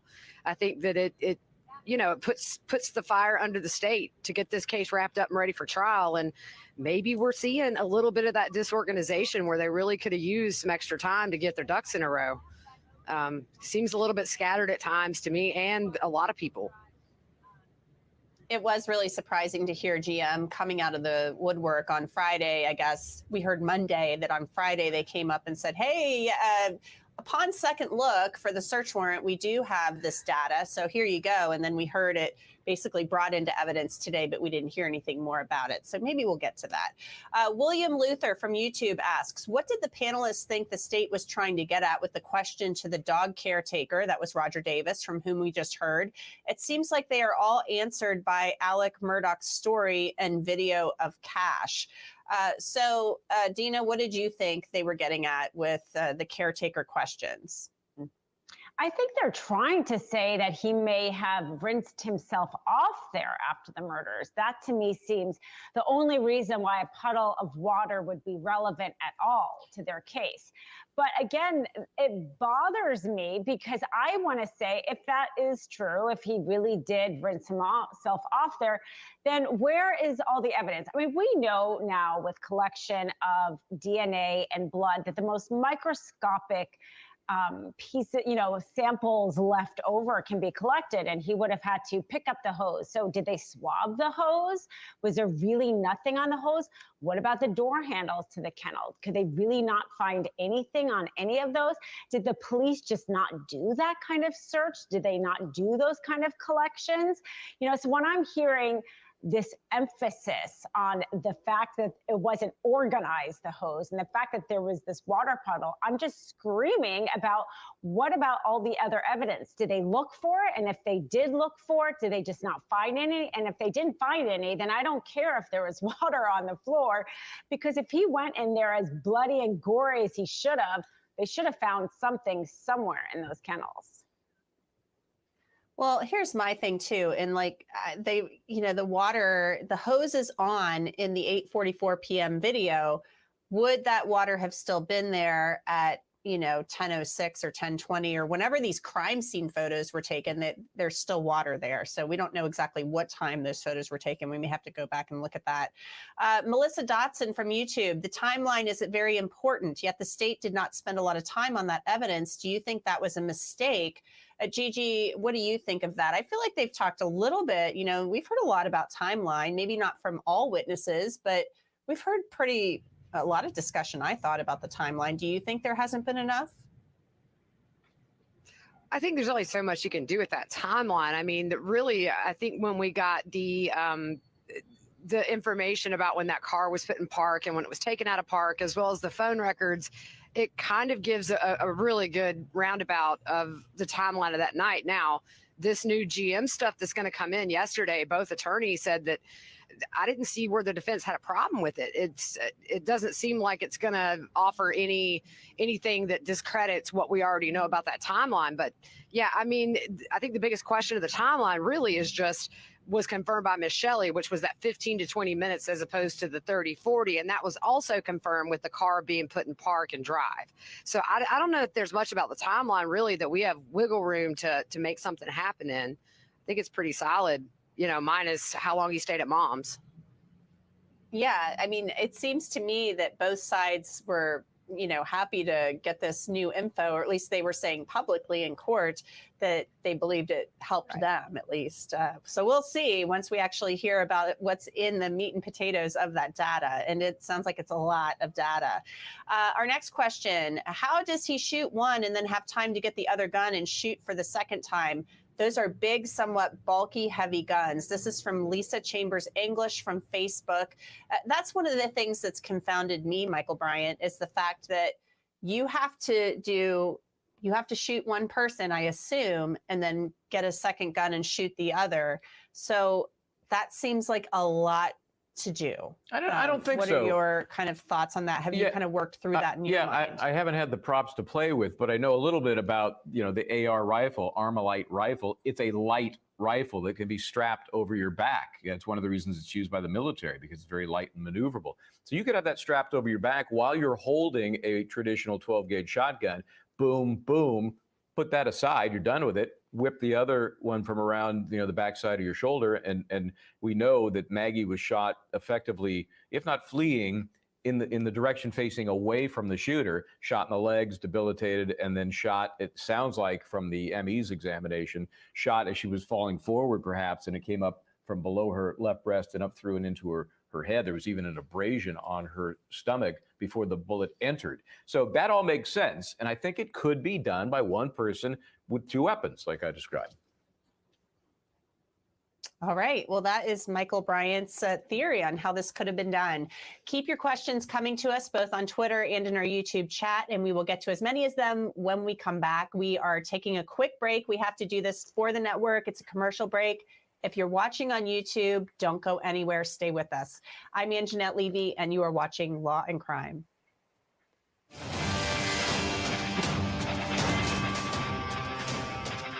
Okay, let's see. All right, we've got that. I'm going to show you the little clip on YouTube from Ghost Adventures when they went to my childhood home of 2 years down in Nephi. So let's get that. Oops. Let's see. Oops, I forgot to share the screen first. Let's see. Let's go back. Oh, I know what I did wrong. I didn't click in the right place. Okay, let's do it again. Okay. All right. Listen to me, all right? Stay with us.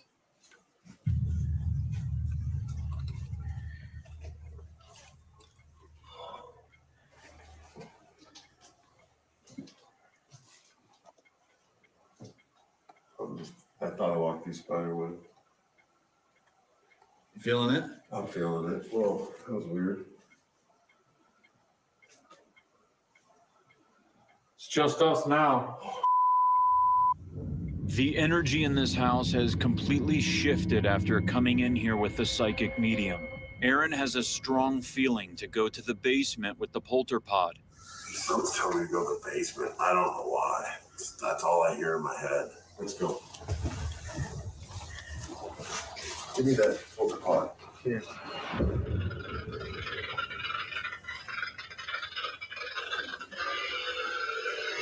Nothing but scallop. That's good. We're coming down. Why did I feel like we need to come down here? Why are you affecting me like this? As Aaron asks, why is he being affected? An unexplained light anomaly shoots directly into him. Why are you affecting me like this?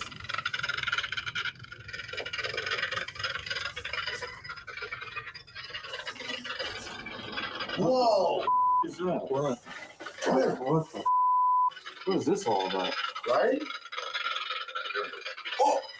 Be careful. Just as Aaron discovers this creepy room, a voice tells him to be careful. What is this all about? Right? Oh! Oh! Be careful. Wait, hang on. Whoa, whoa, whoa, go. Did you hear that? Did you hear that? Oops. Okay, let's see. All right. That was so overly theatrical. I lived in that house for a little under 2 years, and I never felt anything. And my aunt lived up in the attic, and she says she kind of felt a little stuff up there, but not anything like they're showing. And they went to a supposed Ted Bundy house in, is it Bountiful? And where Debbie Kent was supposedly taken after being kidnapped from the high school musical.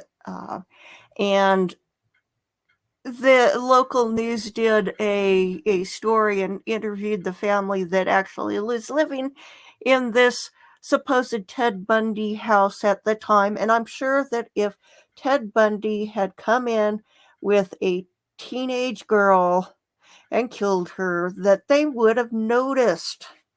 So,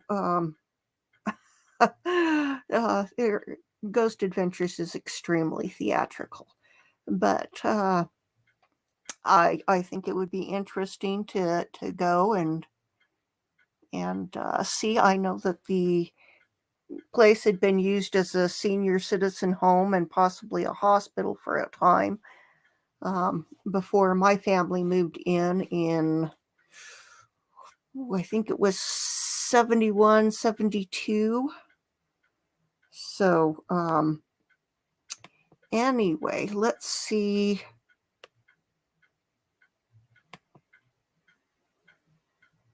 I guess we could go back to the crime, law and crime. Okay, here we go. Let's. Involved in all that. So he was hiding money for the boat crash.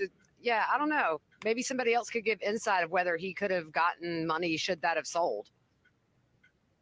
And they were saying, Michael Bryant, that, he was, apparently the guy at the bank was saying he was going to sell Moselle. At least that was in some of the documentation, that he planned to do that to get rid of some of the debt that he was carrying, which was an outrageous amount.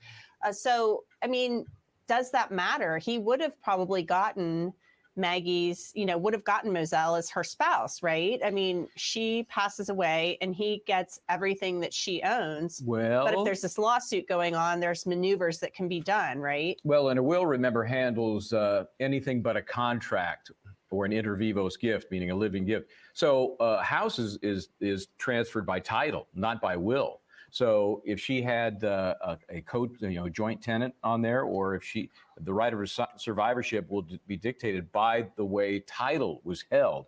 Just her, hard to tell. Other beneficiaries might have been identified. I just haven't seen the title documents to know for sure. And so that's an uncertainty as to whether he'd get it or not. And as far as I understand, more recently they sold the property, but it's in escrow because of all of the litigation that's pending. It got $3.9 million for the compound, and the buyers can't really close the deal yet. Yeah, it seems like the court is involved in all of that. as they should be. I mean, there are people who need to be paid. I'm getting the sense that Alec was there at the time of the murders. If true, why wasn't Alex killed also? This is a question from Andrea Coate from Facebook, Dina. She asked too if the killers might it been the guy who faked a kill shot at Alex. That's cousin Eddie. That whole thing is still kind of, we don't know.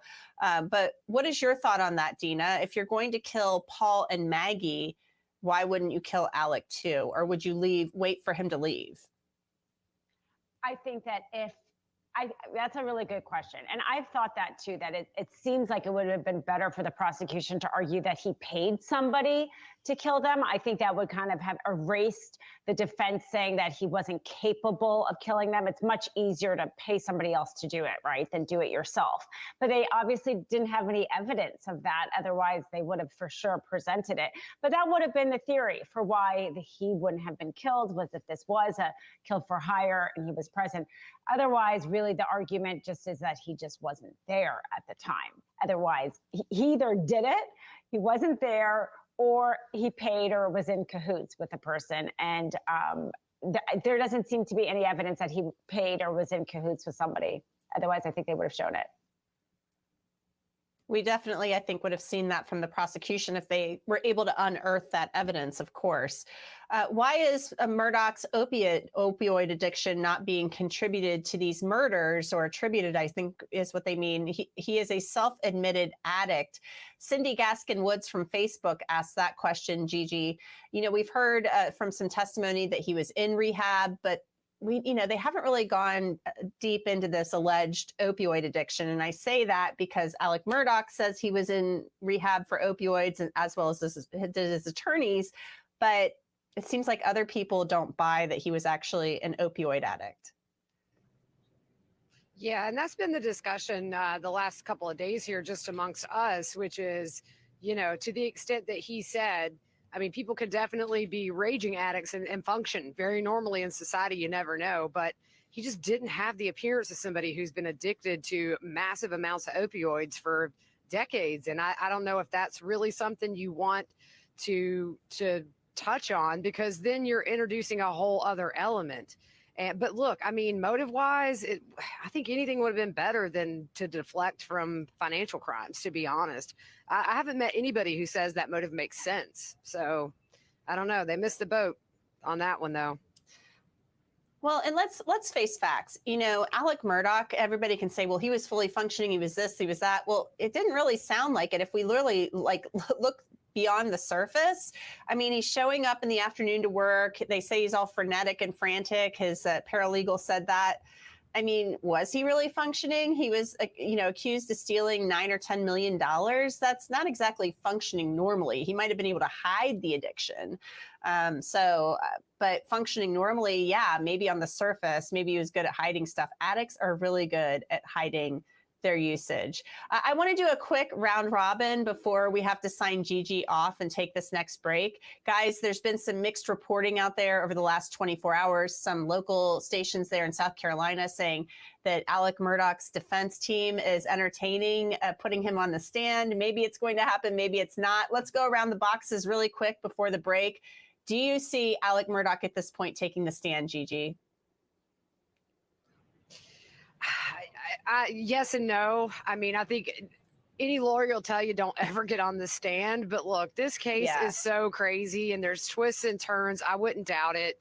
I think there's some things he needs to answer for. So we'll see. Gigi, I've got to cut you off there. Michael, quickly, yes or no? Unlikely, but hey, it's a desperation move. He may be desperate. Dina, yes or no? Because at this point, he's winning. Okay, we're signing Gigi off. We'll be right back.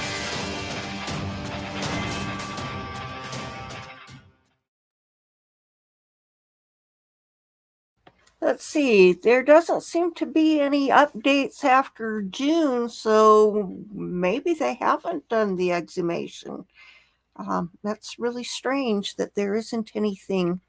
Let's see, I just saw a post from the Mystery Maven, which says, it looks like what's happened now in the pending Leilani Simon case is something I warned about last year with the so-called protest. There will be no live streaming of Simon's criminal trial. So thank you very much to a certain faction of the YouTube community for that. Let's see. What else? Oh, let's see if there's any updates on the Michigan State University victims.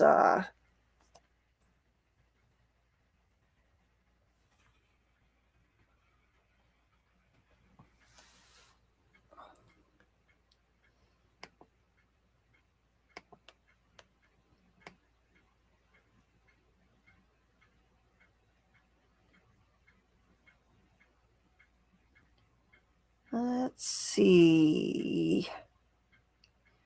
It looks like one more. Oh, says 4 dead, including suspects. So, doesn't look like there's been any change, which means that the 5 people are still fighting for their life, or hopefully have improved so they're out of danger.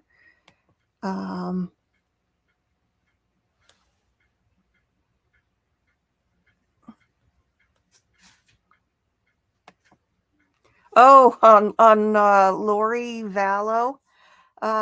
She's a hoot. I'm going to be covering that trial because of its local connections, and I think I've got a little more perspective on it, given the religious and cultural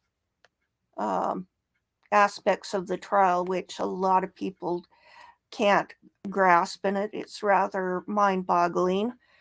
But I think that I've got a little more insight because of having lived here for the last 50 years. So, there goes my clock that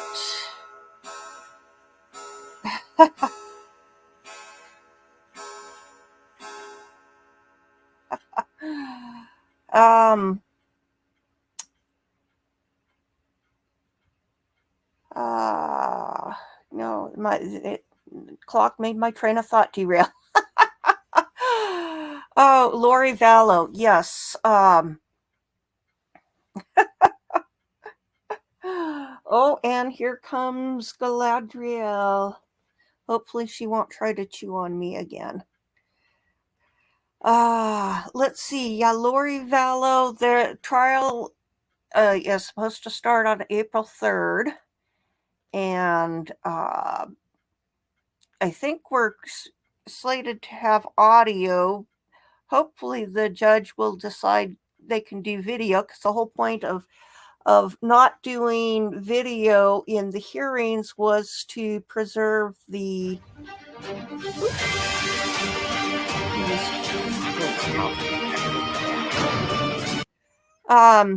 whole point was to ensure that they didn't have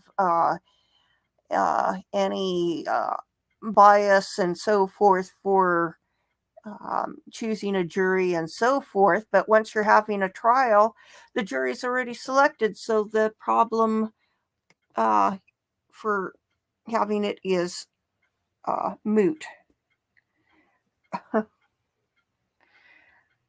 So let's see. Oh, and an interesting thing, Lori Vallow, when she did her first long stint in the mental hospital in Blackfoot, Idaho, my niece was spending a stint in the hospital waiting for a bed at the hospital in Blackfoot, and she had to wait quite a while, and a bed opened up at the same time Lori Vallow was released. So I think that my niece got Lori Vallow's bed. Um, okay, they're talking about the pathologist at this point. I didn't catch when it was that they are going to come back from lunch. And so let's see.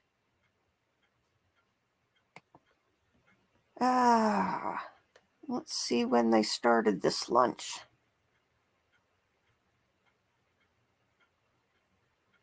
Okay.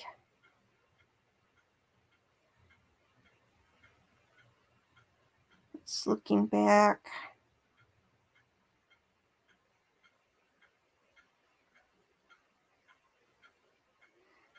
Okay, it's been almost an hour, so it could be pretty soon here. Lori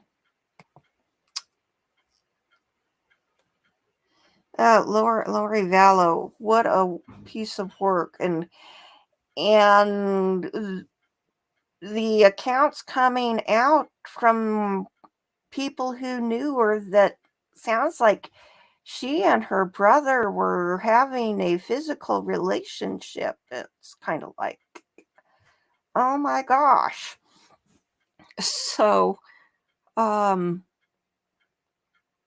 and Chad, he is totally over Lori. He doesn't want to have anything to do with her. He wants to throw her under the bus completely. So, oh yes, the niece, she's another one, and she's supposed to have been there when one or both of the kids were killed, and so it sounds to me like the niece is probably an accomplice as well. The Vallis versus the Bidens.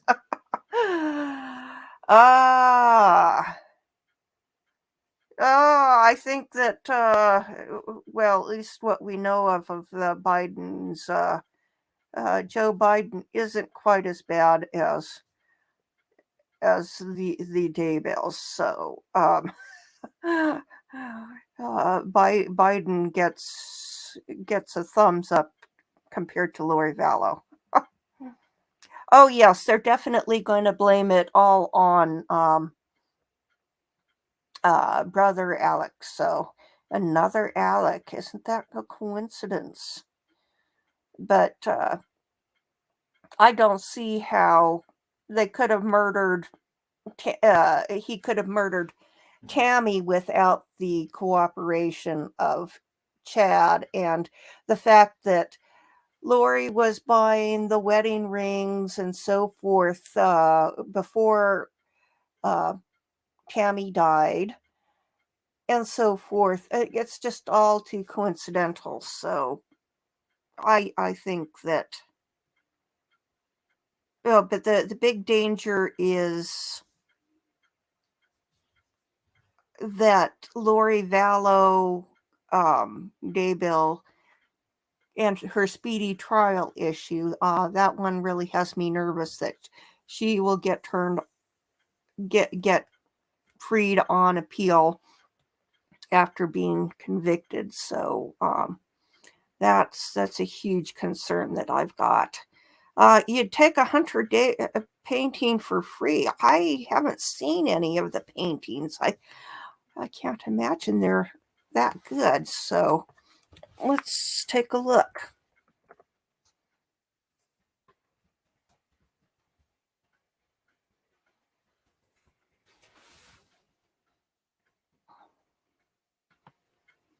Oh,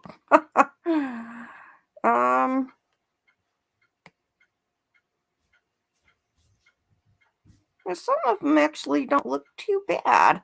Let's see. Let's go back over here.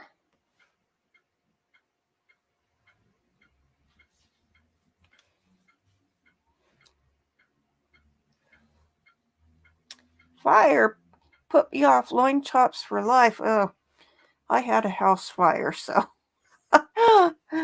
tell me about fires. Yeah. Okay, let me see if we can go over here and look at some Hunter Biden paintings. So let's take a look at this. This one actually looks kind of good. It's not something I would buy, but you know, it kind of looks like some abstract flower or something. So let's see. And this here, I don't know, that looks kind of like something from his drug-addled brain. We seem to have a hand right here, and that one's just weird. That looks like it could be something at the beach. Oh, let's see. What else has Hunter got?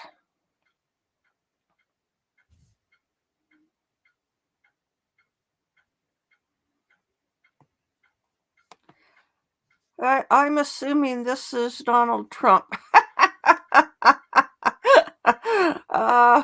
I think he should stick to his non-people paintings. Yeah, this Indian on the horse, that's pretty good. I could see somebody having that. This looks like splotches of paint. Let's see.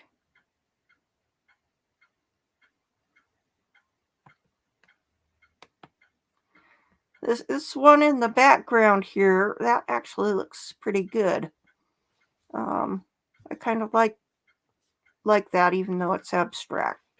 Not really my cup of tea, but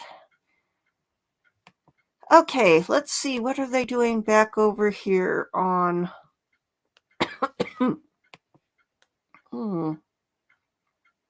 Oh, I didn't look at the prices. I understand they're getting he's getting a lot. Let's see. Okay, let's check on what they're saying over here. Oops. I forgot to switch tabs rather than.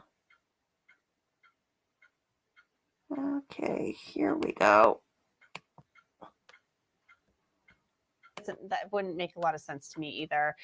D. Turner from YouTube asks, what did the guy from GM say? I'll tell you, D, really quickly. Not much. He basically testified to just say, yeah, here are the records we found. We found them on Friday and handed them over. So we haven't heard any about the nitty gritty about those records. We know that the one guy from the FBI, the agent from the FBI, had kind of testified, I think, about all of that stuff last week. Everything's kind of running together. Dragon Zone from YouTube asks, is the defense trying to imply that Paul shot himself? We kind of covered that already. I don't think so, but it was hard to tell what they were trying to say. Malia Uma's Heart from YouTube, does anyone think there has been solid evidence to prove him as the shooter? Bob, I'm wondering what you make of that. Do you think that there has been solid evidence shown to say Alec Murdaugh was the shooter here? No, I don't. I think that there's been a lot of circumstantial evidence where they've been able to show why he would have done it. The fact of the matter is that they're just not going to be able to link him up with actually doing it. I mean, there's breadcrumb trails. You know what I mean? There's certainly smoke there, but there certainly has not been any kind of evidence that has been entered in that definitively points out that he's the guy. You know, which is why we're experiencing the joy of having to go through 2 trials in 1 trial with financial stuff. I mean, that their motive is so important because that's stronger evidence than they have with respect to what they have to who actually made, you know, who actually killed both Paul and Maggie. So, you know, I mean, they're having to kind of craft their way through this thing just because it's one of those things where there's no direct evidence. It's all circumstantial. So I don't know. I don't know how this financial thing is playing out. I just keep thinking about the fact that the jury doesn't have notebooks to take notes, and we're into the 4th week of trial with witness after witness after witness. And I've been doing this for 20 years, Anjanette, and I have no idea what Harpootlian's entire purpose was with the pathologist. You know what I mean? Imagine what a jury's thinking. I mean, you always have to we don't matter. What we say doesn't matter. With the 12 in the box, plus the alternatives, that's who matters. And it seems awful clunky to me. I think they're going for the 2-shooter theme here. I mean, that's kind of what they suggested early on. But yeah, I'm not going to lie to you. It was a little confusing with the cross. I really had to kind of work my mind through it myself.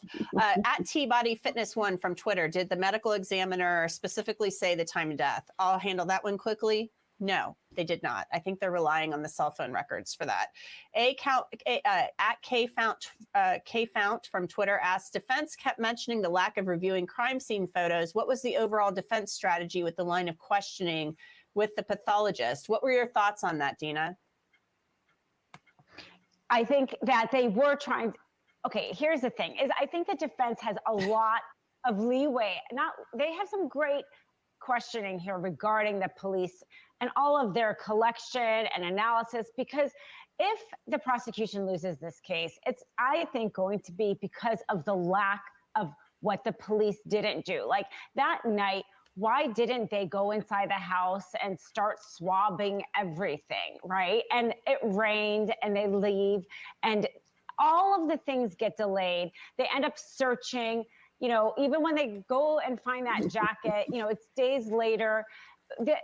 I think that there is so much room for the defense because of the lack of really what the police did in the collection. It bothers me a lot that they haven't shown any evidence of what was inside that home, because if he did commit these murders, he would have had to clean up, there's things on door handles all over the place. And I haven't heard any evidence, because you can even show the existence of like bleach or cleaners if there wasn't blood. And the lack of all of that, because they didn't do it, I think they didn't consider him a suspect as early as they should have. In hindsight, they didn't do as thorough of an investigation as early. And I think that hurts them here.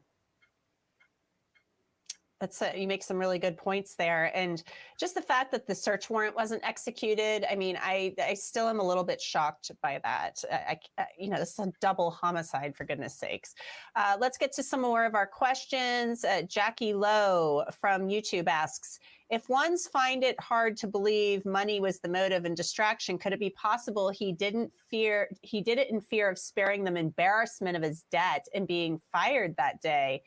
That's interesting, Michael. I mean, do you think that's actually, do you think that that's plausible that he was, how do you explain Buster still being alive then? Yeah, that's pretty extreme, but I'll tell you what that does, Angela. It tells us how desperate people are to find a believable motive. I have to say, I've been involved in 1 or 2 trials, whether in the courtroom, in the field, on the desk. This is the worst circumstantial case I've ever seen. Normally we see some direct evidence, some DNA, something, or a great motive. And we got nothing here. We have neither. So in discounting that theory, it's as bad as the current prosecution theory.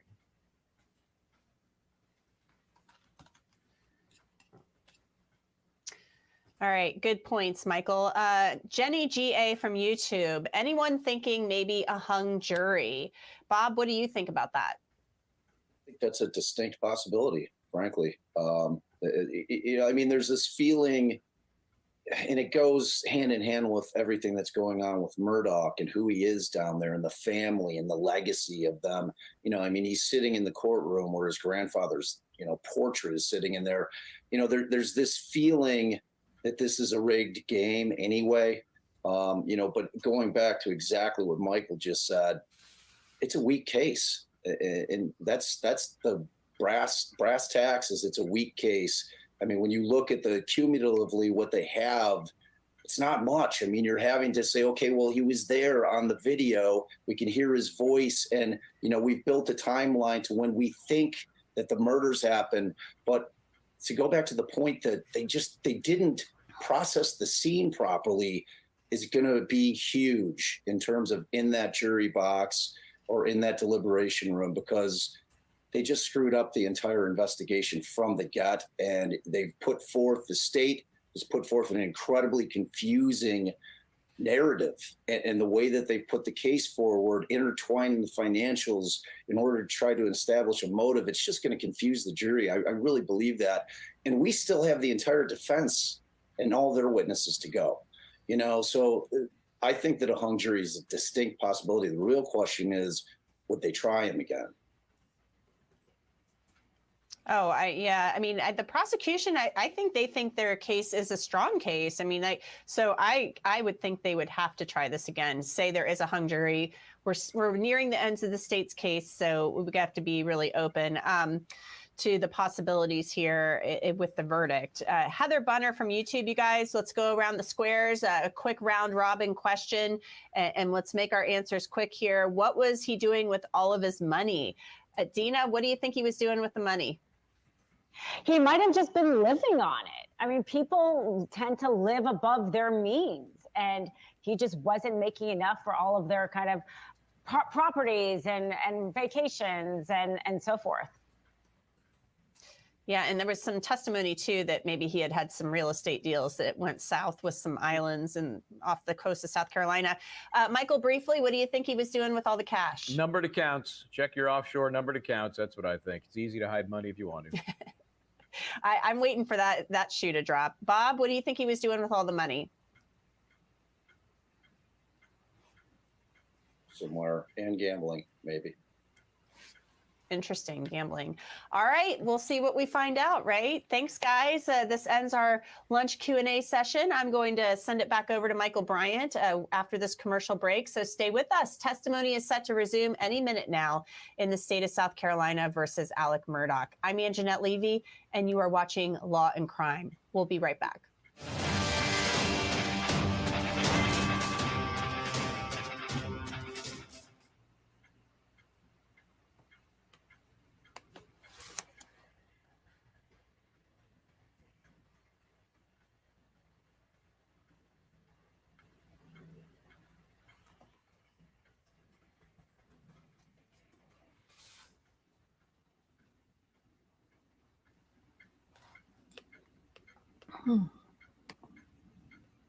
Let's see. Montecito to the Hamptons. I think that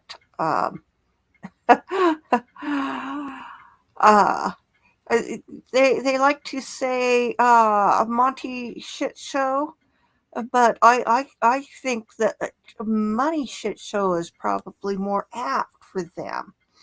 So let's see. I was trying to find out what did the Africans say about calling the place that they stayed in South Africa a housing unit, and I'm trying to remember. It was something Fuchsat Megan. I can't remember. Oh, here we go. It's because it's in their funny Germany language. Let's see. Here we go.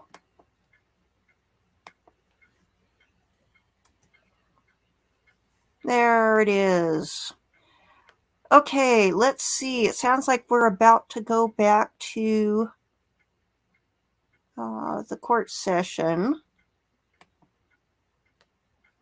So, let's see. Other updates. James Brenner has his next court hearing in the Box Elder County Courthouse on the 27th of February, and I'm planning on driving up for that. Hopefully he'll show up. It's supposed to be an in-person hearing. Jared Lysak has his next hearing, I think, March 8th.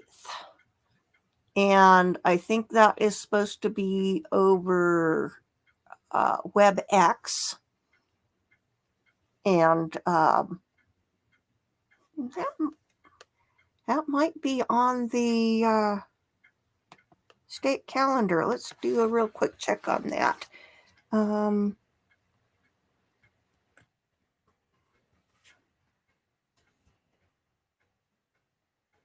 Okay, court.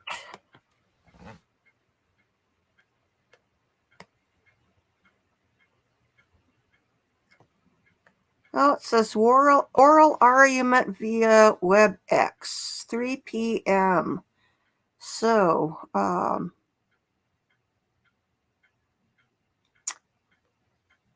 so that one will be available to watch online.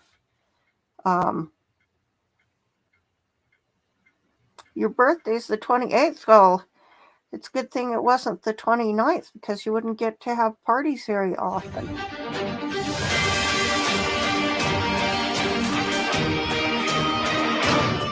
welcome back to Law and Crime, everybody. Michael Bryant here. Hope you had a chance to join us for the Q&A with Anjanette Levy, where I sit there the entire time like this. Please don't ask me something I don't know. Anyway, we're going to continue our coverage. I'm looking at the clock there on the courthouse wall, which means the cameras are trained away from the courtroom itself. And as soon as they jiggle and come to life, we'll know that the activities are about to begin again, and we will jump back in there. In the meantime, from this morning, again, we've had a myriad of testimony today, from medical examiner to dog handler to accountant. Earlier today was Dr. Reimer, and she talked at one point about her examination of the stomach contents of both Paul and Maggie. Let's watch this. It's interesting.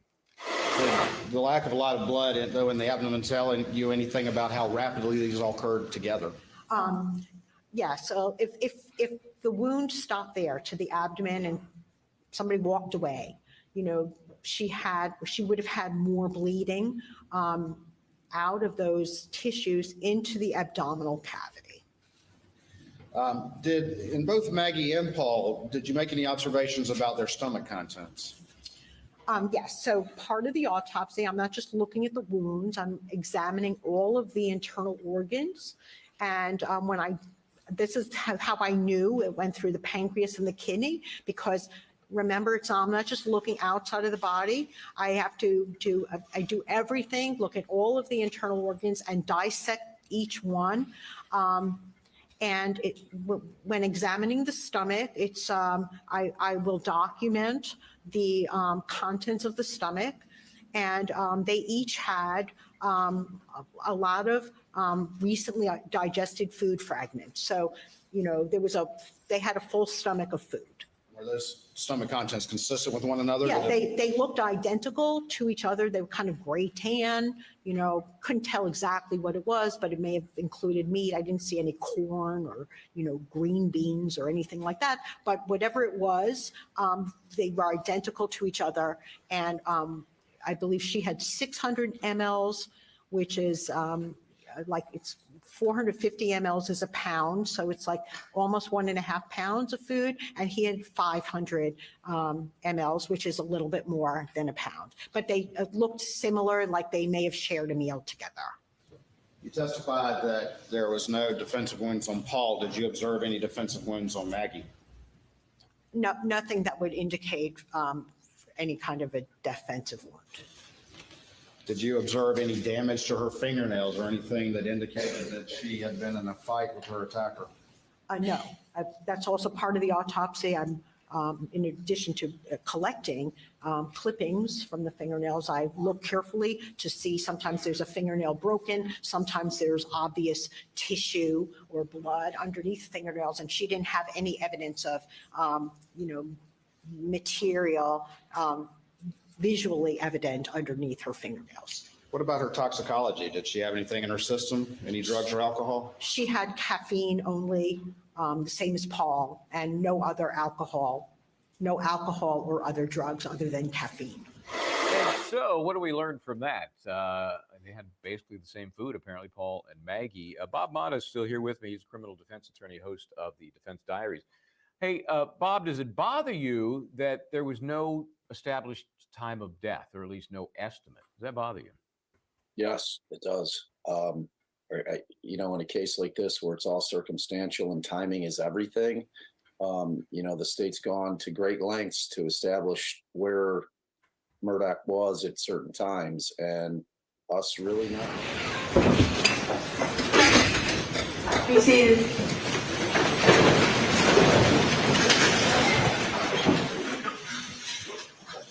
Okay, our witness.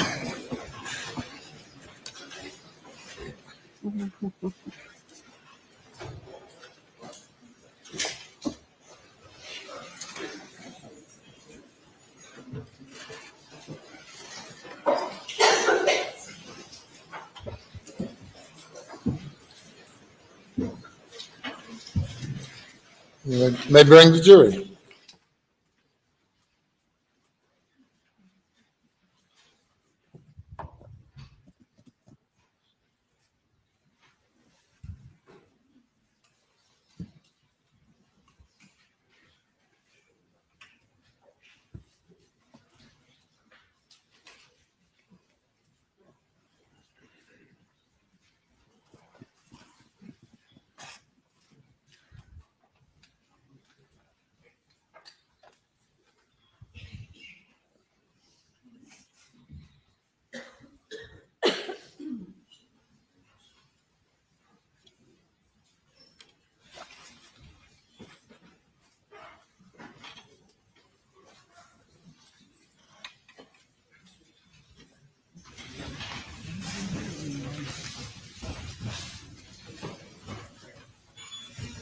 The jury is present, sir.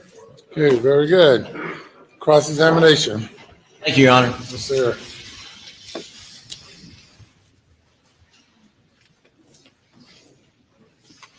Good afternoon, Mr. Burney. Afternoon, Mr. Griffin. I want to be sure we understand what you've done. You did analysis of various bank accounts, seeing deposits in and money out. Is that correct? So for the tracing, it was specifically the alleged stolen funds. I would just trace them out as they went through the bank accounts using that first in, first out method. I mean, did you analyze any accounts that were stolen, what you contend to be stolen funds were not deposited into?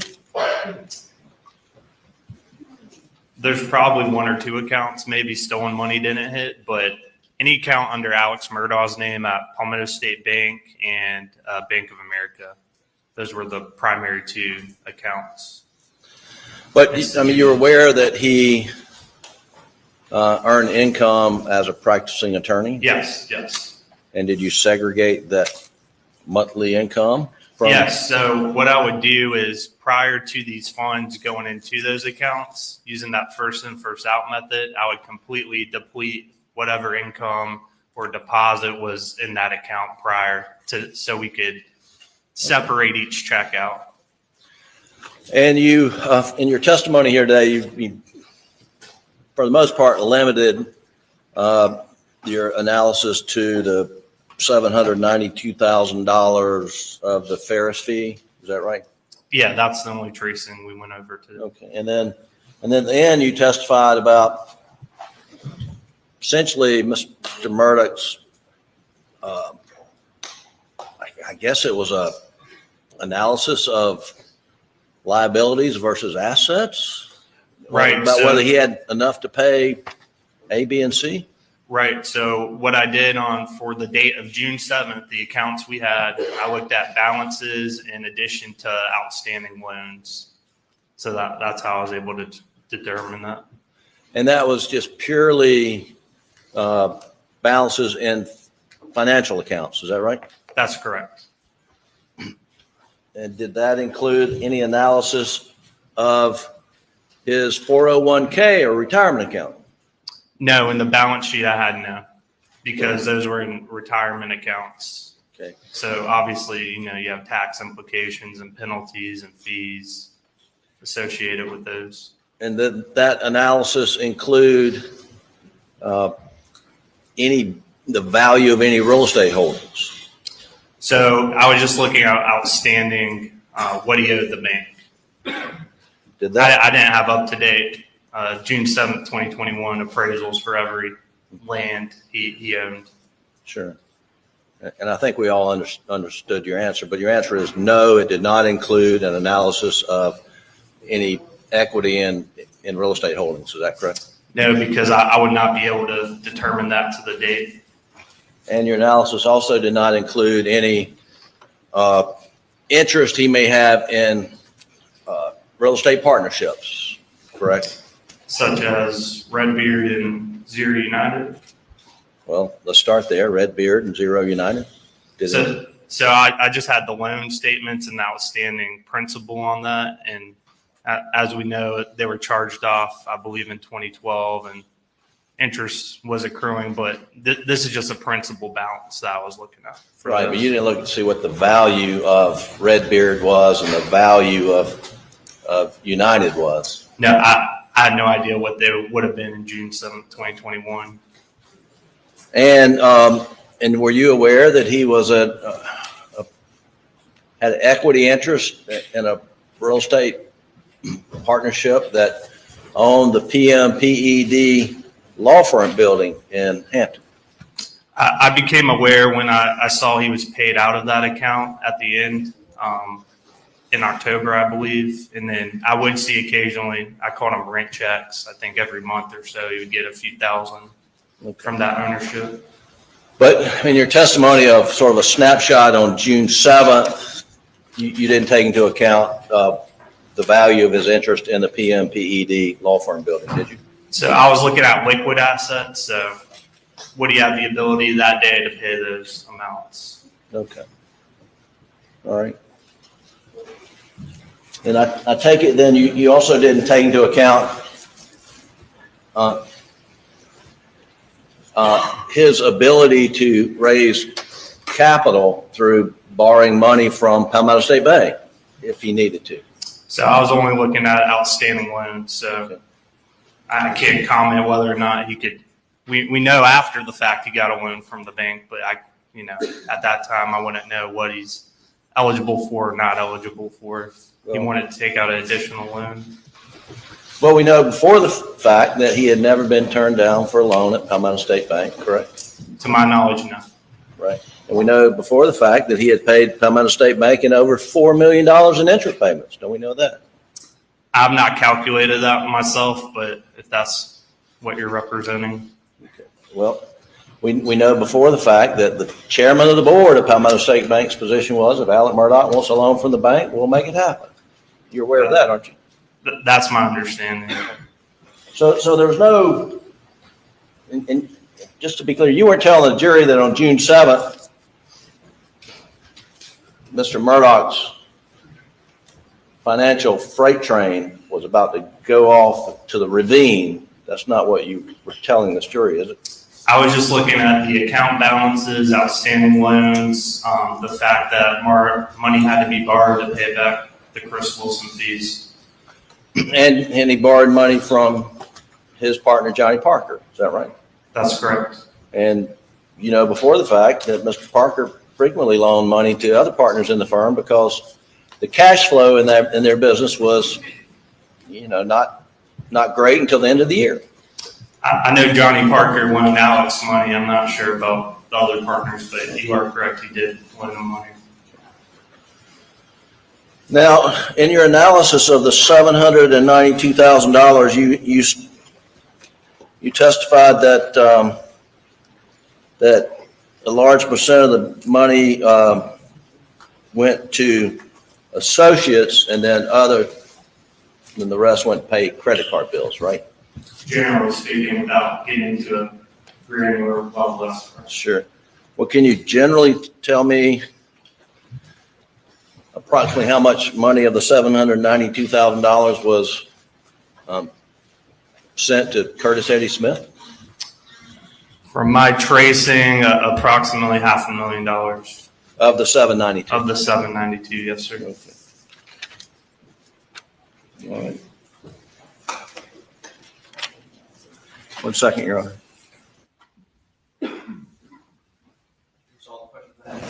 You direct.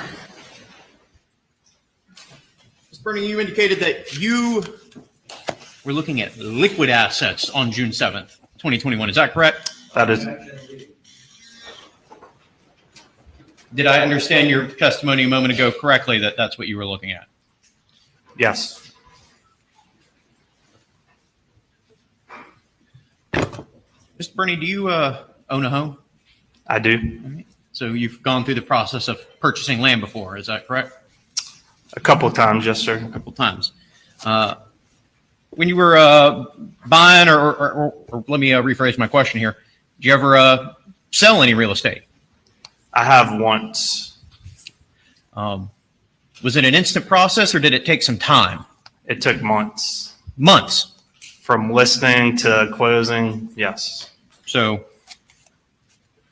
did you get the money for your real estate right when you sold it, or did it take all the way to closing to get that money? Took all the way to closing. Mr. Murdaugh needed money from his real estate interests through sell. Would that have taken some time? I imagine, yes.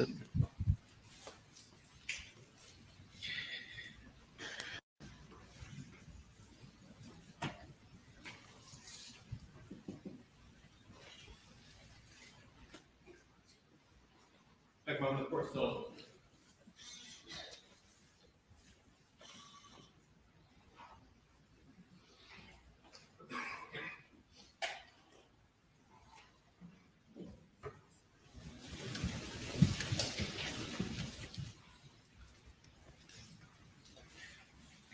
Did I hear you correctly a moment ago in your testimony, or acknowledge in your testimony the possibility that Mr. Murdaugh paid over $4 million in interest to Palmetto State Bank on various loans?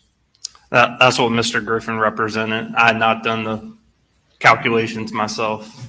As you indicated a moment ago, what was your aim again in tracing these funds? Looking at their ultimate dispositions, where the money went to. Did you start with particular instruments and then go from there? I did. And in analyzing where the funds from those instruments went, did a portion of those instruments go to loan payments? Yes. At Palmetto State Bank? Yes. Loan payments at Palmetto State Bank and to pay back loans from other individuals. And did a significant portion of those funds go towards paying that $4+ million in interest to Palmetto State Bank? Yes. And did that represent a significant portion of where the stolen funds were ultimately disposed? Yes. No further questions, Your Honor. I'm gonna step down. Thank you. Your next witness. All right, the state calls Marion Proctor.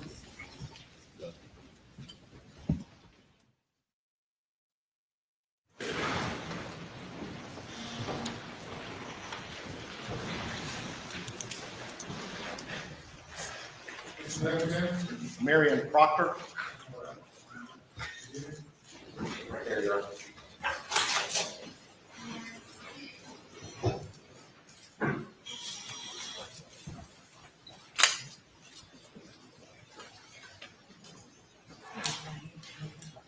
Do you swear affirm that any testimony you give today will be the truth, the whole truth, and nothing but the truth to help you God? All right, you go this way, sit right up here, state your full name for the record, spell your last name, and then move the microphone where they can hear you, okay?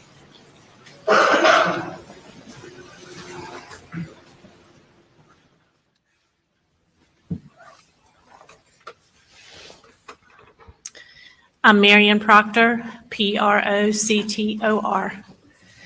Good afternoon, Ms. Proctor. Hi. Go ahead and tell the jury, do you have any relationship to Maggie and Paul? I am Maggie's sister, and Paul is my nephew. Can Can you pull that mic just a little bit closer or slide your chair up just a little bit so you don't have to lean forward? Okay. And is that a fresh bottle of water there? It is. Oh, it is. That's your water? Yes. Go ahead and, if you would, tell us a little bit about yourself, just where you grew up and just a little bit about yourself so they get to know you just a little bit, please. Okay. I grew up in Wilmington, North Carolina. Maggie and I did. She was my only sibling with two parents. And we both went to college, both married, both lived in South Carolina. We've been here ever since. I'm married. I have 3 daughters. And we live in the Charleston area. Where did Maggie go to college? South Carolina. Did she go somewhere else and then transfer to South Carolina? She did. How far apart are you and Maggie? 5 years. And your parents, what are their names? Terry and Kennedy. And do y'all have any other siblings, or was it just you and Maggie? It's just Maggie and me. Growing up, being 7 years apart as younger folks, was that a bit of an age difference as y'all grew up? It was. For children, that's a lot. So, I was in college. She was in high school. So we weren't super close when we were children, but later on, as our lives became more similar, we became very close. And how long ago do you think that relationship grew very close? When the children were little, we did a lot together. It was easy. As they got older with, their commitment sports and things like that, it was mostly holidays, Christmas, Thanksgiving. And then when we both became empty nesters, we were having a really good time. Y'all talk almost every day? Almost every day. Tell the jury a little bit about Maggie. How would you describe her as somebody, just so they can get an idea of who she was? Maggie was sweet. She was kind of a free spirit. She was always up for anything that was going on. She loved her family. She loved her boys. Buster and Paul were her world. She loved my parents. We, joked how we would grow old together and take care of them. And she was just a really, really good person. Was Maggie a tomboy at all, or was she more of a girl's girl? No, she was definitely a girl's girl, but she made the best of having 2 boys. She was right in there fishing, hunting. She didn't grow up doing that. We used to laugh that she'd get in the deer stand with her Southern Living magazine, and the boys would tell her she was making too much noise turning the pages. And then, fishing, she loved going out on the boat. She loved being at the beach. She loved going to the islands. I don't know that she really fished that much, but she just wanted to do what they were doing. She wanted to spend time with them. What about the Gamecocks? She was a big Gamecock fan. Are you a Gamecock fan? I'm a big Clemson fan. Y'all still managed to get along, though. We got along great. We did. And we were together a lot on those Clemson, Carolina days. And we would have a big time. Being kind of a girl's girl, did she like spending time with you and your daughters and getting a chance to do those sorts of things? She loved it. She and my girls loved their Aunt Maggie. She always, said that she was their favorite aunt. And she just, loved catching up on all the latest makeup and, hair trends and shoes. And she just loved doing girl stuff with us. Did Maggie work over the years, or was she focused on taking care of the boys and raising them? She was mostly a stay-at-home mom. She had a little shop in Hampton for a while. She and Miss Libby did that together.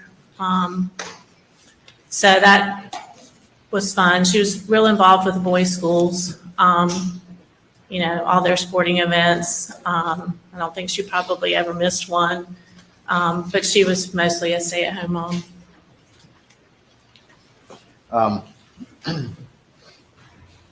What about Paul? Did you get to know him, obviously, as your nephew?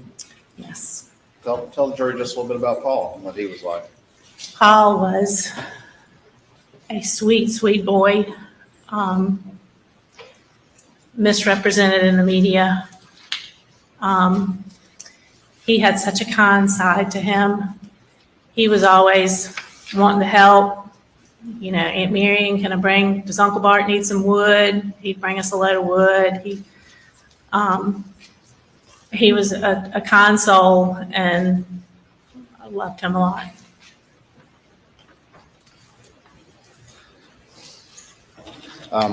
Was Maggie very involved in the family finances, to your knowledge? Not at all. Explain to the jury a little bit, if you would. They had a comfortable life. Maggie was happy. It wasn't a lavish life, but it was a comfortable life. And, money it was never an issue for her that she knew about. That she knew about? Right. I think you said you don't think Maggie ever balanced a checkbook because finances wasn't. She didn't. So I was the sister who balanced it to the penny and went crazy if I made a mistake in my checkbook. Maggie's was in the floor of her car with all of her bills thrown all over it. And she didn't. Organization was not her best skill.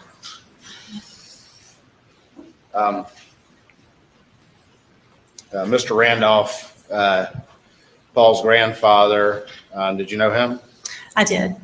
And then his spouse was who? Miss Libby. Towards the end of Maggie and Paul's life, can you tell the jury just a little bit about Miss Libby's health? Miss Libby had Alzheimer's and wasn't too bad at first, but she's been declining for years, and it's real bad now. I think she stays in bed all day. She doesn't recognize her family, and she has to be helped to do everything. She can't feed herself or go to the bathroom or do anything. Back in June of 2021, was her condition similar in that regard? Yes. Back in June of 2021, was Mr. Randolph suffering any health issues? Mr. Randolph was really sick. He had lots of different things wrong with him. And I think that his days were coming close to an end. In the days leading up to Paul and Maggie's death, had the family received some not encouraging news about Mr. Randolph's prognosis? Correct. I think that they felt like everything had been done for him that could be done. And I'm not sure Mr. Randolph wanted anything else done to him either. It had been a long road for him.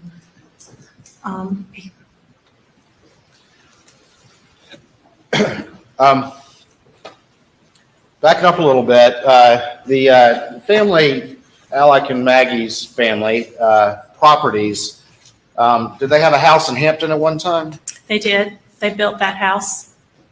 And did they have a beach house? They did. And where was that? At a stone. And when did they get the beach house roughly? Do you recall? Oh, gosh. I really don't know. They've had it for a long time, 15. I really don't know. I'm sorry. And what about Moselle? They had that property as well? Yes, Moselle was their most recent property. And it was kind of a hunting plantation type place. Great setup for hunting everything, and lots of beds for Alec to have men come out and have hunts, and not Maggie's favorite place to be, but the boys loved it. Sure. And in the summertime, where did Maggie typically prefer to be? At a stow? She loved the beach, yes. Are you familiar with what people refer to as the boat crash? I am. And to your general recollection, that happened around February of 2019? Correct. After the boat crash, did the family, and particularly Maggie, feel like what she felt some sort of backlash in the community or some sort of negative reaction that bothered her? She did. That was a devastating blow for their family. It was a horrible accident, but it was an accident. And Maggie felt like the Hampton community had turned against her. And Paul was being mistreated. People would say mean things to him, call him names, social media, inappropriate things were said to him. Inappropriate things were said to him when he went back to school. And it was very hard on the family. It was very stressful. Is that also part of the reason that Maggie preferred staying in Edisto? I think so, yes. During this time period, did Maggie start looking for a house somewhere else? She did.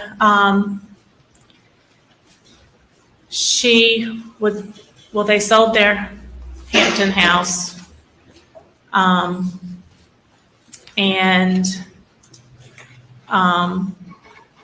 She was looking in the Hilton Head, Bluffton area for something. She had been looking in that area for a while. Okay. Did she find anything she liked? She did. She found one house that she just loved, and she called me and my parents to come down and take a look at it. And I believe Alec was there too. And she really thought that they might make an offer on that house, but in the end, they did not. I think Alec advised her that the timing was just not right with the boat case going on. With the boat case going on?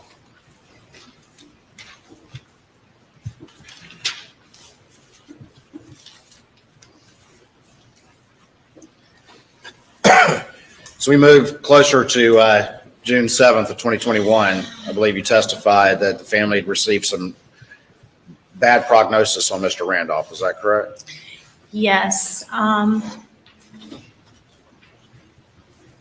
Maggie called me that day and said she was at Edisto. She had some men working on the house, and Mr. Randolph was not doing well at all. And Alec really wanted her to come home that night. She hadn't planned on it, but that he needed her to come home, and Paul was going to be there too.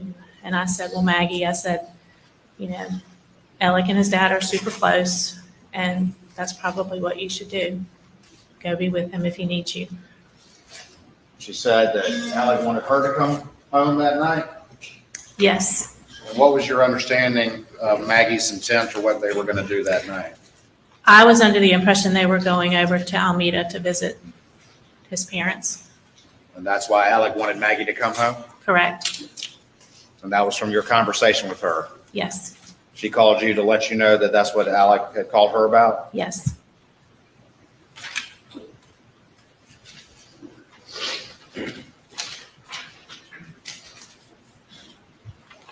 You said she was having some work done at Edisto on June 7th? Yes, just maintenance work, getting it ready for the summer.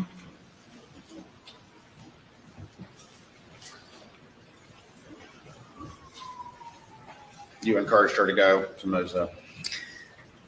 I did. Was that the last time you talked to her? Yes.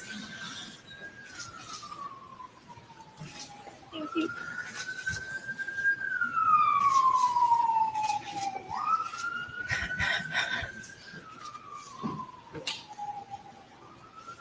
You all right? Remember about what time of day that was? I think it was around 4 o'clock in the afternoon. I think Maggie loved to call me when she was driving. She was always driving from, Moselle to Edisto to Charleston. And I think it was around 4 that afternoon. What was the rest of your day like? Just a normal day? Just a normal day. Did you go to bed that evening? Actually, we were not in bed. We were watching a movie. It was just Bart and me at home that night. Bart, your husband? Tell me how you found out. John, I didn't even realize this was going on. We were watching a movie and Bart had gotten up to, I thought, go into the kitchen, and he had a text from John Marvin saying that a text from Randy saying that there had been a tragedy, and could Bart please call him on his cell phone. He had called on Alec's cell phone, but wanted Bart to call him back on his cell phone. So what happened? So Bart went outside and called him. So I still didn't know anything was going on, and told him that Maggie and Paul had been shot. They were dead. What was your reaction? I just couldn't believe it. I didn't think it was true. I said, there has to be a mistake. I said, there's got to be some explanation. It just can't be them. What did y'all do after that? We gathered up our things and we went to tell my parents. And they live in Somerville. My mom had just had knee replacement surgery. So when we got to Somerville, I called and I said, Mom, we're on the way, and we've got some bad news to share, but I want to be with you. And so she was sitting in her recliner chair with her leg all bundled up, and so we got there, and both of my parents were there, and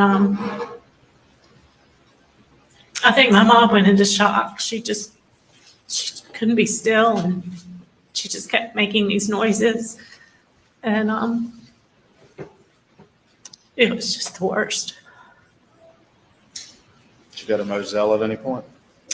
We pretty much stayed with my parents all night. We went back home, showered, and then we all went to Moselle the next morning.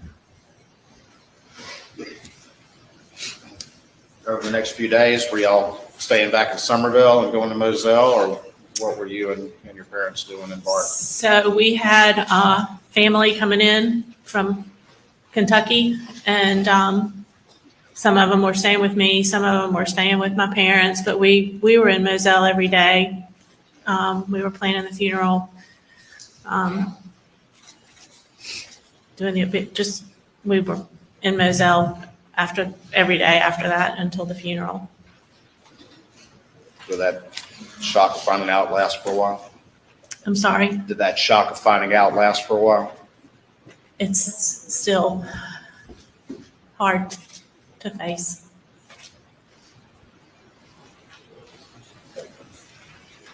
When you got to Moselle, did you see Alec, the defendant? I did.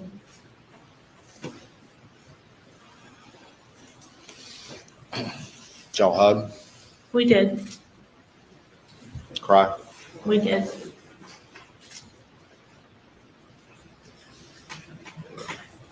Over the course of the next couple of days, or in the aftermath, as the shock was wearing off just a little bit, did you have any conversation with Alec about what had happened? I didn't talk to Alec a lot. Alec was just really busy, and the whole town was coming to see him, and he was very, very, very torn up. I did at one point ask him if Maggie had suffered, and he assured me that she did not. Now, I don't know that I think that's true. And I asked if Paul had suffered, and he said no. And then later I asked him, I said, Alec, do you have any idea who's done this? I said, we have got to find out who could do this. And he said that he did not know who it was, but he felt like whoever did it had thought about it for a really long time. Whoever had done it had thought about it for a really long time. Did that strike you as odd? I just didn't know what that meant.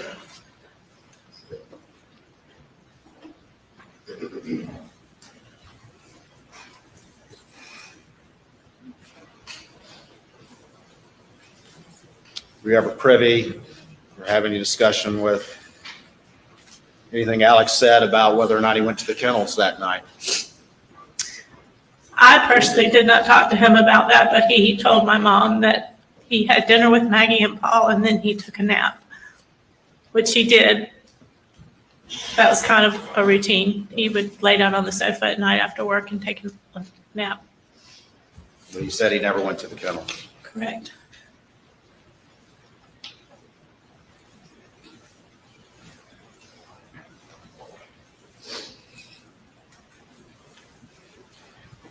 After your conversation with Maggie, your last conversation with her,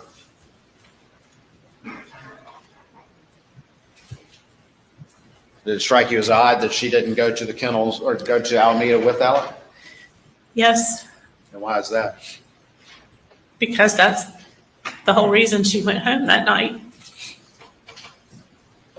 Did you think from your conversation with Maggie that she was planning to see Mr. Randolph too? I thought so. I didn't realize that Mr. Randolph wasn't there at the time.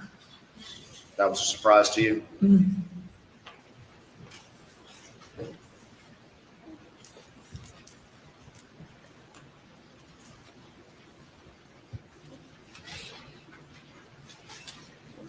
In the days and weeks following Maggie and Paul's murder, did Alec ever say anything about the boat case? We would talk about the boat case.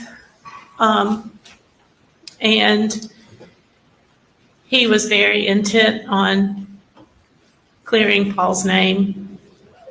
What did he say? He said that his number one goal was clearing Paul's name. And I thought that was so strange because my number one goal was to find out who killed my sister and Paul. But that wasn't Alec's concern, main concern? I know he must have wanted that too, but it just, I don't know how he could have thought about anything else. But he talked about the boat case.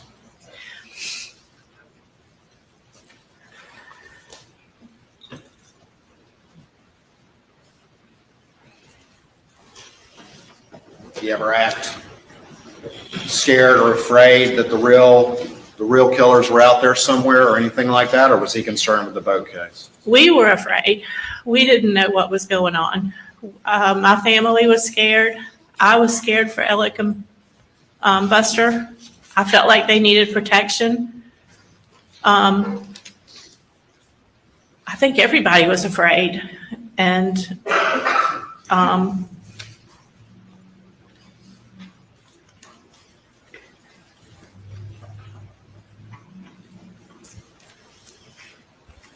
Alec didn't seem to be afraid.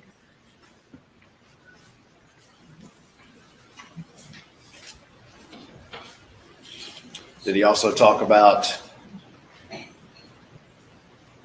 getting Buster back into law school Yes. after the murders?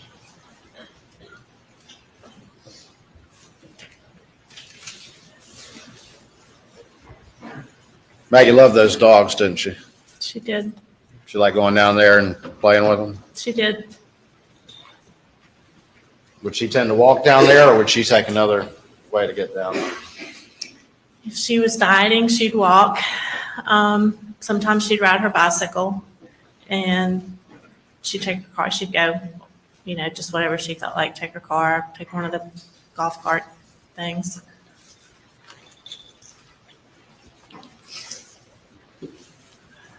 She wasn't a hunter though, was she? No. What'd you think about those AR style guns that the boys have? She seemed to be fine with those. I remember when she wanted to give them those for Christmas, and I just growing up with girls and not in the hunting world, I said, Maggie, why would you give those boys those guns? And she said they love to shoot hogs, and which I understood that the hogs were tearing up their property, but it just scared me that that the boys would have such a dangerous weapon. But I know nothing about guns, so.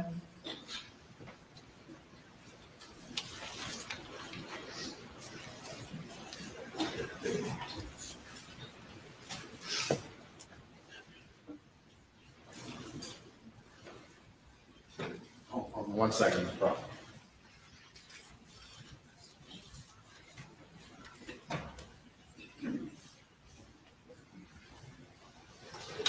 Thank you for testifying. Please answer any questions the defense may have. Mr. Griffin.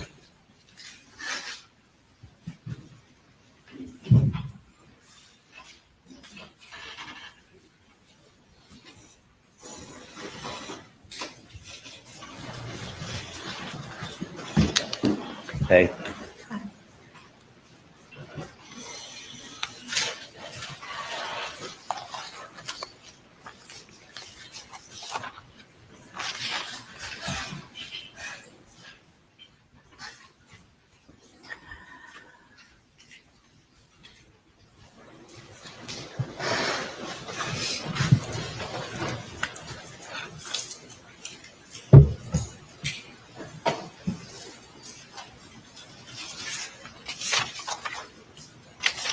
I'm sorry, this is hard for me too.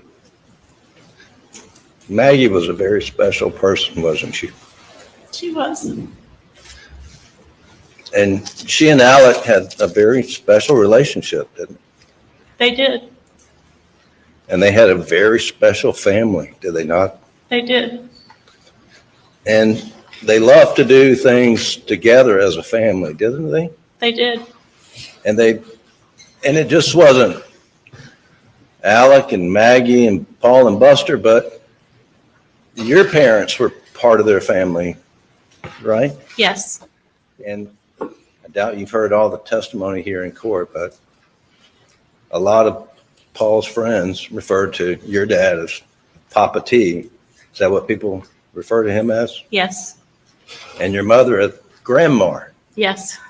And it sort of seemed like Paul and Buster's friends were part of your parents' extended family. Is that right? Yes. And you and your husband and Bart and your children, y'all would all vacation together with, not necessarily with Buster and Paul's friends, but with Maggie and Alec and Paul and Buster, and y'all did things as a family a lot. Did you We know? did. And Alec was really close to your parents, wasn't he? Yes. And he considered your dad as one of his best friends, I believe. He was very kind to my dad. Right. And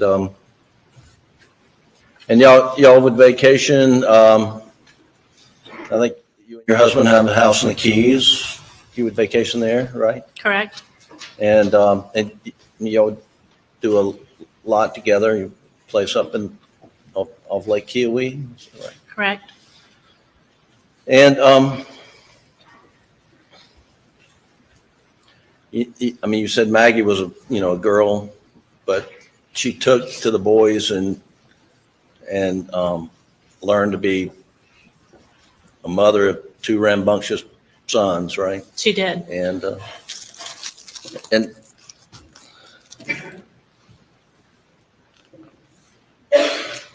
you said earlier that about sporting events that Maggie never missed any of Paul and Buster's sporting events. Is that right?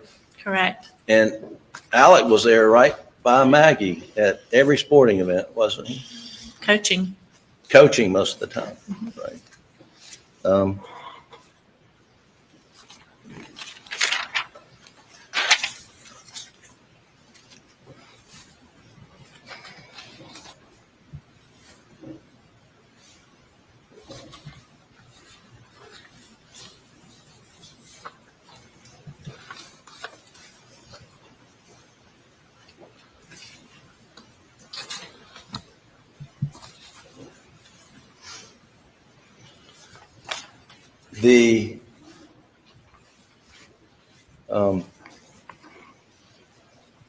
The weeks leading up to the horrific day of June the 7th, you had a family get together up at Kiwi, We did. and your daughter was, you're having a baby shower for your daughter, right? Right. You're about to be a grandmother for the first time. Yes. And where was it? When was it? Where? Where? Yeah. My daughter lives in Greenville. Okay. And and it was the weekend, I think, of May 21st. I think it was the weekend before Memorial Day weekend. Right. And I'm going to show you a photo and see if you recognize this photo.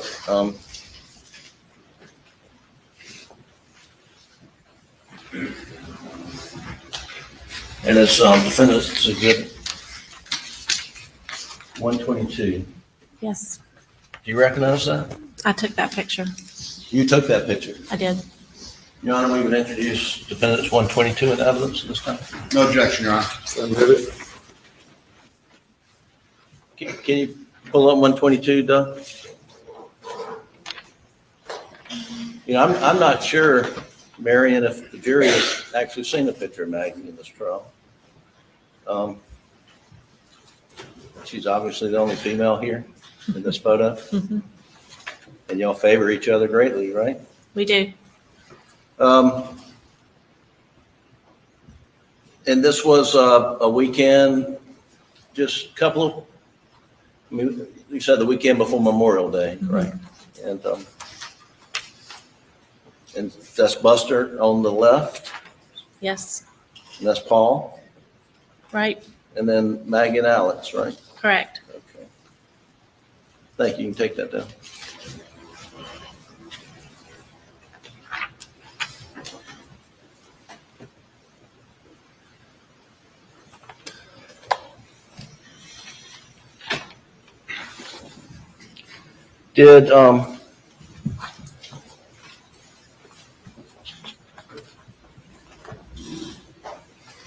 Did you see Maggie again after being with her up in above Greenville?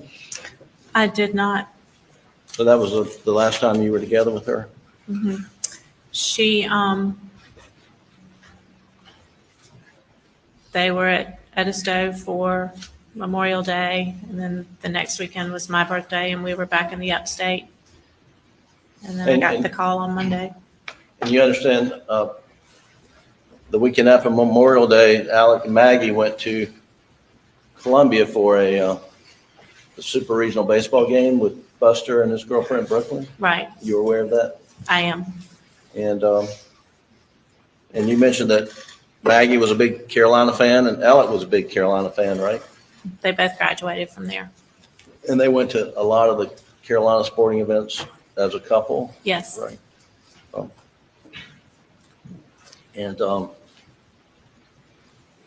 And leading up to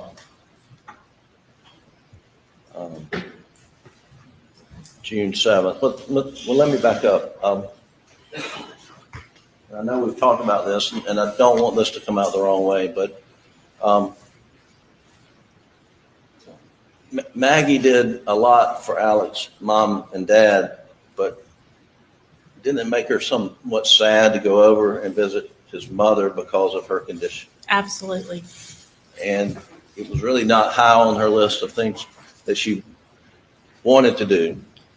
Maggie went there a lot. She just didn't feel like she needed to go every day like Alec liked to go. And Alec would go every day and sometimes more than once a day. As much as he could, he did. And but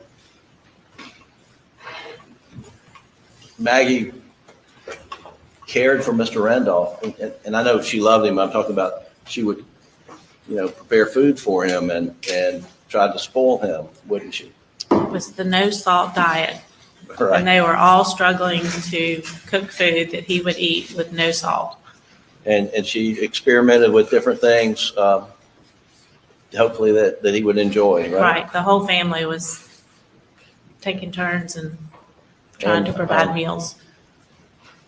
And now that on the 7th, I think in the afternoon, and we'll establish this later, but, around 4:30, Mr. Randolph got admitted back to the hospital in Savannah.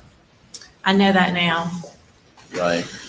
And you said earlier that you expected from your conversation with Maggie that she was going to go over to Alameda and see Alec's parents on the evening of the 7th, but and you found it odd afterwards when you found out she didn't. Correct. But knowing that Alec's dad was not there and he was back in the hospital, it doesn't really seem that odd anymore, does it? Probably not.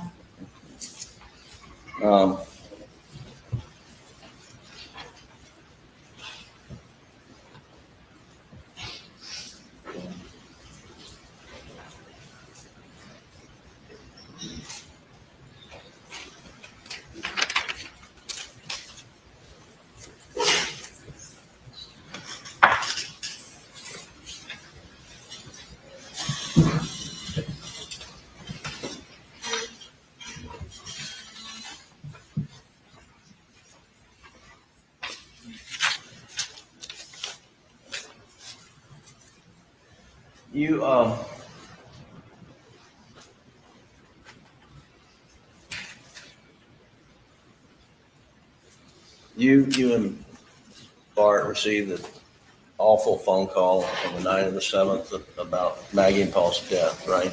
We did.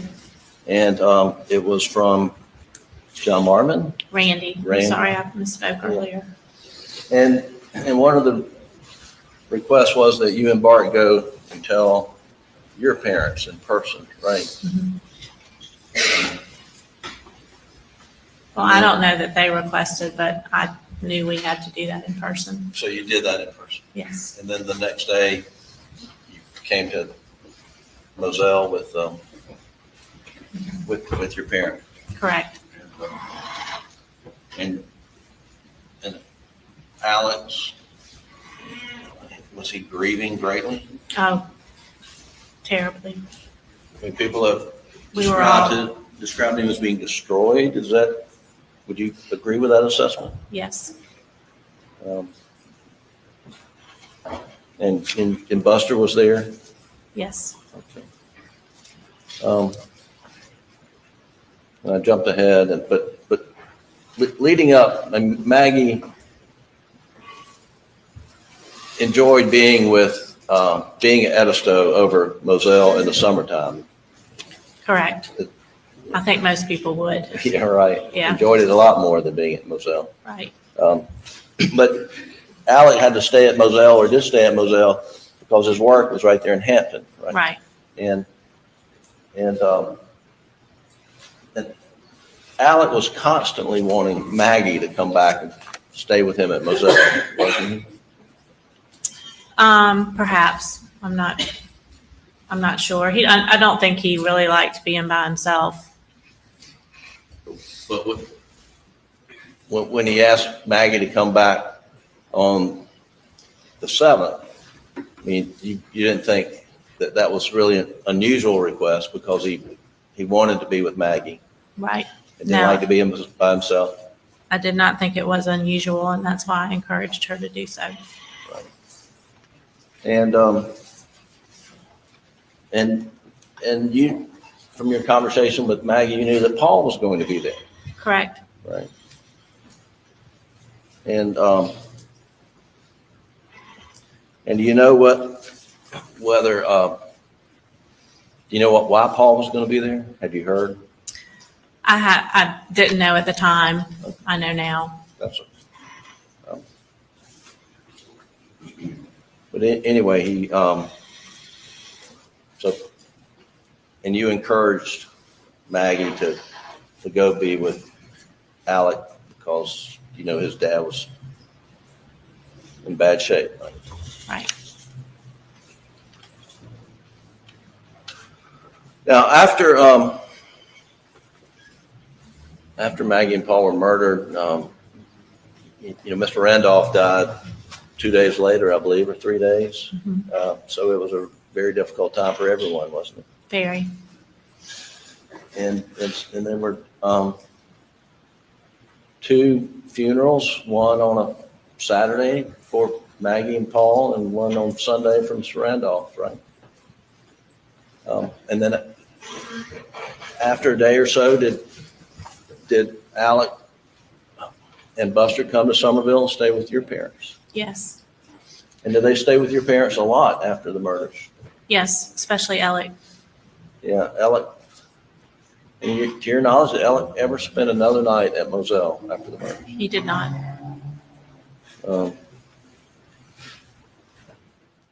He stayed with your parents. He visited with you and your husband and family down at Key West at sometime at the end of July. Is that right? He did. And then he and Buster came up to Greenville up at one point in time. They did. And then he was staying with his brother Randy at times. He was all over the place. He was.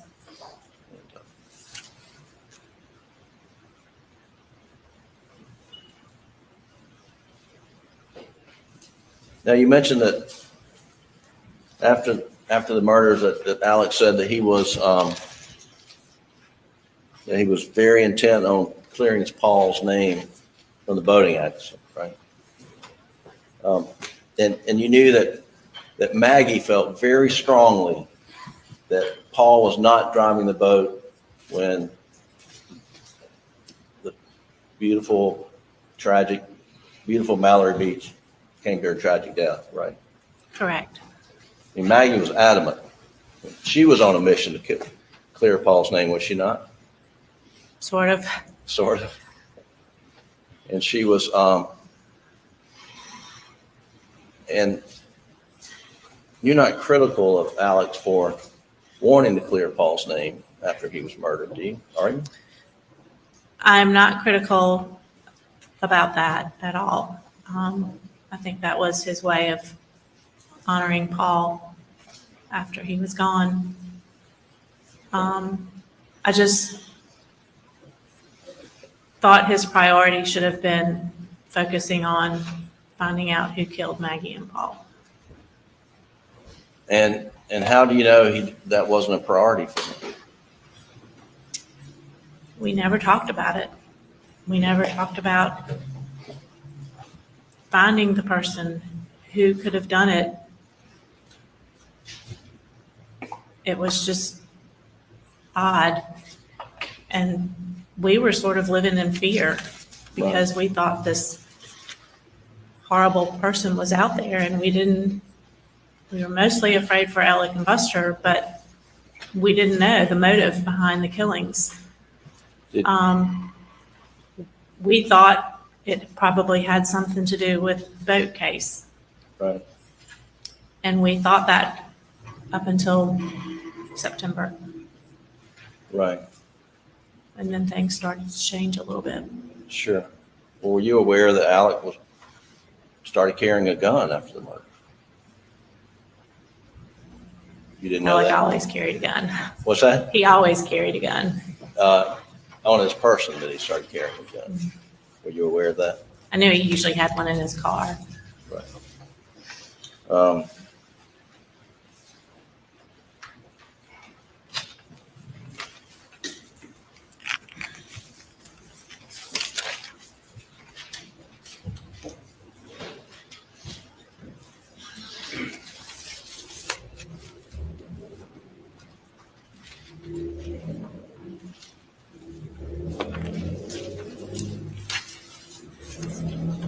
I want to ask you just some sort of one topic kind of questions.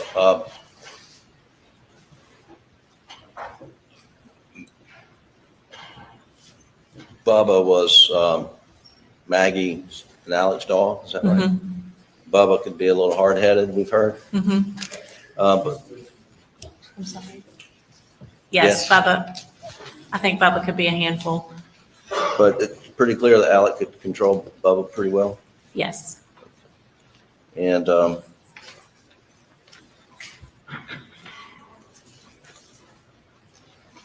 Maggie enjoyed going down to the kennels, as far as you know, to play with the dogs. She did. And she was a dog lover. She was. And you're a dog lover. I am. And you'll have dogs. Well, you know that they didn't allow dogs in the house at Moselle Correct. because of I don't know. Allergies. Yeah, allergies. Right. And But they had a big porch and there were dog beds all outside on the porch and, right. You know, huge buckets of water. And when I was there, the dogs were always up there at the house. Did you know there was an electric fence around?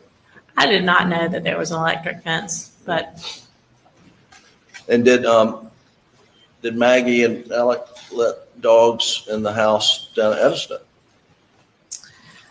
I don't think so. They stayed mostly underneath the house. She They had had a like pen, Right. big pen down there. So they had a dog run type thing underneath the house. Yes. And did you ever go to Edison and visit with Yes. Maggie and Alec and their family? Yes. And would Paul's friends and Buster's friends welcome at Always. at Edison and at Moselle? Yes. And Maggie loved having the boys' friends around. and I think you mentioned this, but Moselle was Moselle Paul's passion? Yes. He loved that place? Yes.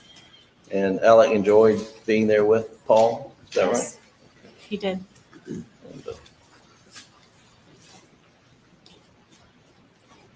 one second, Your Honor.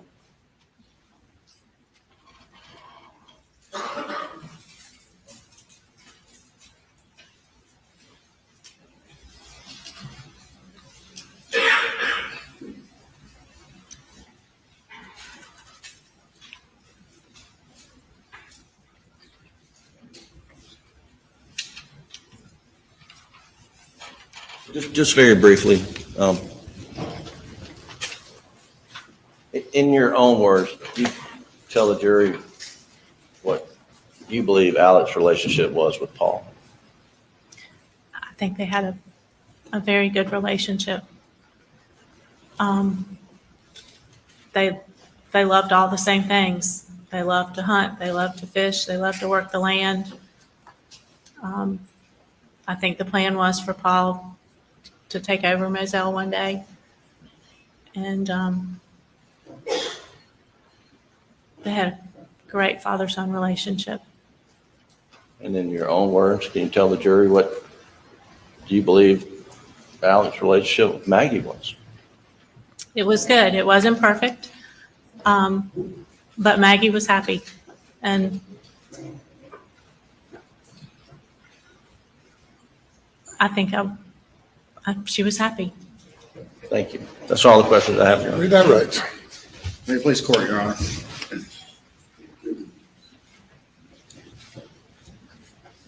When Maggie called you on the afternoon of June 7th, 2021,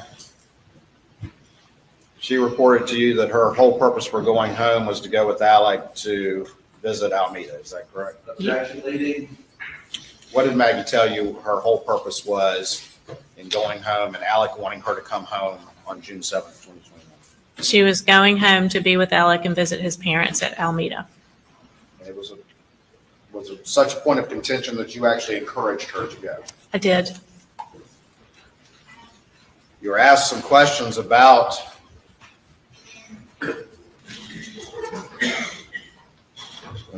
testified about Alec not being focused on trying to figure out who killed Maggie and Paul, and then something happened in September. Is that right? Correct. And that changed for you as you started to look at the motive. Is that correct? That's what you just testified, correct? Correct. And in September, he got fired from the law firm, right? Correct. And it started to come out about years and years of theft and misappropriation from clients. Is that correct? Objection leading. Objection sustained. What came out in September that changed your calculus? And objection exceeding the scope of cross. Objections overruled. Please answer. We were on our way to a football game and we received a phone call from a friend of ours saying how sorry they. This issue that has not been ruled upon. Ladies and gentlemen, we'll have you go to the jury room. Please do not discuss the case.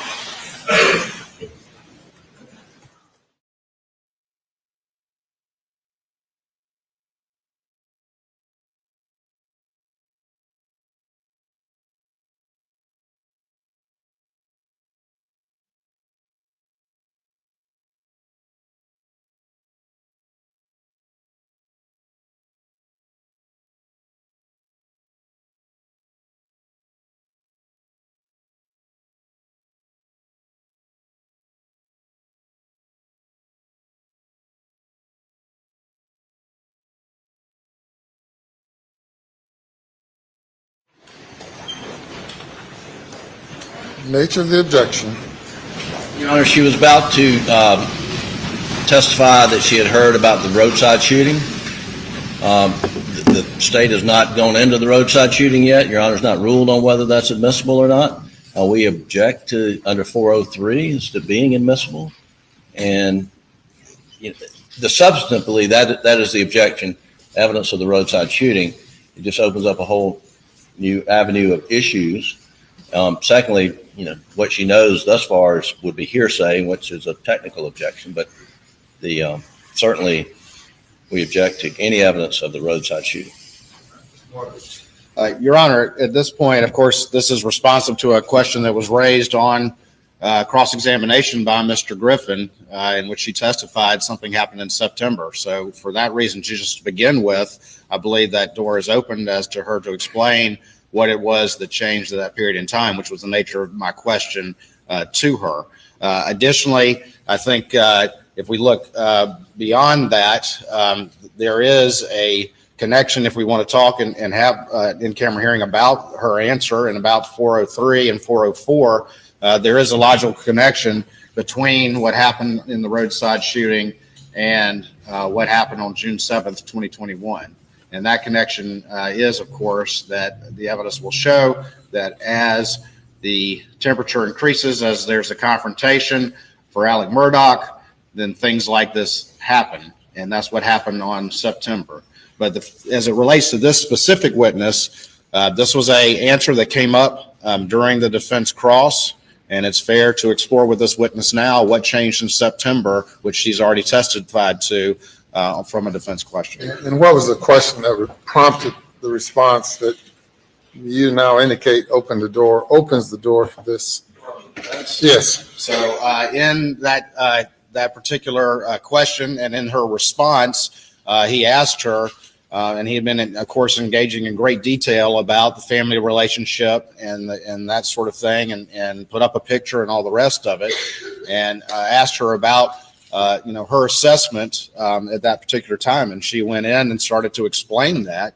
And he was specifically asking about Alec being concerned about clearing Paul's name in the boat case. And then she explained further that, and he asked her if that was any big deal. And then she went on to explain her answer. And that's when she talked about how everything changed in September. And that was what I was exploring, what happened in September, which has been testimony before this jury. And I think now fair game for them to understand what happened in September. All right, yes, sir. Your Honor, that was not the question. What was the question? That was my question to Mr. Waters, and he's explained a whole lot. I don't know if he responded to my question. Maybe you will. What was the question that you posed that generated the response about her concern and her concerns changing. The question that I asked related to her, I said, you testified previously that you didn't believe Alec was concerned about finding out who did this, or more concerned about clearing Paul's name. And then she says, well, it seemed odd he wasn't concerned about finding out who did this. And I said, why do you think he was not concerned? And then she goes into testifying, well, initially we thought it was the boating accident. And then after September, we thought perhaps it's something completely different. And I mean, I was exploring her testimony on direct, and she offered up the issue of the roadside shooting. So I didn't ask anything about the roadside shooting, Your Honor. I was asking her why she thought Alec was not trying to, what was the basis of her belief that Alec wasn't trying to find out who did this? All right, Mr. Waters. And I apologize if I wasn't more clear. I don't remember the specific question, but what I do. Court reporters, if we'll have Ms. Harris, if you'll go back a bit to Mr. Griffin and his questioning of Ms. Proctor.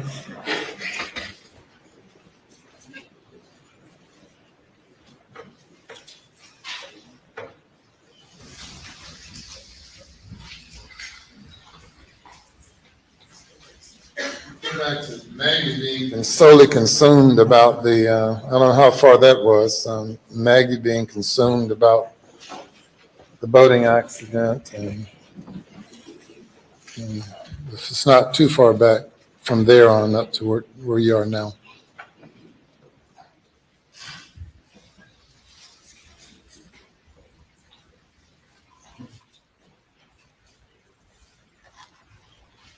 And if you need a break, we can take one for you to locate it.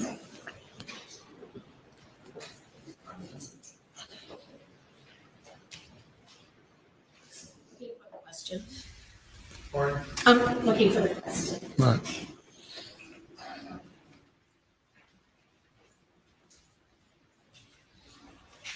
You're not critical about Alex wanting to clear Paul's name. Need to be loud enough for me to hear you at least. Go ahead. Sorry. Okay, this one. Okay. You're not critical about Alex wanting to clear Paul's name.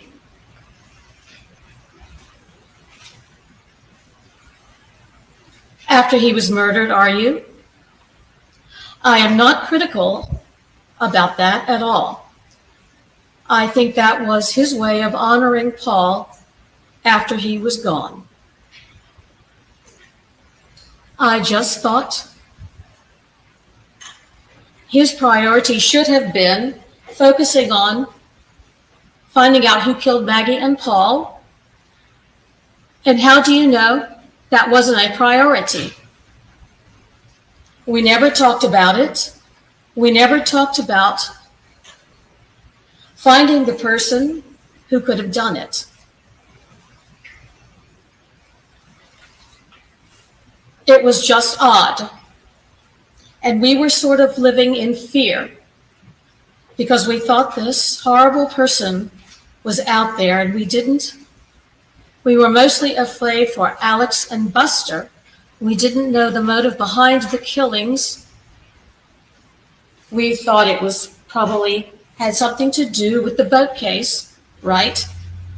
And we thought that up until September. All right. And then things started to change a little bit. Were you aware that Alex started carrying a gun?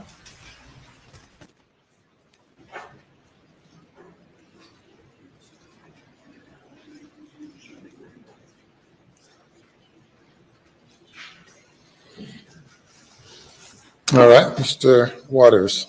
Your Honor, again, these were in direct responses to his question as he was exploring her statement about his concern on the boat case. And in fact, the reference to September was actually in response to a follow-up question that the defense continued down that line of questioning. That answer has now come out, and I think that that the witness again is entitled and is fair game at this point before.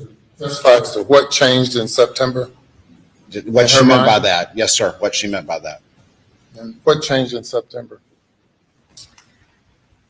Do you want me to talk to them? Yes, ma'am. So we received a phone call from a friend of ours who said he was so sorry to hear about my brother-in-law. And the call came in to my husband, Bart. And Bart said, "What are you talking about? We don't know anything." And he said, "Well, your brother-in-law's been shot."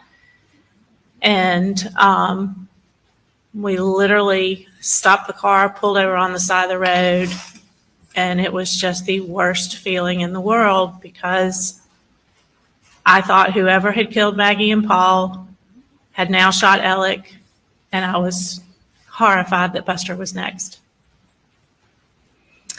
So we made a phone call to Buster, and Buster said his dad had been shot, but that he was okay. He was on his way or in the hospital at that time. I can't remember. And then at some point, and I'm not sure, I think I was in shock. At some point, we spoke with Jim Griffin that day. And he told us that, yes, Alec had been shot, that he had been fired from the law firm because he had been caught stealing money. All right, thank you. Yes, sir. Again, that's her explanation, and I believe that's fair game in this particular instance to this particular witness's testimony that had come out on cross-examination. And I probably would have one follow-up. Additionally, I should mention as well, I think there's two other matters that probably we should explore while the jury's out, in fairness to the other side and in court, that I wanted to inquire that were in reference to cross-examination. Those are different issues. I was going into them. Tell me what they are. So. Sure.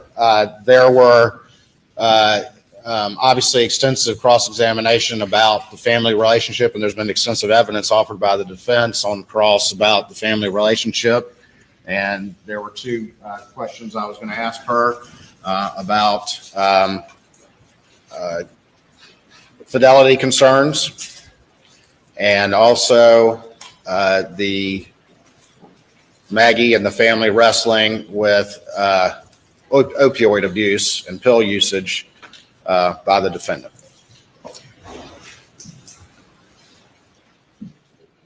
Both of those have been issues that Maggie had wrestled with and had expressed to her. All right, Mr. Griffin. Well, as to the, I don't know if you want me to address the roadside shooting, but that certainly, I mean, that opens a Pandora's box of 404B. They want to introduce the roadside shooting as motive. How can you have motive after the fact? And so it's not admissible. It should not be admissible under 403. But just what she says is not that harmful, but they're not going to stop there, Your Honor. And I did not open the door. I said, You're probing her about Alex's fears. Doesn't Alex, were you aware that he started carrying a gun? Well, he always carries a gun in his car. No, but then he started carrying it in his pockets.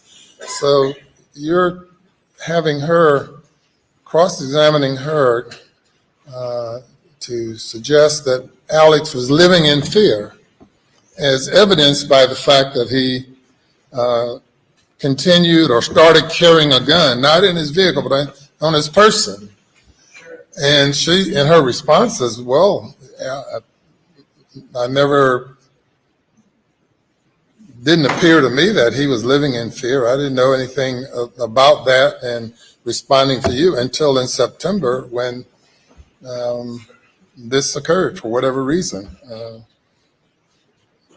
Now, what the truth of what occurred, she's not testifying as an investigator. She said she heard he'd been shot. And that gave her, changed her reason for concern in some way, whatever that might be, I don't know. Did you still have a reason for concern? Are you about Alex's safety, or was it changed? Was it altered? That day, and for some time after that, we were very concerned for the family. We felt like someone was after them, but then we started finding out about other things that had been going on in Alex's life. And this is in part based on your conversation with Mr. Griffin.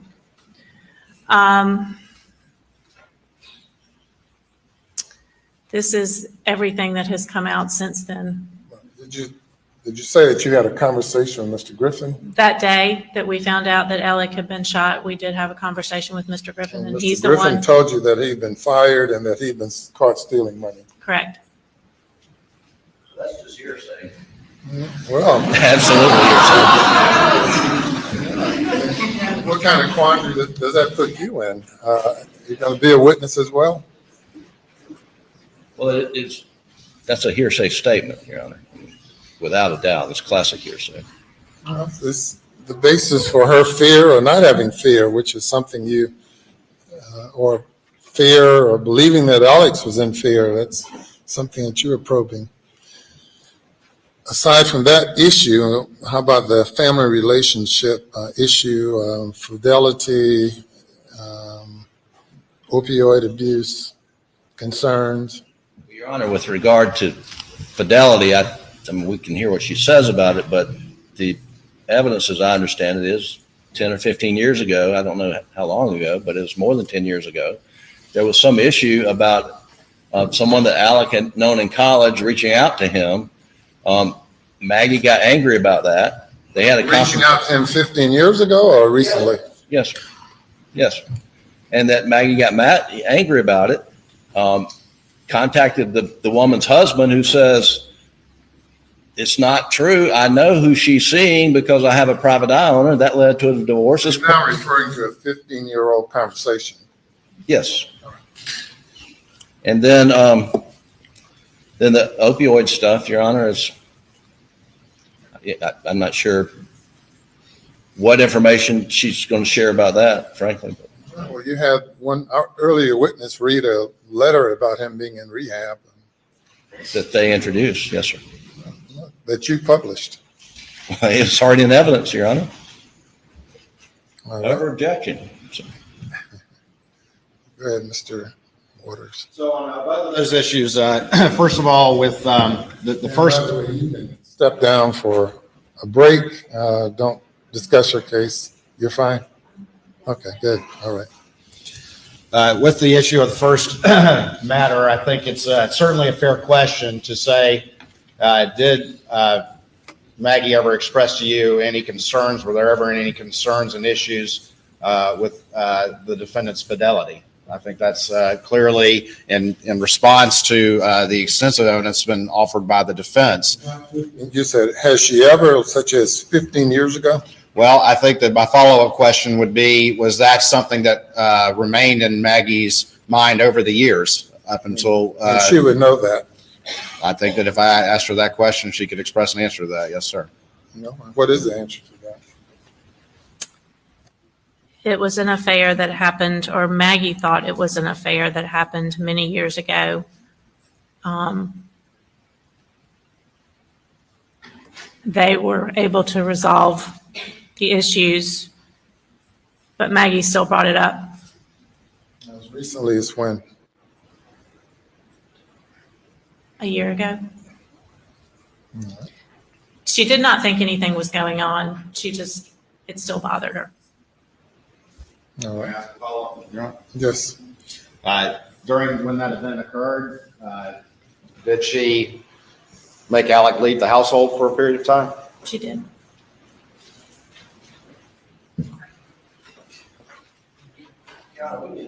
Frame when this happened. I mean, I understand. 15 years ago, or? How long ago was that? It was a very long time ago. I'm not sure. A very long time ago.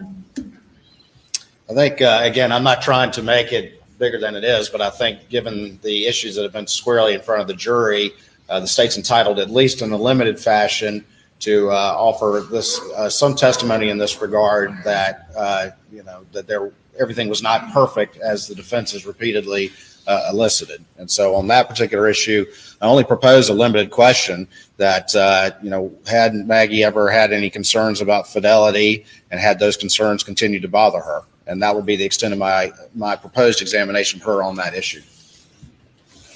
All right. Anything else? It's 2007 is our understanding. 2007, 15 years ago. Well, yeah, 2007 was 15 years ago. Yeah.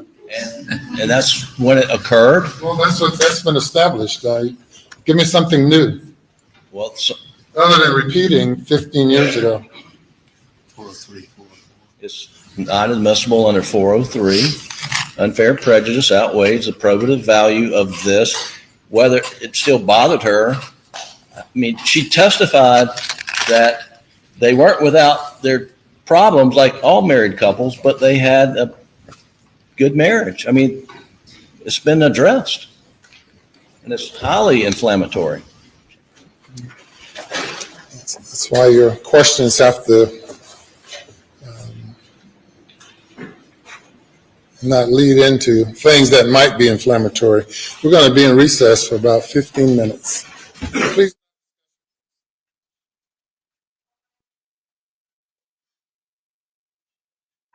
Okay, this ought to be good. I bet the talking heads on the break will have some good things to say on this Murdaugh, who's matter. been staying with us from the criminal defense. He's also a criminal defense attorney, but he has a podcast of Defense Diaries. Okay, let me start with you, Jeffrey. This is fascinating. This is an example of why cross-examination can be so dangerous. And Judge Newman just said, well, give me something. You brought it up concerning what changed in her September, about her opinion, about whether Alec Murdaugh was telling the truth, fidelity issues, marital issues, opioid abuse. Talk to me, Jeffrey Wolf. Yeah, I mean, this issue really is bringing up the two largest principles in cross-examination, especially from the defense side. Number one, don't ask a question you don't know the answer to. And number two, when you get what you need, get out of there. Be precise, be surgical with your questions. This is something where he really didn't quite know where this was going to go. He thought she was on his side, thought she was going to give him good answers, and just enjoyed the meat on the bone. You could see him constantly referring back to his notes to figure out where he was and where he was going to go next. He was ill prepared. He asked a bad question, and it opened the door. And the judge is about to let it all in. Whether he's right or he's wrong is immaterial. It's all coming in right now. And the thing that was kind of shocking to me is that it seems like he's actually considering letting in the infidelity and the opioid abuse as well, which I don't think he opened the door to that. I think that is a smear campaign by the prosecution, especially a 15-year-old affair allegation that was found to not be founded is suddenly going to come in and make it look like he's cheating on his wife today. That's dark.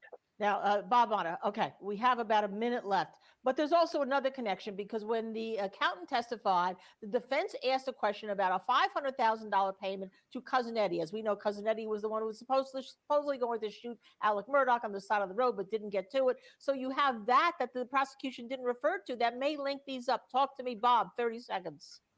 Yeah, I mean, we're all waiting for Cousin Eddie. The state's supposed to be closing their case in chief tomorrow. I'm assuming that Cousin Eddie's coming in. If this gets in, that is going to be a perfect segue to put some context to Cousin Eddie's testimony tomorrow. So we'll see what happens, but I tend to agree. I think the judge is going to let it in. Just in case people don't know, opening the door is inadmissible. What would otherwise be inadmissible evidence is now, because of the question asked by the defense, potentially going to be let in. Oh, boy, I'm so glad both of you are here to talk about this, because along with me, we're all defense attorneys, and we know, and we all said it when it was happening. Oh, my gosh, go back to the September question. And we think we all agree the judge is going to let a truck be driven through the answer that Maggie's sister gave. Stay with us on the other side.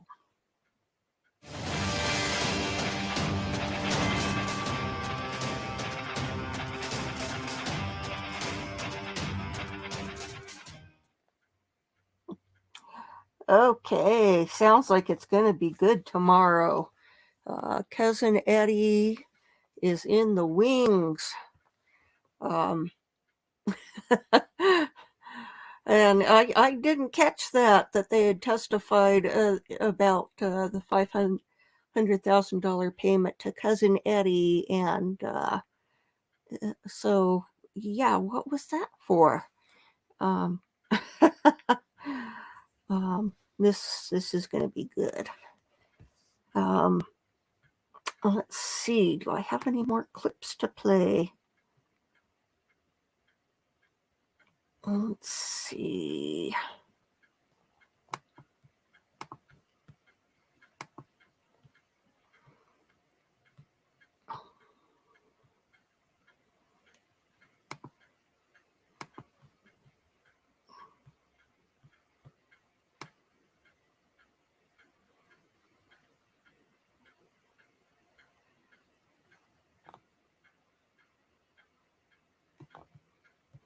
Aha, here we go. Let's cue this. Let's see. Okay, here we go. You can help me sort through what on earth we are looking at with the Alex Murdaugh case, because somehow the prosecutors are going to have to figure out something as a reason for why he would have done that to his own child. I don't think it's going to be as hard with the spouse. I think it's going to be Mount Everest with the kid. All right, Sherry Swartz is a forensic psychologist, a mediator, and a trial consultant who's followed this case very closely. And then also Maria Pereira is an attorney and also a former prosecutor. So that's very helpful as well, because I have questions on both ends of that spectrum. Sherry, let me start with you. You heard those 5 categories. Do any of those come into play here? Well, possibly drug-induced psychosis could come into play. I think it's a stretch, because if you listen to the 911 call that Alec Murdaugh made himself, he seems to be very grounded in reality. He doesn't seem to have disorganized thinking. He doesn't seem to be hallucinating or suffering from delusions, which are the things that we would see if somebody's actively psychotic. The other thing that crossed my mind is possibly spousal revenge. If he killed Paul before, or he's accused of killing him, right? So if he did this and he killed Paul before killing Maggie, maybe, but I think that it's kind of a stretch in this case based on all of the other evidence. I think it's a huge stretch. And I say that because no one has ever said that there's, that level of acrimony between these two people. Yeah, there's some rumblings that maybe there was a looking into a divorce. Maybe, Maggie had looked for a lawyer and was dabbling in the idea, but nothing to the level of, I am going to make you suffer by killing your son, my son, in front of you. And P.S., I'm going to leave our other son to live with the crisis in his life of having to, carry that burden. Marie, I keep saying it, and I've covered this, kind of material for a long time, and I can't think. I think Marvin Gaye might be the last time I heard of an adult filicide. It is so rare, and it's got to be next to impossible to prove to a jury that it can happen. I don't think it's impossible if you start with a good story and a good narrative. And when you look at someone like Paul Murdaugh, you really have to see him like he's a master of crimes involving moral turpitude, that he has no conscience. And once you set the jurors up to understand that, then it could be easily understood that he could off his son, he could off his wife, because at the end of the day, he doesn't have a conscience. So I don't even see it as like filicide. I see it more like homicide, because he didn't have attachment to anyone. And that's what the DA has to sell to the jurors. I don't know, Sherry, it's a struggle. I get it. All these financial crimes were so dirty. I mean, so dirty, right? But killing your boy by taking a shotgun, and I don't mean to be, graphic, but I have to be in this case, because if you're talking about a father doing this, he took a shotgun to his son's head and blew his literal brain away from his head. I'm really struggling with this one, and I feel like I'm a reasonable juror. Yes, except that when you kill someone with a shotgun, you're not necessarily right on top of them, right? Whereas, stabbing them or drowning them, as in the Andrea Yates case, right? That's really up close and personal. you know, and we hear a lot about this other person involved, this cousin, so-called cousin Eddie Smith. Alec Murdaugh doesn't strike me, based on the nature of his crimes and the way things that we're learning about him, as someone who really does his own dirty work. So it's entirely possible that, you know, he facilitated the murder, but maybe didn't actually pull the trigger himself. Yeah. Marie, can you jump in real quickly? I need to I have to wrap it. I've got about 15 seconds left, but I do want to ask you this. Buster is left in the wings here. That's the older brother. Is it likely we'll see him testify? And if that's the case, do you think he would testify for his father? I don't think that he would testify for his father, because at this point he's an adult, and I think he can see through his dad. And the fact is, the father's a liar. He's a scammer. He has no conscience whatsoever. He doesn't even value his own life. He's someone that hired someone to do a botched execution on himself. So how would he even care about the lives of other people? It's a lot to take in. Sherry Schwartz and Marie Pereira, thank you both. We really appreciate it. We'll have you back because it's just getting started on Monday. Thank you for watching. Okay, let's see what they have back to say with the person observing. So far, as we know, that hasn't come in, and cousin Eddie has been like the one person everybody's waiting on. So maybe now that comes in. I don't know. It's going to be interesting, but Judge Newman is not really enjoying these delays for stuff like this, getting very snippy with both sides, actually. Yeah, interesting. Now, one final question. Marion Proctor, as you pointed out, is the voice of her sister. We now get to see her sister through Marion Proctor, who is 7 years older. But she did say two things I thought were helpful for the prosecution. One, basically that Maggie and Paul essentially were, now it's my word, lured to the shooting ranch, as she called it, at one point, because to allegedly go see the family, the father and the mother, the grandparents that night of Paul, and that Paul specifically told her, because they had conversations about it, that he never went to the kennels. Is that what you got that stood out? Is that what was standing out to the jury, you think? I don't think that I heard that Paul never went to the kennels. I might have been a little distracted, but I think no, Alec, I don't. Gigi. I think it was Alec never went to the kennels. Alec. Oh, yeah. Well, that's surprising because, you know, it seems like they did everything together on that farm, especially him and Paul. And I mean, now we know he went to the kennels. We've heard about it and we have video about it. But yeah, so it's going to be interesting to see what happens here. I mean, we may have just delayed the state closing up their end maybe by a day if they have to bring cousin Eddie in to explain this roadside shooting now. Oh, really interesting. Well, Gigi McKelvey, I know the court only gave a 15-minute break, so I know you want to go back in and get your seat so you can report to us later on. Thank you, as usual. You're just fabulous, being our eyes and ears for a long crime in the Alec Murdaugh courtrooms. Thank you. Take care. And this gives me a chance to bring my guests back in. And again, Jeffrey Wolf and Bob Mata, both criminal defense attorneys. Bob is also the host of Defense Diaries podcast. And all three of us are defense attorneys. So we kind of know when we see a moment. So Bob Mata, let me start with you. The testimony of Marion Proctor, right, that I just talked to Gigi McKelvey about, that reiterated that now this is at least the third person that Alec Murdaugh said he never went to the kennels that night. But he didn't know. He didn't know that Paul had taken this video. Is this the major problem that the defense must overcome? I think so. I think without question, it's the biggest thing. And we were talking off camera or during the break that the fact that the jurors are not armed with notebooks, we're a month into this trial, and they're going to remember the big points that were made. And for me, the biggest point that's been made thus far is the fact that Alec lied about being down at the kennels. So I think that is going to be a major issue for the defense to try to work around. But I think in the minds of the jury, that's going to be pretty tough for them to overlook.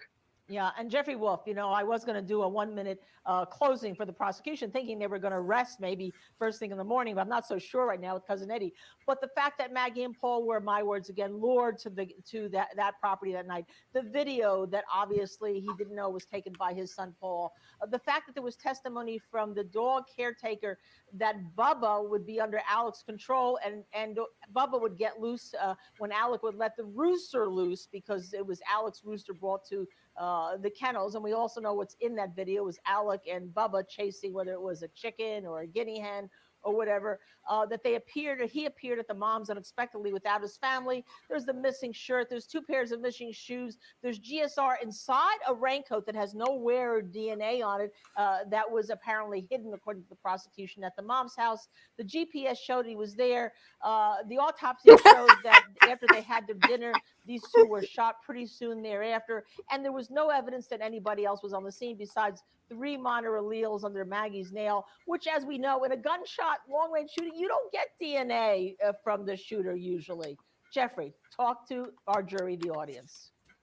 Hey, you said you weren't going to do the closing, but there it is. That's the classic prosecution mountain of evidence closing argument, right? You hear prosecutors do that all the time. There's this, and then there's this, and there's this. And eventually this is going to get too high for Mr. Murdaugh to be able to get past to get you to reasonable doubt. Well, that is the prosecution's job to do that.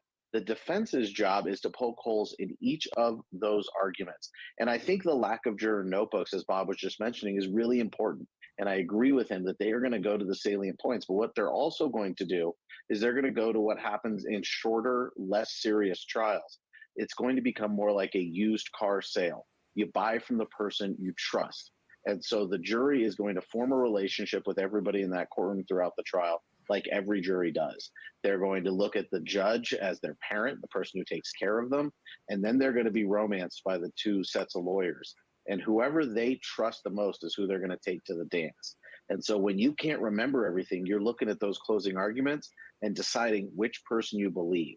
And it's going to be up to the prosecution to skew the evidence in the way that is most favorable to them, and the defense is going to do the exact same thing. They're going to highlight the things that play to them. They're going to highlight the DNA that nobody's able to identify as their straw man. They're going to highlight the marks on the skull from the gunshot to say that maybe is a suicide. So maybe it was a murder-suicide where he took out his mom. They're going to highlight the happy marriage. They're going to highlight that her own sister took the stand and was sympathetic towards him. They're going to highlight all the good stuff, and the prosecution is going to highlight all the bad stuff. And the jury, who is going to be relying on their memory and their emotions and their gut, is going to dance with who they are most attracted to, the lawyer they trust the most. And that is going to be the job of both sides in this case. And Bob Mott, as Jeffrey points out, the role of a defense attorney or prosecutor to closing is to give the tidbits, is to give the talking points in that jury room for people and jurors that you believe are on your side. 1, 2, 3, 4, 5. And you give it to them so they can go in and they can talk. So I have some additional talking points that may have been like in the wash, shall we say, and that is the fact that the shotgun shells that they recovered only had Paul's DNA, no indication of a third party, that the Benelli shotgun had inside the barrel DNA of Maggie and Alec. These are little things that I think the prosecution can weave into their summation. Your thoughts? I agree. And at this point, it seems like it's too late for them to do so. I mean, maybe they can get it in at some point, but as you know, if it's not brought in through a witness, they're not going to be able to argue it at closing because it's not in evidence. So I agree. I think the state has whiffed a bit on a couple of pretty salient points. And I think that comes part and parcel with the fact that they're essentially trying 2 cases here. You know, I mean, we've got kind of a white collar crime case going on with all the financial stuff, which they needed to do in order to be able to push forward what their motive is. You know, the downside of that is that, you know, you're going to miss things. You know, there's that old axiom that sometimes less is more. And, you know, and that goes right back to Jim's cross-examination. So, you know, we'll see how it plays out. But I agree. I think that they've missed some potentially pretty damning stuff that they could have wove in that would have connected some dots. Yeah, very, very interesting because the constant comment I see that the prosecution just didn't have a coherent theme. But sometimes, as you both know, juries will then pick up that battalion. They'll just say, or pick up that baton and they'll say, well, I'm not going to let the victims be short shrifted here. We're going to go through the evidence. We're going to see for ourselves. We will find for ourselves. No one's going to tell us what to do, or just because somebody may have been, and my word, incompetent or not up to what their standard is, we're not going to hold it against the victims. We're going to try to find the truth. Anyhow, in terms of finding the truth, back in that courtroom we will go. But first, we must take a break. Stay with us here at the Law and Crime Network. We're in the Alec Murdaugh double homicide trial.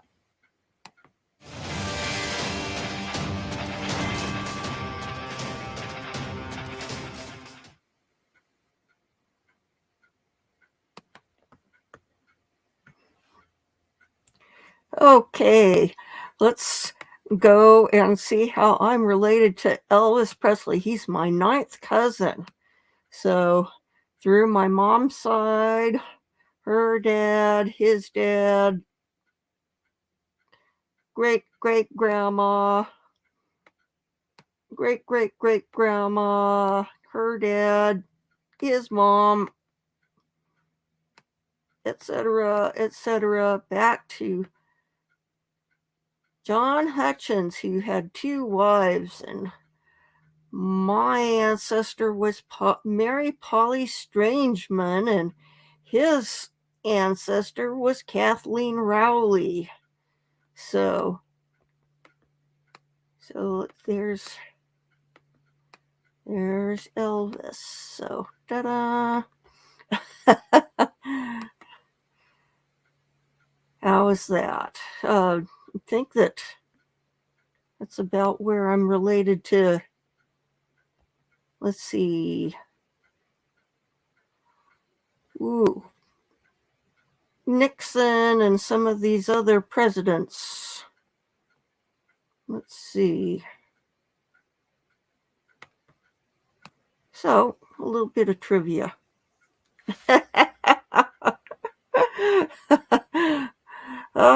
Yeah, I think I'll take up residence in Graceland. So, let's see. Should be back in session here any moment. But it sounds like the Cousin Eddie stuff and the drug use and botched suicides all coming in. But we'll find out after the break is up. So, says I shook my family tree and a bunch of nuts fell out. My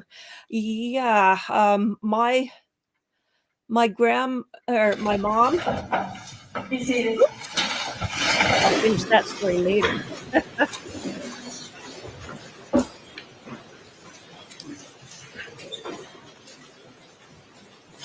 Okay, come on, Judge. Give us the good news.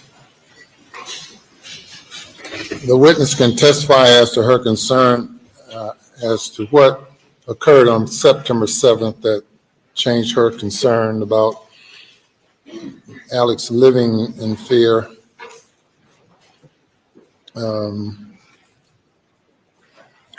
She cannot testify as to on the fidelity issue because that's too remote in time and would tend to confuse the jury. She can testify that she discovered that he'd been fired and that and that he had a drug problem. Your Honor, depending on how the testimony goes, we would have hearsay objections if she's testifying as to what someone told her. She's not testifying as to the truth of it. She's responding to why her concerns were changed based on, in part, of her conversations with you. No, I understand that. Agent for Mr. Murdaugh. No, I understand that. My point I just stood to address is the family wrestling with opioid and pill use by the defendant. That is hearsay. If that's how she knows. Sure, they had a drug problem. I mean, if you want to talk about specifically, I don't know to what degree she discovered his drug problem, opioid addiction, or whatever it is, but it's already in evidence anyway. No, I understand. I'm just advising the court that I will be making hearsay objections if that's Yes, sir, I testifying about understand. hearsay. Anything else before the jury comes? Nothing from the state this time, Your Honor. All right, bring the jury.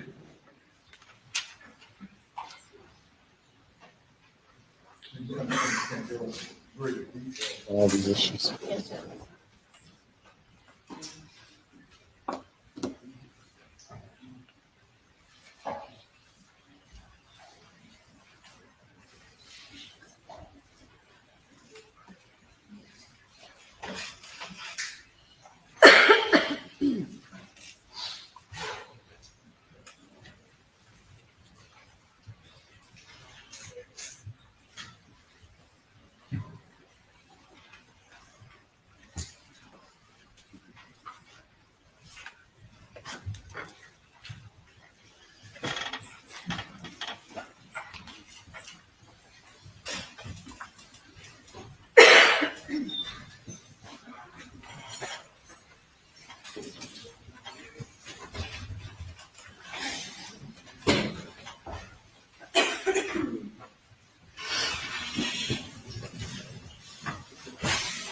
The jury is present. The objection is overruled. You may continue. May it please the court, Your Honor. Ms. Proctor, when we left on the break, I was asking you what happened in September that caused you to change your assessment. Can you describe that to the jury, please? On September 4th, we were headed to a football game, and my husband, Bart, received a phone call from a friend saying he was so sorry to hear about what had happened to my brother-in-law. And we had no idea what he was talking about. And he said, well, we've heard, he told us he had been shot. So we pulled over on the side of the road. We were all in hysterics. We called Buster, and Buster said yes, that his dad had been shot, that he was being airlifted to the hospital, that they thought hoped he was going to be okay. So we wanted more information, so we called Jim Griffin, and he told us that Alec had been shot in the head and that he had been fired from his law firm for stealing. What was your concern when you heard that he had been shot? Initially, I thought he might be dead. I had just lost 2 of the family members, and I felt like they were being targeted at that point. I felt like the family was being targeted. Subsequent to that, did your concern that the family was being targeted, did that change as well? Over the course of a few weeks, we were still on high alert, worried for Buster. But at that point, information started coming out about some things that Alec had done financially that we had no idea about. And that changed your assessment about what you heard about him being shot as well, is that correct? Can you answer out loud? The shooting, that was an event in itself.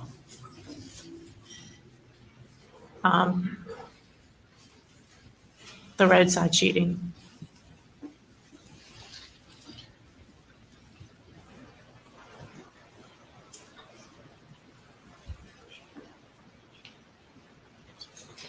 You just stated that the shooting itself, the roadside shooting, was an event in itself.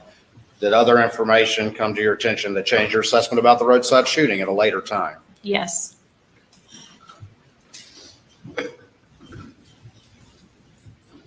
And changed that initial concern that Alec was somehow being targeted? Yes. Did Maggie have a nickname for Paul?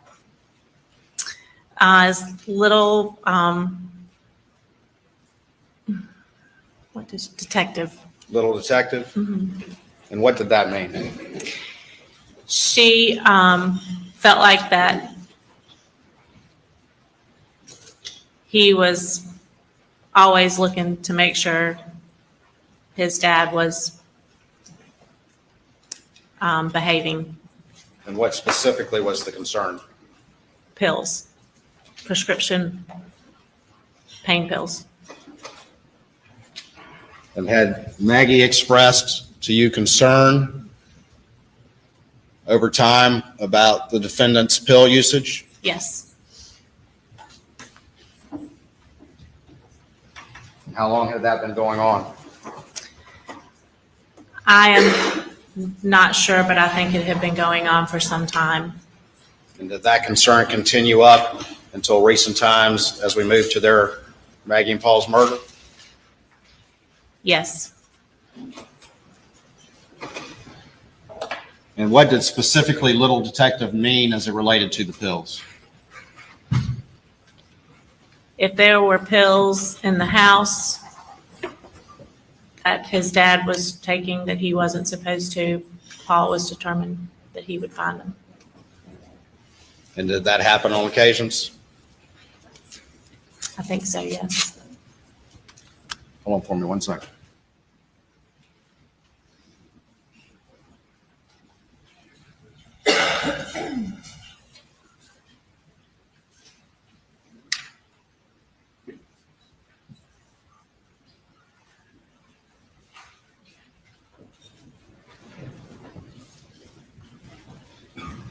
What specifically changed your perception of the roadside shooting after your initial concern?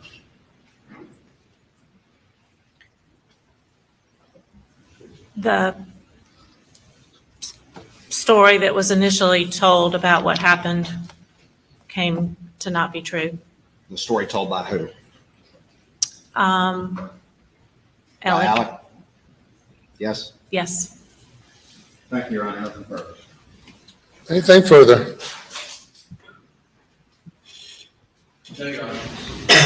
Thank you. You may step down.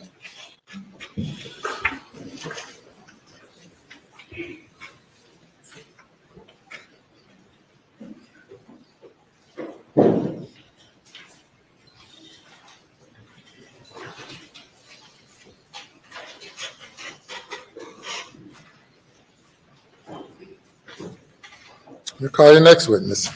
Thank you, Your Honor. The state calls Bart Proctor.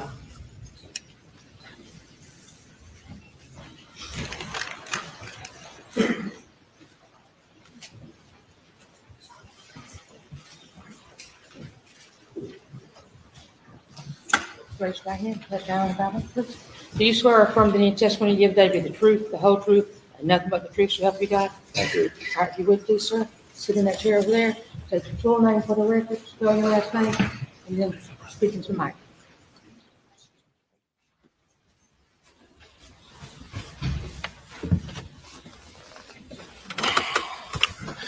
My name is Barton Proctor, Proctor. Mr. Proctor, good afternoon. Very quickly, tell the jury, are you Marion Proctor's husband?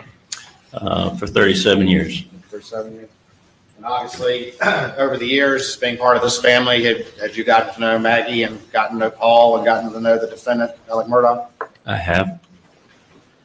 I don't want to belabor the points, but in the aftermath of Maggie and Paul's murder, were you also privy to some of the conversations that Alec had that your wife related to this jury today?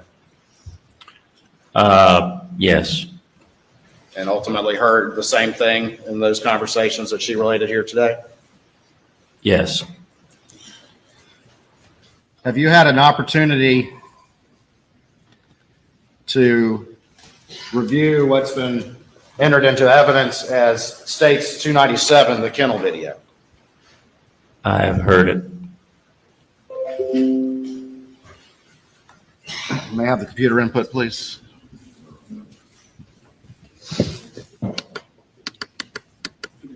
It was on there.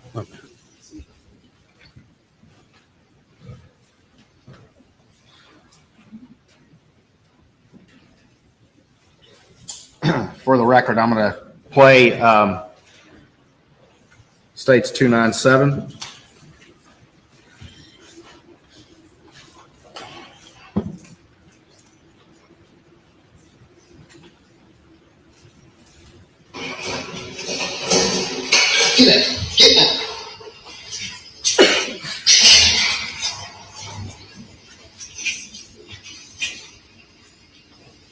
Quit, Cash. Quit.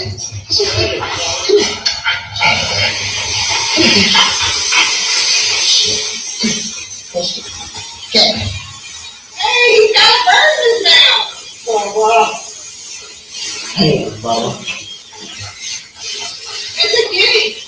It's a chicken. Cash. Quit.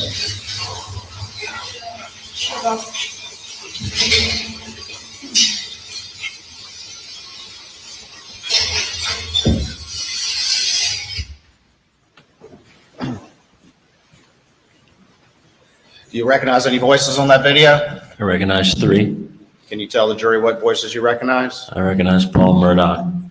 I recognize Maggie Murdaugh, and I recognize Alec Murdaugh. And when you say Alec Murdaugh, do you see him in the courtroom here today? I do. Can you point him out for the jury, please? Yes, Or sir. describe him? He's wearing a blue blazer and has his glasses on his head. And how sure are you? 100%. Thank you. Please answer any questions the defense may have.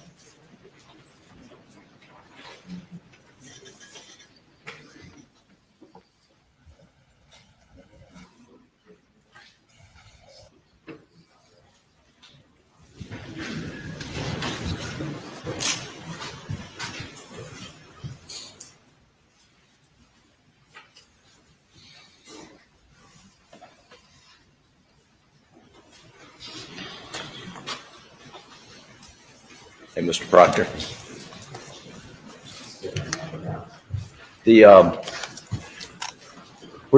Were you ever shown a blue raincoat by any SLED agents? Yes, sir. And was that blue raincoat shown to you and your wife Marion, who just was here in the courtroom? Yes, sir. It's a picture. A picture of the blue raincoat. And did you recognize the blue raincoat? No, sir. Had you ever seen it before? No, sir. Did you ever see Paul wear it? The blue raincoat? I had never recognized it before. Okay. All right. That's all the questions I have, Your Honor. Anything further? Say, Your Honor. Thank you, sir.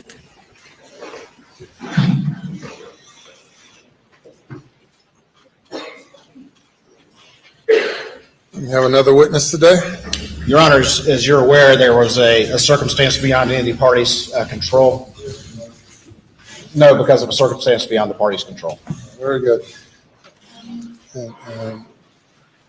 Yeah. Ladies and gentlemen, there are no more witnesses available today. And this is Valentine's Day. So we will recess at this time and resume at 9:30 tomorrow morning. Have a good evening.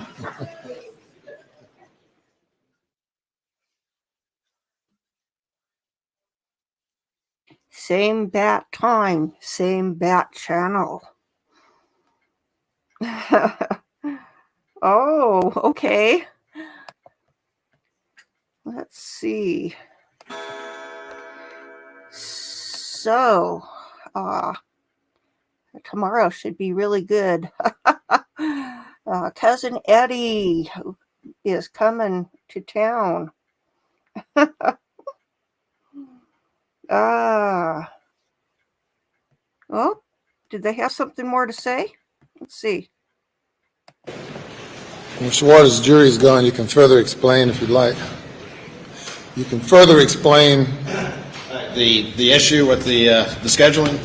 Yes, sir. There's witnesses that are coming forward. There's a unavoidable, unfortunate personal event that has arisen that unfortunately has affected that witness's availability, Your Honor. And so that's why we had requested, we are late in the day, but have requested a recess for the day.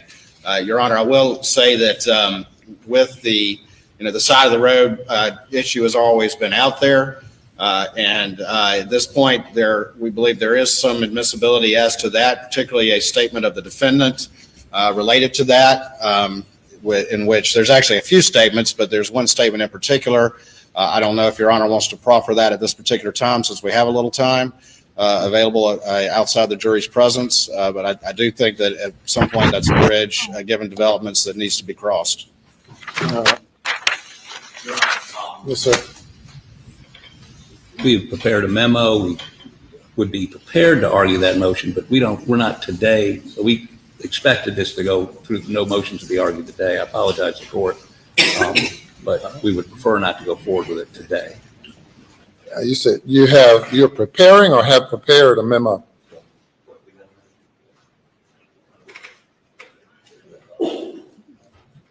Person preparing it. All right.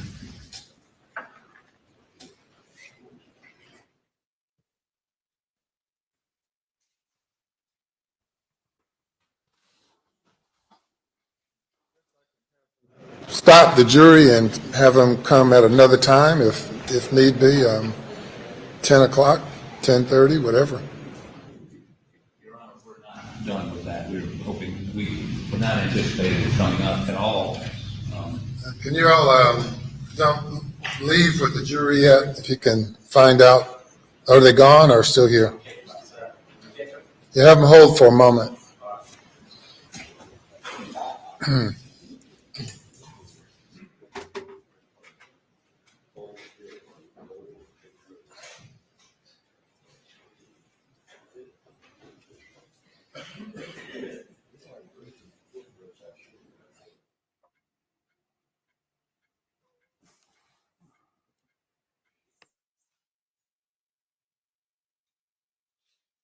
We actually have completed the memo, filed it. Your Honor has it on the 404B issue.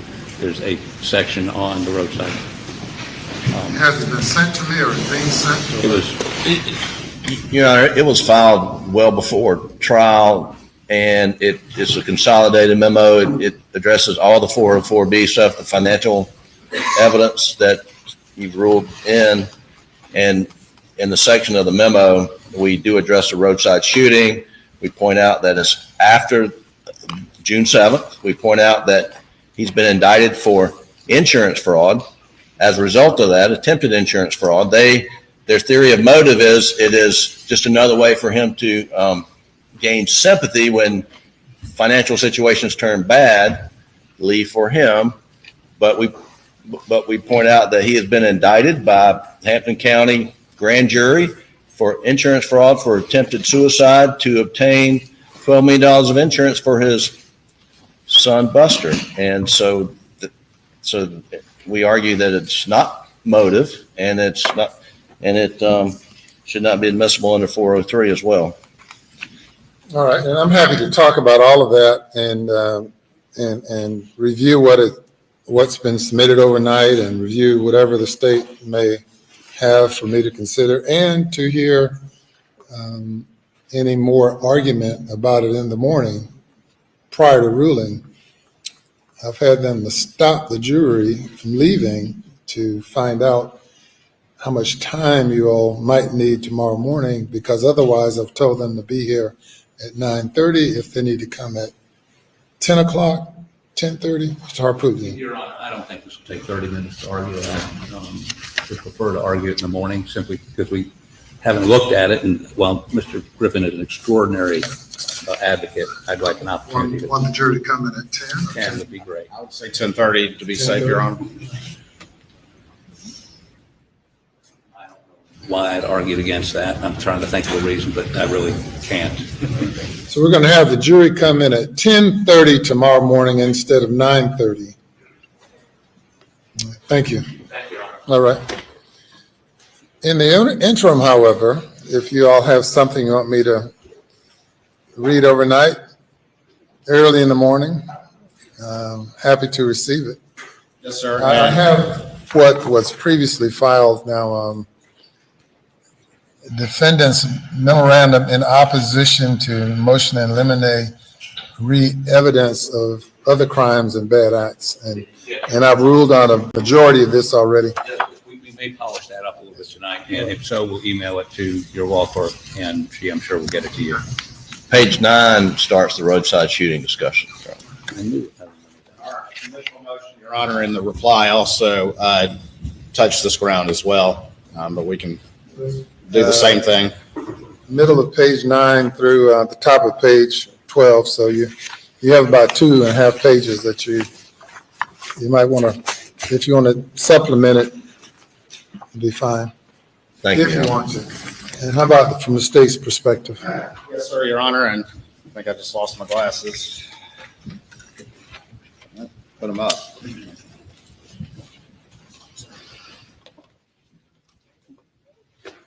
Your Honor, if you look at our response in opposition that was filed on December 8th, we, on page 19, in the factual recitation, we talk about specifically the shooting on the side of the road in response to the confrontation with Chris Wilson. And then, of course, from that point on, and prior to that, there is analysis, general analysis on 404 and 403. I believe our reply, which I'm trying to put my hands on, also addresses those issues, but we can also polish up some things as well. For Your Honor, there is, thank you, Mr. James. There is, starting at page 15 in the reply, it is addressed as well, the reply to their response or in that particular series of filings. It's in there, and again, we can polish that up. There is, again, there's a recorded interview and a recorded statement that we certainly can provide to Your Honor for review, that ultimately we believe they're statements of the defendant, of course, that we believe would be admissible under the theories as argued there.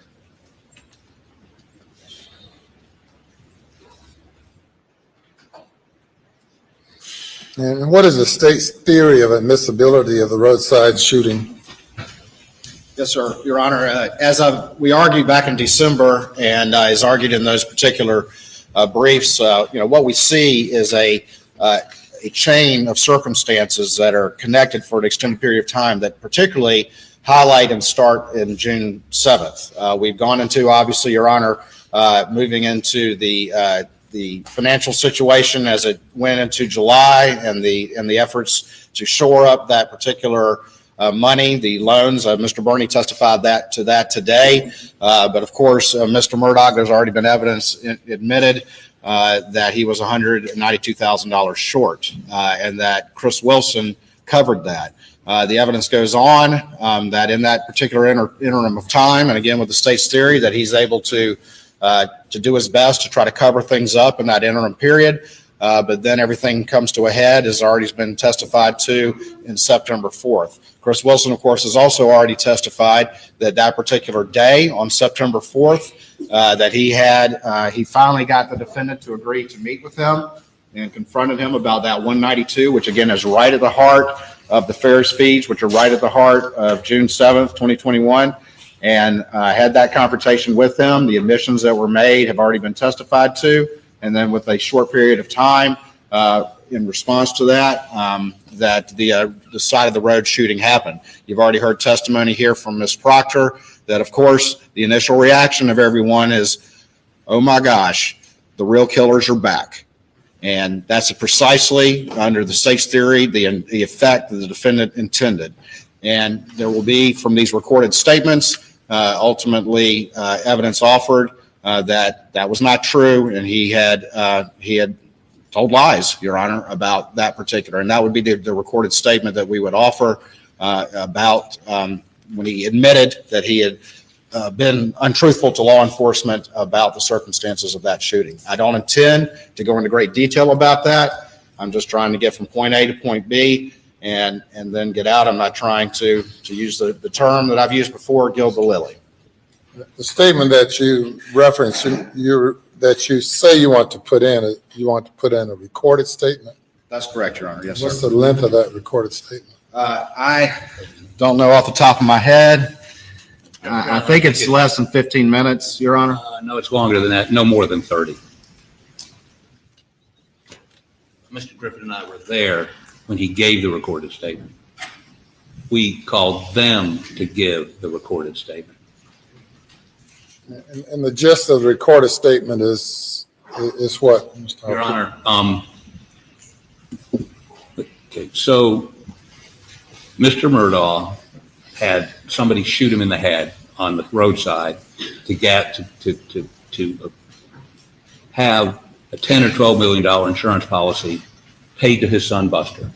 Now, he believed it was a suicide contestability cause, so he had somebody shoot him in the head. No question they shot him in the head. No question the intent was to kill him. He fractured his skull, had a brain bleed, was airlifted to Savannah Hospital. It didn't kill him.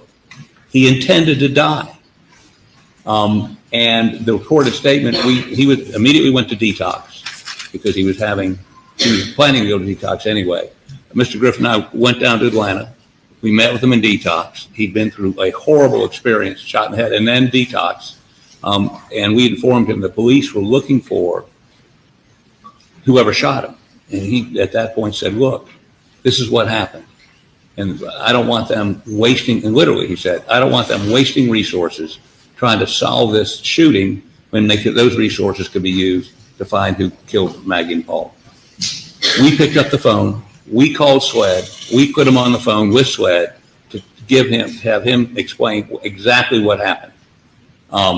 This wasn't the result of a SWED interrogation. This was a voluntary statement. So they quit wasting resources looking for and he told them who shot him in the head, and a guy named Eddie Smith, who was his drug dealer. So that's. And you all have brought his name up a couple of times through cross-examination. Yes. Is he on the state's witness list? Yes, Your Honor. But Your Honor, one aspect of that, and I think this is what highlights the relevance and the connection with this particular case, is that in the wake of the side of the road shooting, Mr. Murdaugh's initial claim was that some unknown individual had a flat tire, and some unknown individual, supposedly under the guise of stopping for help, then suddenly shot him in the head. He went so far as to draw a composite artist to draw a composite photograph. Again, I'm not trying to get into too much with the detail, but that, of course, the immediate effect of that is that he's been targeted by some unknown individual. That was a complete lie, and that's the point of that statement. If the issue here is that Mr. Murdaugh lies, I mean, really, are we at that? I mean, we've come $10 million through lies, and now this piece of evidence becomes relevant because it proves he lied again months after the murder. There's no, he didn't do it, and I think they will concede he didn't do it to get some sort of sympathy. He did it to be dead. That's why he did it. And unfortunately, Eddie Smith, at 4 feet, couldn't shoot somebody in the head and kill him. He meant to. And that's what Mr. Smith would say? Mr. Smith has given no less, I'm set up to cross-examine him, I know this, 6 different explanations for that and any other event you ask him about, from wasn't there to I was there and I saw Alec, he'd been shot, to I was there and I tried to stop Alec, to yes, I shot him in the head. But the fact of the matter is the cross-examination of Mr. Smith is something I'm looking forward to now. But this particular event had nothing to do with what happened on June 7th, other than he lied about something else. And 404, unless there's a specific, it's not motive. I mean, I don't understand what the 404, 403 analysis would be on this. I know what the 403 analysis is. The prejudice outweighs the probative. The 404 is what of the 4 things that 404 is admitted for, which one is this? Your Honor. I know you all want to argue it in the morning, so this is just a prelude to tomorrow morning. 2 things. 2 things. If Mr. Harpootlian wishes to stipulate in front of the jury that his client is a liar, the state's willing to accept that stipulation. And not go forward with this? The second thing is, Your Honor, is that what actually happened on the side of the road is not what's important to this particular case. What is important, Your Honor, is that it's in reaction to the confrontation with Chris Wilson about the fares fees that came to the head on June 7th, 2021, and it's about what the defendant said, that he was attacked by an unknown assailant as he was trying to change a tire, and went so far as to do a composite drawing, and it created the effect as this investigation had gone on, that, oh my gosh, the real killers are back to finish the job. And that's precisely what he intended. And he ultimately admitted that was a lie. So the circumstances of what happened on the side of the road are not what the state is focused on. What is important is what the defendant said, how he attempted to use that, and that it was actually a falsehood. And you heard Ms. Proctor testify. It had that exact effect, that, oh my gosh, the real killers are back. But I think the state will concede his object on the side of the road was to be dead. That's what the act was, to kill himself. Now, what happened after that? After he was taken to Savannah and had a brain bleed and a fractured skull, and when he came out of all that and realized, I'm not dead. How is that relevant to June 7? Your Honor, we can beat this dead horse a little bit more in the morning, but allow us to give you, I don't know, this crazy idea of giving maybe some more law to look at. All right. Is this the sole purpose of Mr. Smith's testimony, or you have other things to talk with him about? Well, he's on the witness list. I didn't say necessarily that we're calling him. What I'm trying to do, again, is to limit the presentation to just what's relevant to this particular trial that we have here today. And so I would we're talking, discussing now this motion excluding testimony, but who's your witness to talk about what you're arguing? We would have a law enforcement witness come in and testify as to the circumstances of that statement. And again, I'm trying to limit it to what's very focused to what's relevant to this trial, and that is the intended effect that he had and its reaction to the confrontation and the symmetry between June 7th and September 4th. Do you have anything in addition to what you all provided a couple of months ago, seemingly? We have those two documents. We don't have a written document prepared at this time, but we can certainly work on some additional discussion this evening, Your Honor. All right.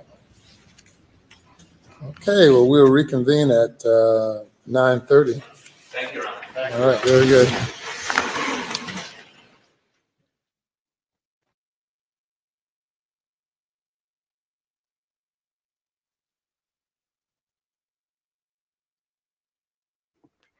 Okay, well, looks like it should be a lively discussion in the morning.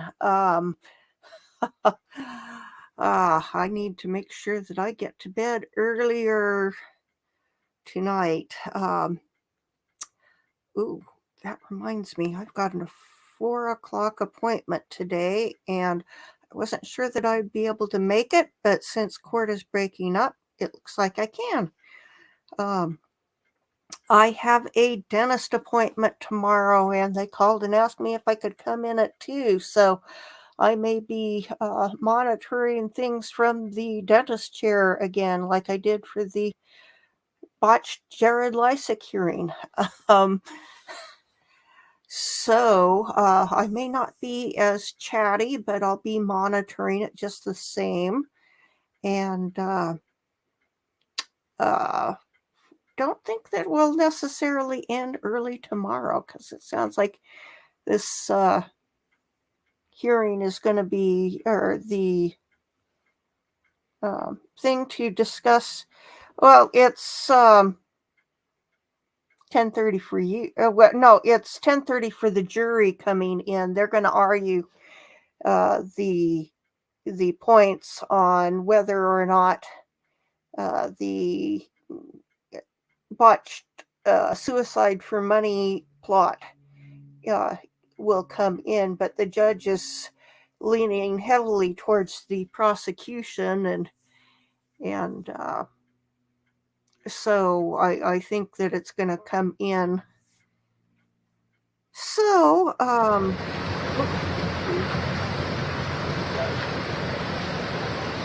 let's mute the